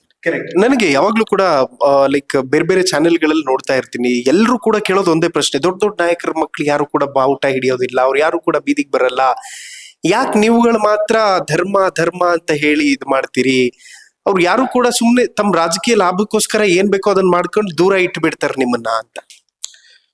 ನಾನು ಬೇರೆಯವ್ರ ಮಕ್ಳು ಏನ್ ಮಾಡ್ತಾರೆ, ಬೇರೆಯವರು ರಾಜಕಾರಣಿಗಳು ಏನ್ ಮಾಡ್ತಾರೆ ಅಂತ ಅವ್ರ ಮೇಲೆ ಕಮೆಂಟ್ ಮಾಡೋಕ್ಕಿಂತ ಹೆಚ್ಚಾಗಿ, ನಾವ್ ಈ ಸಮಾಜದಲ್ಲಿ, ದೇಶದಲ್ಲಿ ಹುಟ್ಟಿದಿರಿ, ನಾವ್ ಈ ಸಮಾಜಕ್ಕೆ, ದೇಶಕ್ಕೆ ಏನ್ ಮಾಡಿದೀರಿ ಅಂತ ನಾವ್ ಕೇಳ್ಕೊಳ್ಳುವಂತ ಮನಸ್ಥಿತಿ ನಾನು ಆ ಎಥಿಕ್ಸ್ ನ ಅಳವಡಿಸ್ಕೊಂಡಿದೀನಿ. ನಿಮ್ ಮಕ್ಳು ಏನಕ್ಕಪ್ಪ ಮಾಡಲ್ಲ, ಅದ್ ಸಮಯ ಬಂದಾಗ ಅವ್ರಿಗೆ ಅನ್ಸ್ಬೇಕು. ಯಾವ ದೊಡ್ಡ ಸೋ ಕಾಲ್ಡ್ ಲೀಡರ್ಸ್ ಇದಾರೆ, ಅವ್ರಿಗೆ ಅನ್ಸ್ಬೇಕು, ಹೌದು ಇವತ್ತು ಹೋರಾಟಕ್ಕೆ ಬಡವರು, ಬಡ ಮಧ್ಯಮ ವರ್ಗದವರೇನೆ ಇವತ್ತು ಹೆಚ್ಚು ಜನ ಬರ್ತಿದ್ರಲ್ಲ, ನನ್ನ ಮನೆ ಮಕ್ಳನ್ನ ಯಾಕೆ ಕಳಿಸ್ತಿಲ್ಲ ಅಂತ ಅವ್ರಿಗೆ ಅನ್ಸ್ಬೇಕು. ಬಟ್ ನಾನಂತೂ ನಮ್ಮ ಹೋರಾಟ ಮಾಡ್ಲೇಬೇಕು. ನಾನು ಆಗ್ಲೇ ನಿಮ್ಗೆ ಹೇಳ್ದೆ, ನನ್ನ ಕೊನೆ ಉಸಿರು ಇರೋವರೆಗೂ ಹಿಂದುತ್ವ, ನಮ್ಮ ಈ ದೇಶ, ಸಮಾಜಕ್ಕೋಸ್ಕರ ಅರ್ಪಣೆ ಮಾಡ್ಕೊಂಡಿದೀನಿ. ಕೊನೆ ಉಸಿರು ಇರೋವರೆಗೂ ನಾನು ಇದೇ ರೀತಿ ಹೋರಾಟ ಮಾಡ್ಕೊಂಡಿರ್ತೀನಿ. ಅದ್ರಲ್ಲಿ ಯಾವುದೇ ರೀತಿ ಸಂಶಯ ಬೇಡ. ಬೇರೆಯವ್ರ ಮನೆ ಮಕ್ಳು ಏನ್ ಮಾಡ್ತಾರೆ, ಈಗ ಎಲ್ಲಾರ್ಗುನು ಸುಭಾಷ್ ಚಂದ್ರ ಬೋಸ್ ಅಂತ ಮಗ ಹುಟ್ಟಬೇಕು, ಭಗತ್ ಸಿಂಗ್ ಅಂತ ಮಗ ಹುಟ್ಟಬೇಕು, ಎಲ್ಲಾರ್ಗು ಆಸೆ ಇರುತ್ತೆ. ಆದ್ರೆ ಅವ್ರಿಗೆ ನಮ್ಮನೇಲಿ ಅಂತ ಮಕ್ಳು ಬೇಡ, ಪಕ್ಕದ ಮೇಲೆ ಹುಟ್ಲಿ. ಏನಕ್ಕಂದ್ರೆ ಸುಭಾಷ್ ಚಂದ್ರ ಬೋಸ್, ಭಗತ್ ಸಿಂಗ್ ಅವರ ಇತಿಹಾಸ ಪ್ರತಿಯೊಬ್ಬರು ಗೊತ್ತು. ನನ್ ಮನೆಗೆ ಅಂತ ಮಕ್ಳು ಬೇಡ, ಪಕ್ಕದ ಮೇಲೆ ಹುಟ್ಲಿ ಅಂತ. ಸೊ ಅಂತವ್ರಿಗೆ ಏನಾಗುತ್ತೆ, ಅವ್ರ ಮನೆಗೆ ಬೆಂಕಿ ಬಿದ್ದಾಗ ಮಾತ್ರ ಹೋರಾಟಗಾರರ ಕಷ್ಟ ಎಂತದು. ಹೌದು, ನಮ್ಮಲ್ಲಿ ಹಿಂದೂ ಧರ್ಮದಲ್ಲಿ ಕೇವಲ ಶಾಸ್ತ್ರಕ್ಕೆ ಮಾತ್ರ ಪ್ರಾಮುಖ್ಯತೆ ಇದೆ ಅಂತ ಅನ್ಕೊಂಡ್ಬಿಟ್ಟಿದ್ದಾರೆ. 90% ಜನ ಕೇವಲ ಶಾಸ್ತ್ರಕ್ಕೆ ಮಾತ್ರ ಪ್ರಾಮುಖ್ಯತೆ, ಶಾಸ್ತ್ರ, ಪೂಜೆ ಪುನಸ್ಕಾರ ಮತ್ತೆ ಶಾಸ್ತ್ರಕ್ಕೆ ಎಷ್ಟು ಪ್ರಾಮುಖ್ಯತೆ ಇದೆಯೋ ಅದ್ರ ಜೊತೆಗೆ ಶಸ್ತ್ರಕ್ಕೂ ಕೂಡ ಪ್ರಾಮುಖ್ಯತೆ ನಮ್ಮಲ್ಲಿ ಹಿಂದೂ ಧರ್ಮದಲ್ಲಿ ಕೊಡ್ತೀರಿ. ಈ ಹೋರಾಟ ಮನೋಭಾವ ಯಾವ ವ್ಯಕ್ತಿ ಗಳಿಸ್ಕೊಳ್ಳಲ್ಲ, ಯಾವ ವ್ಯಕ್ತಿ ರೂಢಿಸ್ಕೊಳ್ಳಲ್ವಲ್ಲ, ಮುಂದೆ ಅವನ ಜೀವನದಲ್ಲಿ ಏನು ಸಾಧನೆ ಮಾಡೋದಕ್ಕೆ ಆಗಲ್ಲ ಅಂತ ನನ್ನ ಅಭಿಪ್ರಾಯ. ನಾನು ಒಂದು ನಂಬಿಕೆ ಇಡ್ತೀನಿ, ಭಾಜಪದಲ್ಲಿ ಇರೋರೆಲ್ಲ ಮೋದಿ ಆಗೋದಿಕ್ಕಾಗಲ್ಲ, ಭಾಜಪದಲ್ಲಿ ಇರೋರೆಲ್ಲ ಯೋಗಿ ಆದಿತ್ಯನಾಥ್ ಆಗೋದಿಕ್ಕಾಗಲ್ಲ. ಎಲ್ಲರೂ ಯೋಗಿ ಆದಿತ್ಯನಾಥ್ ಮೋದಿ ಆಗ್ಬಿಟ್ರೆ ನಮಗ್ ಬಂದ್ ಸಹಾಯ ಮಾಡಿ ಅಂತ ನಾವು ಕೇಳೋ ಪ್ರಸಂಗನೇ ಬರಲ್ಲ. ಮತ್ತೆ ನಮ್ಮ ಹಿರಿಯರು, ಸಂಘದ ಹಿರಿಯರು, ಜಗದೀಶ್ ಕಾರಂತರು ತುಂಬಾ ಚೆನ್ನಾಗಿ ಹೇಳ್ತಾರೆ, ಭಾಜಪದಲ್ಲಿ ಇರೋ ನಾಯಕರುಗಳೆಲ್ಲ ಹಿಂದೂವಾದಿಗಳಲ್ಲ, ಕಾಂಗ್ರೆಸ್ ಮತ್ತೆ ಬೇರೆ ಬೇರೆ ಪಕ್ಷಗಳು ಇದಲ್ಲ ಅದ್ರಲ್ಲಿ ಇರುವಂತ ರಾಜಕಾರಣಿಗಳೆಲ್ಲ ಹಿಂದೂ ವಿರೋಧಿಗಳು ಅಲ್ಲ. ಅಂದ್ರೆ ನಿಮ್ ಡಿಫ್ರೆನ್ಸ್ ಅರ್ಥ ಮಾಡ್ಕೊಳ್ಳಿ. ಭಾಜಪದಲ್ಲಿ ಇರೋರು, ಭಾಜಪದಲ್ಲಿ ಯಾರು ಇದ್ದಾರೆ ಅವರೆಲ್ಲ ಹಿಂದುತ್ವವಾದಿಗಳು ಅಲ್ಲ, ಬೇರೆ ಪಕ್ಷದಲ್ಲಿ ಇರೋರೆಲ್ಲ ಹಿಂದೂ ವಿರೋಧಿಗಳು ಅಲ್ಲ ಅಂತ ಜಗದೀಶ್ ಕಾರಂತ್ ಅವರು ತುಂಬಾ ಚೆನ್ನಾಗಿ ಹೇಳ್ತಾರೆ. ಮತ್ತೆ ನಮ್ಮನ್ನ ಯಾರು ಬಳಸ್ಕೊಳ್ಳೋದಿಕ್ ಆಗಲ್ಲ. ಜಗದೀಶ್ ಕಾರಂತ್ ಅವ್ರ ಮಾತೆ ನಾನು ಇದ್ರಲ್ಲಿ ಉಲ್ಲೇಖ ಮಾಡ್ತೀನಿ, ಏನಕ್ಕಂದ್ರೆ ನಮ್ಮ ಹಿರಿಯರವರು ನಮ್ಮನ್ನ ಬಳಸ್ಕೊಳ್ಳೋದಿಕ್ಕೆ ನಾವು ವೇಶ್ಯರಲ್ಲ. ಏನಿಗೆ ಬಳಸ್ಕೊಂಡ್ಬಿಡ್ತಾರೆ, ನಾವೇನಿಗೆ ಬೇರೆಯವ್ರ ಬಳಕೆ ಆಗ್ಬೇಕು? ನಮ್ಮಲ್ಲಿ ಬುದ್ಧಿ ಇಲ್ವಾ? ನಮ್ಮಲ್ಲಿ ನಾವು ಒಂದು ದೊಡ್ಡ ಹೋರಾಟ ಮಾಡೋ ಅಷ್ಟು ನಮಗೆ ಬುದ್ಧಿ ಕೊಟ್ಟಿರ್ಬೇಕಾರೆ ನಾವ್ಯಾಕೆ ಬೇರೆಯವ್ರಿಗೆ ಬಳಕೆ ಆಗುವಂತ ವಸ್ತಾಗ್ಬೇಕು ನಾವು? ಖಂಡಿತವಾಗ್ಲು ಯಾವ ಹೋರಾಟಗಾರರು ಸಹ ಬೇರೆಯವ್ರು ಬಳಸ್ಕೊಳ್ಳಿತಿ ಅಂತ ಆಗಲ್ಲ. ಪ್ರಮೋದ್ ಮುತಾಲಿಕ್ ಅಂತ ಹಿರಿಯ ಹೋರಾಟಗಾರ, ಇವತ್ತು ಕರ್ನಾಟಕ ಅಂತ ಏನಾದ್ರು ಬಂತು ಅಂತ ಅಂದ್ರೆ ಈ ರಾಜ್ಯದಲ್ಲಿ ಹಿರಿಯ ಹಿಂದೂ ಹೋರಾಟಗಾರ ಯಾರು ಅಂದ್ರೆ ಪ್ರಮೋದ್ ಮುತಾಲಿಕ್ ಅಪ್ಪಾಜಿ. ಪ್ರಮೋದ್ ಮುತಾಲಿಕ್ ಅಪ್ಪಾಜಿ ನಮ್ಮಂತ ನೂರಾರು ಜನಕ್ಕೆ ಮಾದರಿಯಾಗಿದ್ದ, ಸ್ಫೂರ್ತಿಯಾಗಿದ್ದಾರೆ. ಅವ್ರ ಏಜು ನಿನ್ನೆ ಒಂದು ಕೆಲವು ದಿನದಲ್ಲೇನೆ 78-77 ಬರುತ್ತೆ. ಈ ಏಜಲ್ಲೂ ಸಹ ಹೋರಾಟದ ಹುಮ್ಮಸ್ಸು, ನಮ್ ಜೊತೆ ನಿಲ್ಲುವಂಥದ್ದು, ನಮ್ಮ ಸರಿಸಮವಾಗಿ ಹೋರಾಟ ಮಾಡುವಂಥದ್ದು ಇದೆಯಲ್ಲ, ಇಟ್ಸ್ ಮೈಂಡ್ ಬ್ಲೋಯಿಂಗ್. ಮತ್ತೆ ಅದು ಇನ್ಸ್ಪಿರೇಷನ್ ಎಷ್ಟೋ ಜನ ಯುವಕರಿಗೂ. ಆ ಏಜ್ ಅಲ್ಲಿ ಬಂದು ಹೋರಾಟ ಮಾಡ್ತಾರಲ್ಲ, ಅದ್ ಸಾಮಾನ್ಯದ ಮಾತಲ್ಲ. ಆ ಏಜ್ ಅಲ್ಲಿ ಕೆಲವರು ರಾಜಕಾರಣಿಗಳು ಮನೇಲಿ ಕುತ್ಕೊಂಡು ದರ್ಬಾರ್ ಮಾಡ್ತಾರೆ, ಮನೇಲಿ ಕುತ್ಕೊಂಡು ರಾಜಕೀಯ ಮಾಡ್ತಾರೆ, ಅವ್ರು ನಡೆಯೋದಿಕ್ ಆಗೋದಿಲ್ಲ, ಹಾಗೂ ಅಧಿಕಾರ ಬಿಟ್ಕೊಡೋಂತ ಆಸೆ ಇರಲ್ಲ, ಮನೇಲಿ ಕುತ್ಕೊಂಡು ಅಧಿಕಾರ ಚಲಾಯಿಸ್ತಾರೆ. ಬಟ್ ಆ ಏಜ್ ಅಲ್ಲೂ ಪ್ರಮೋದ್ ಮುತಾಲಿಕ್ ಅಪ್ಪಾಜಿ ಬಂದು ಹೋರಾಟ ಮಾಡ್ತಾರಲ್ಲ, ಇನ್ಫ್ಯಾಕ್ಟ್ ನಾವೆಲ್ಲ ಅವರ ಭಾಷಣಗಳು ನೋಡ್ಕೊಂಡು, ಪ್ರವೀಣ್ ಭಾಯ್ ತುಗಾಡಿಯ ಭಾಷಣಗಳು ನೋಡ್ಕೊಂಡು, ಸತ್ಯಜಿತ್ ಸೂರತ್ಕಲ್ ಅವರ ಭಾಷಣ ನೋಡ್ಕೊಂಡು, ಇಂಥವ್ರ ಭಾಷಣ ನೋಡ್ಕೊಂಡು ಬೆಳೆದಿರೋ ಅಂತವ್ರು. So fantastic. ಅಂಡ್ ಅವ್ರ ಅಂಡರ್ ಅಲ್ಲಿ ಬರುವಂತ ಎಷ್ಟು ಹೋರಾಟಗಾರ ಇದ್ದಾರೆ ನೋಡಿ. ಹೋರಾಟಗಾರರ ಕೆಲ್ಸಾನೇ ಇನ್ನಷ್ಟು ಹೋರಾಟಗಾರನ ಹುಟ್ಟಾಕುವಂತ ಕೆಲಸ. ಈಗ ಪ್ರಮೋದ್ ಮುತಾಲಿಕ್ ಅವ್ರ ಹೋರಾಟ ಇರ್ಬೇಕಾದ್ರೆ ಎಷ್ಟು ಜನ ಹೋರಾಟಗಾರನ ತಯಾರು ಮಾಡಿದ್ದಾರೆ, ಎಷ್ಟು ಜನ ಹೋರಾಟಗಾರನ್ನ ಅವರು ಸಮಾಜಕ್ಕೆ ಪರಿಚಯಿಸಿದ್ದಾರೆ. ಅದ ನಂತರ ಬೇರೆ ಬೇರೆ ಹೋರಾಟ, ಈಗ ರಘು ಸಕಲೇಶ್ಪುರ ಅಂತ ಸಕಲೇಶ್ಪುರ ಭಾಗದಲ್ಲಿ ಇಡೀ ಹಿಂದೂ ಸಮಾಜದ ದತ್ತಪೀಠ ವಿಚಾರದಲ್ಲಿ ಎಷ್ಟರ ಮಟ್ಟಿಗೆ ಹೋರಾಟ, ಅವ್ರು ಇಡೀ ಜೀವನವನ್ನೇ ಸಮಾಜಕ್ಕೆ, ಧರ್ಮಕ್ಕೋಸ್ಕರ ಅವರು ಅರ್ಪಣೆ ಮಾಡಿಕೊಂಡು ಈಗಲೂ ನಿರಂತರವಾಗಿ ರಘು ಸಕಲೇಶ್ಪುರ ನಿರಂತರ ಹೋರಾಟ ಮಾಡ್ತಿದ್ದಾರೆ. ಮತ್ತೆ ನಾನು ಕೆಲವೊಂದು ನಂದು ಕೆಲವೊಂದು ಭಾಷಣಗಳು ನೋಡಿದ್ರೆ ಕೆಲವೊಂದು ನಮ್ಮ ರಘುಜಿದ ಹಾವಭಾವಗಳು ನನ್ಗೆ ಕಲಿಯೋದಿದೆ. ಸೊ ನಿಮ್ಗೆ ನೂರಾರು ಜನ ಹೋರಾಟಗಾರರು ಸಿಗ್ತಾರೆ, ಸಮಾಜದ ಪರ, ಧರ್ಮದ ಪರ ಧ್ವನಿ ಎತ್ತವರು. ಆ ನೂರಾರು ಹೋರಾಟಗಾರರ ಹಿಂದೆ ಒಂದು ಹೇಳ್ಕೊಳಕ್ ಆಗದೆ ಇರೋಂತ ಕಷ್ಟ ಇರುತ್ತೆ. ಮತ್ತೆ ಎಲ್ಲೂನು ನಾವ್ ಯಾರ ಹತ್ರನು ಹೆಂಗಪ್ಪ ಏನಪ್ಪ ಅಂತ ಬಡತನ ಇರುತ್ತಲ್ಲ, ಇದನ್ನೆಲ್ಲ ಮೆಟ್ಟಿ ನಿಂತು ಹೋರಾಟ ಮಾಡ್ತಾರಲ್ಲ, ಇದನ್ನ ನೋಡೋದೇ ಚಂದ. ಓಕೆ, ಫೈನಲ್ 2 ಕ್ವೆಶ್ಚನ್ ನನ್ನಲ್ಲಿ ಉಳ್ಕೊಂಡಿದೆ. ಒಂದು, ತೇಜಸ್ ಗೌಡ ಮುಸ್ಲಿಂ ವಿರೋಧಿನ, ಮತ್ತು ದುಡ್ಡಿಲ್ಲದೆ ರಾಜಕೀಯ ಮಾಡೋದು ಸುಲಭನಾ? ಮತ್ತೊಂದು ಪ್ರಶ್ನೆ, ನೀವು ಆಯ್ಕೆ ಮಾಡ್ಕೊಂಡಿರುವಂತ ಕ್ಷೇತ್ರದಲ್ಲಿ ಬಹುತೇಕರು ಇನ್ನೊಂದು ಸಮುದಾಯಕ್ಕೆ ಸೇರಿದಂಥವ್ರು, ಯಾಕೆ ಅದೇ ಕ್ಷೇತ್ರ? ತೇಜಸ್ ಗೌಡ ಮುಸ್ಲಿಂ ವಿರೋಧಿನ? ಅಬ್ಸಲ್ಯೂಟ್ಲಿ ಎಸ್, ನಾನು ಮುಸ್ಲಿಂ ವಿರೋಧಿನೇ, ಅದಲ್ಲಿ ಬೇರೆ ಮಾತಿಲ್ವೇ ಇಲ್ಲ. ಯಾವ ಮುಸ್ಲಿಂ ವಿರೋಧಿ ಅದು ಪ್ರಶ್ನೆ. ಯಾವ ಮುಸಲ್ಮಾನ ಈ ದೇಶದ ಸಂವಿಧಾನವನ್ನು, ಈ ದೇಶದ ಕಾನೂನನ್ನು, ಈ ದೇಶದ ಸಂಸ್ಕೃತಿಯನ್ನ ವಿರೋಧ ಮಾಡ್ತಾನೆ ಅಂತ ಮುಸಲ್ಮಾನ ವಿರೋಧ ತೇಜಸ್ ಗೌಡ. ಯಾವ ಮುಸಲ್ಮಾನ ಭಾರತ್ ಮಾತಾ ಕಿ ಜೈ ಅನ್ನಲ್ಲ ಅಂತ ಮುಸಲ್ಮಾನ ವಿರೋಧ ತೇಜಸ್ ಗೌಡ. ಯಾವ ಮುಸಲ್ಮಾನ ಈ ದೇಶದ ಅನ್ನ ತಿಂದು ಈ ದೇಶದ ನೀರ್ ಕುಡ್ದಿ ನಮ್ಮ ಈ ಶತ್ರು ದೇಶ ಈ ಪಾಪಿ ಪಾಕಿಸ್ತಾನ ಪರ ಘೋಷಣೆ ಆಗ್ತಾನಲ್ಲ ಅಂತವ್ರ ವಿರುದ್ಧ ಈ ತೇಜಸ್ ಗೌಡ. ಯಾವ ಮುಸಲ್ಮಾನ ಈ ದೇಶದ ಸಂವಿಧಾನನ ಪಾಲನೆ ಮಾಡ್ತೇನೆ ದಾರುಲ್ ಇಸ್ಲಾಂನ ಫಾಲೋ ಮಾಡ್ತೀನಿ ನಂಗೆ ಅದೇ ಅಂತಿಮ ನಂಗೆ ಅದೇ ಮುಖ್ಯ ಅಂತನಲ್ಲ ಅಂತ ಮುಸಲ್ಮಾನರ ವಿರುದ್ಧ ತೇಜಸ್ ಗೌಡ. ಅಂತ ಮುಸಲ್ಮಾನರನ್ನ ಕಡಖಂಡಿತ್ವ ವಿರೋಧ ಮಾಡೇ ಮಾಡ್ತೀನಿ, ಅದ್ರಲ್ಲಿ ಬೇರೆ ಪ್ರಶ್ನೆನೇ ಇಲ್ಲ. ನನ್ನ ಕೊನೆ ಉಸಿರೋವರೆಗೂ ಅಂತ ಮುಸಲ್ಮಾನರು ವಿರೋಧ ಮಾಡೇ ಮಾಡ್ತೀನಿ.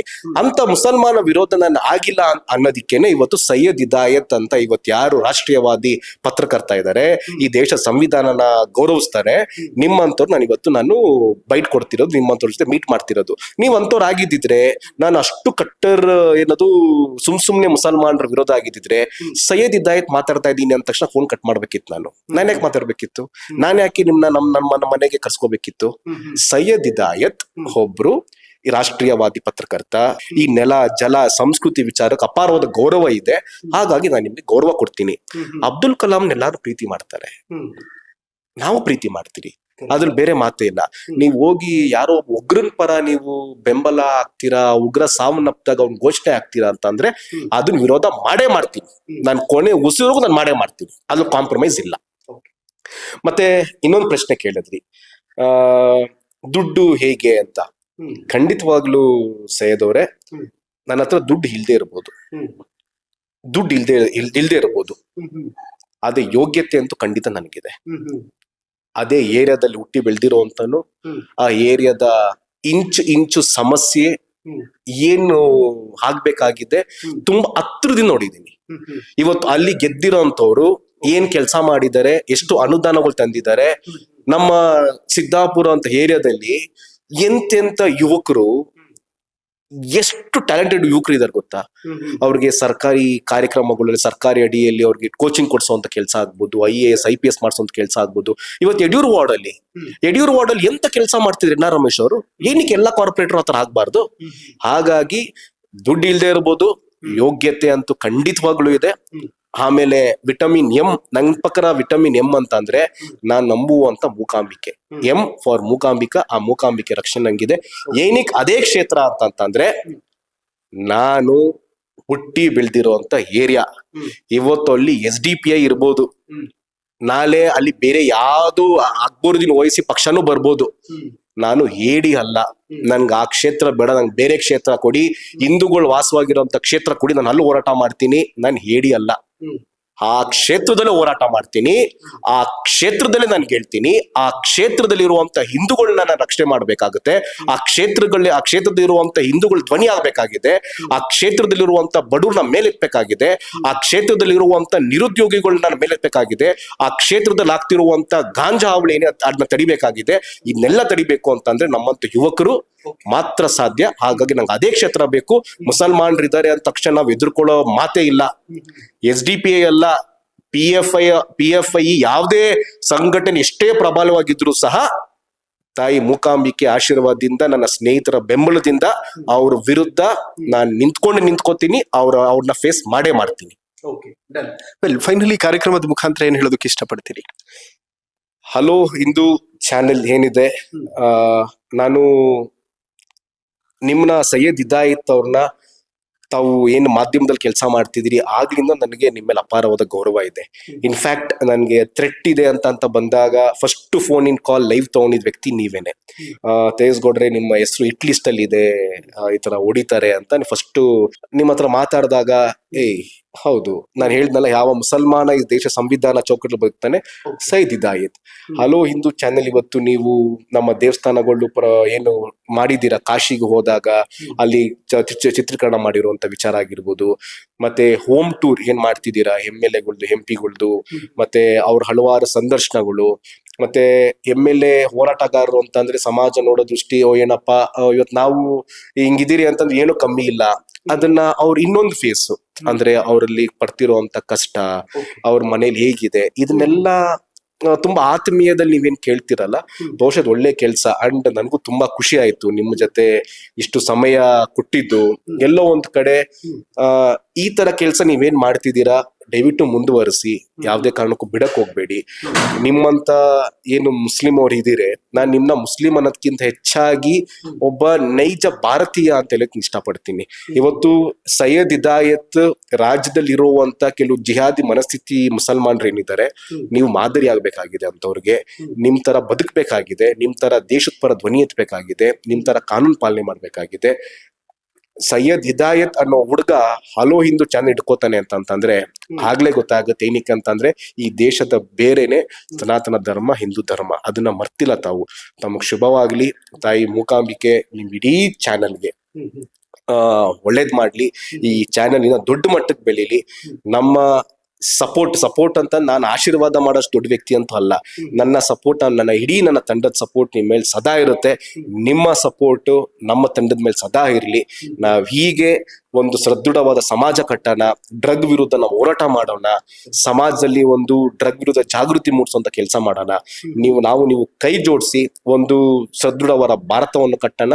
ಭಾರತ ವಿಶ್ವಗುರು ಅಂತ ಮಾಡೋಕೆ ಏನು ನರೇಂದ್ರ ಮೋದಿ ಅವ್ರ ಆಸೆ ಇದೆ, ಅದನ್ನ ಪೂರೈಸೋಣ ಅಂತ ಹೇಳಕ್ ಇಷ್ಟಪಡ್ತೀನಿ. Okay, thank you so much. ಬಹಳ ಖುಷಿ ಆಯ್ತು ಮಾತಾಡಿ. ಓಕೆ, ನೋಡಿದ್ರಲ್ಲ ವೀಕ್ಷಕರೇ, ಒಂದು ಸಣ್ಣ ಪ್ರಯತ್ನ. ನಾನು ಯಾವಾಗ್ಲೂ ಕೂಡ ಬಹಳಷ್ಟು ಜನ ಸೀನಿಯರ್ ಲೀಡರ್ ಗಳನ್ನ, ಬಿಜೆಪಿ ನಾಯಕರು ಸ್ಪೆಷಲಿ ಅವ್ರನ್ನ ಮಾತಾಡಿಸುವಾಗ ನನ್ನ ಮೈಂಡಲ್ಲಿ ಒಂದು ಪ್ರಶ್ನೆ ಬರ್ತಾ ಇರುತ್ತೆ, ವಿಟಮಿನ್ ಎಮ್ಗೆ ಏನ್ ಮಾಡೋದು ಸರ್ ಅಂತ. ಆ ಪ್ರಶ್ನೆ ನಾನು ಯಾಕೆ ಹೇಳ್ತಾ ಇರ್ತೀನಿ ಅಂತಂದ್ರೆ, ನಾನು ಇನ್ಫ್ಯಾಕ್ಟ್ ತೇಜಸ್ ಅವರು ಒಂದ್ಸತಿ ಡಿಸ್ಕಸ್ ಮಾಡ್ಬೇಕಾದ್ರೆ ವಿಟಮಿನ್ ಎಮ್ ಅಲ್ಲಿ ನಾವು ಹಿಂದೆ ಬಿದ್ದು ಬಿಟ್ಟಿದೀವಿ ಅನ್ನುವಂಥದ್ರ ಬಗ್ಗೆ ಮಾತಾಡ್ತಾ ಇದ್ವಿ. ಸೊ ಹಾಗಾಗಿ ಆ ಪ್ರಶ್ನೆನ ಕೇಳ್ತಾ ಇರ್ತೀನಿ. ಅಂದ್ರೆ ಹೋರಾಟ ಮಾಡ್ತೀವಿ, ಮತ್ತೊಂದು ಮಾಡ್ತೀವಿ, ಗ್ರೌಂಡ್ ರಿಯಾಲಿಟಿ ಗೊತ್ತಿರುತ್ತೆ, ಮತ್ತೆ ಎಲ್ಲವನ್ನೂ ಕೂಡ ಒಗ್ಗೂಡಿಸಿಕೊಂಡಿದ್ದಾಗ ಗೆಲ್ಬೇಕು ಅಂತ ಬಂದಾಗ ಹಣ ಬೇಕು ಅನ್ನುವಂತಹ ಟ್ರೆಂಡ್ ಈಗ ಇದೆಯಲ್ಲ, ಅದ್ರಲ್ಲೆಲ್ಲೋ ಒಂದು ಕಡೆ ಹಿಂದೆ ಉಳ್ಕೊಬಿಟ್ವಾ ಅನ್ನುವಂಥ ಪ್ರಶ್ನೆನ ಕೇಳ್ತಾ ಇರ್ತೀನಿ. ಎನಿವೇಸ್, ತಂದೆ ಆಟೋ ಡ್ರೈವರ್, ತಾಯಿ ಒಂದು ಅಂಗಡಿಯಲ್ಲಿ ಕಸ ಗುಡಿಸ್ತಾ ಇದ್ರು, ಅಂಗಡಿನ ಕ್ಲೀನ್ ಮಾಡ್ತಾ ಇದ್ರು. ಇವತ್ತು ಅವ್ರ ಮಗ ದೇಶ ಧರ್ಮ ಅಂತ ರಕ್ಷಣೆಗೆ ಇಳಿದಿದ್ದಾರೆ. ಮತ್ತೊಂದು ಕಡೆ ಅವ್ರ ಜೊತೆ ನಾವಿದೀವಿ, ಧೈರ್ಯ ತುಂಬುವಂತಹ ನಿಟ್ಟಿನಲ್ಲಿ ನಮ್ದು ಒಂದು ಪಾತ್ರ ಇದೆ ಅಂತ ಸ್ನೇಹಿತರು. ಇದಕ್ಕಿಂತ ಬ್ಯೂಟಿ ಇನ್ನೇನ್ ಬೇಕಲ್ಲ.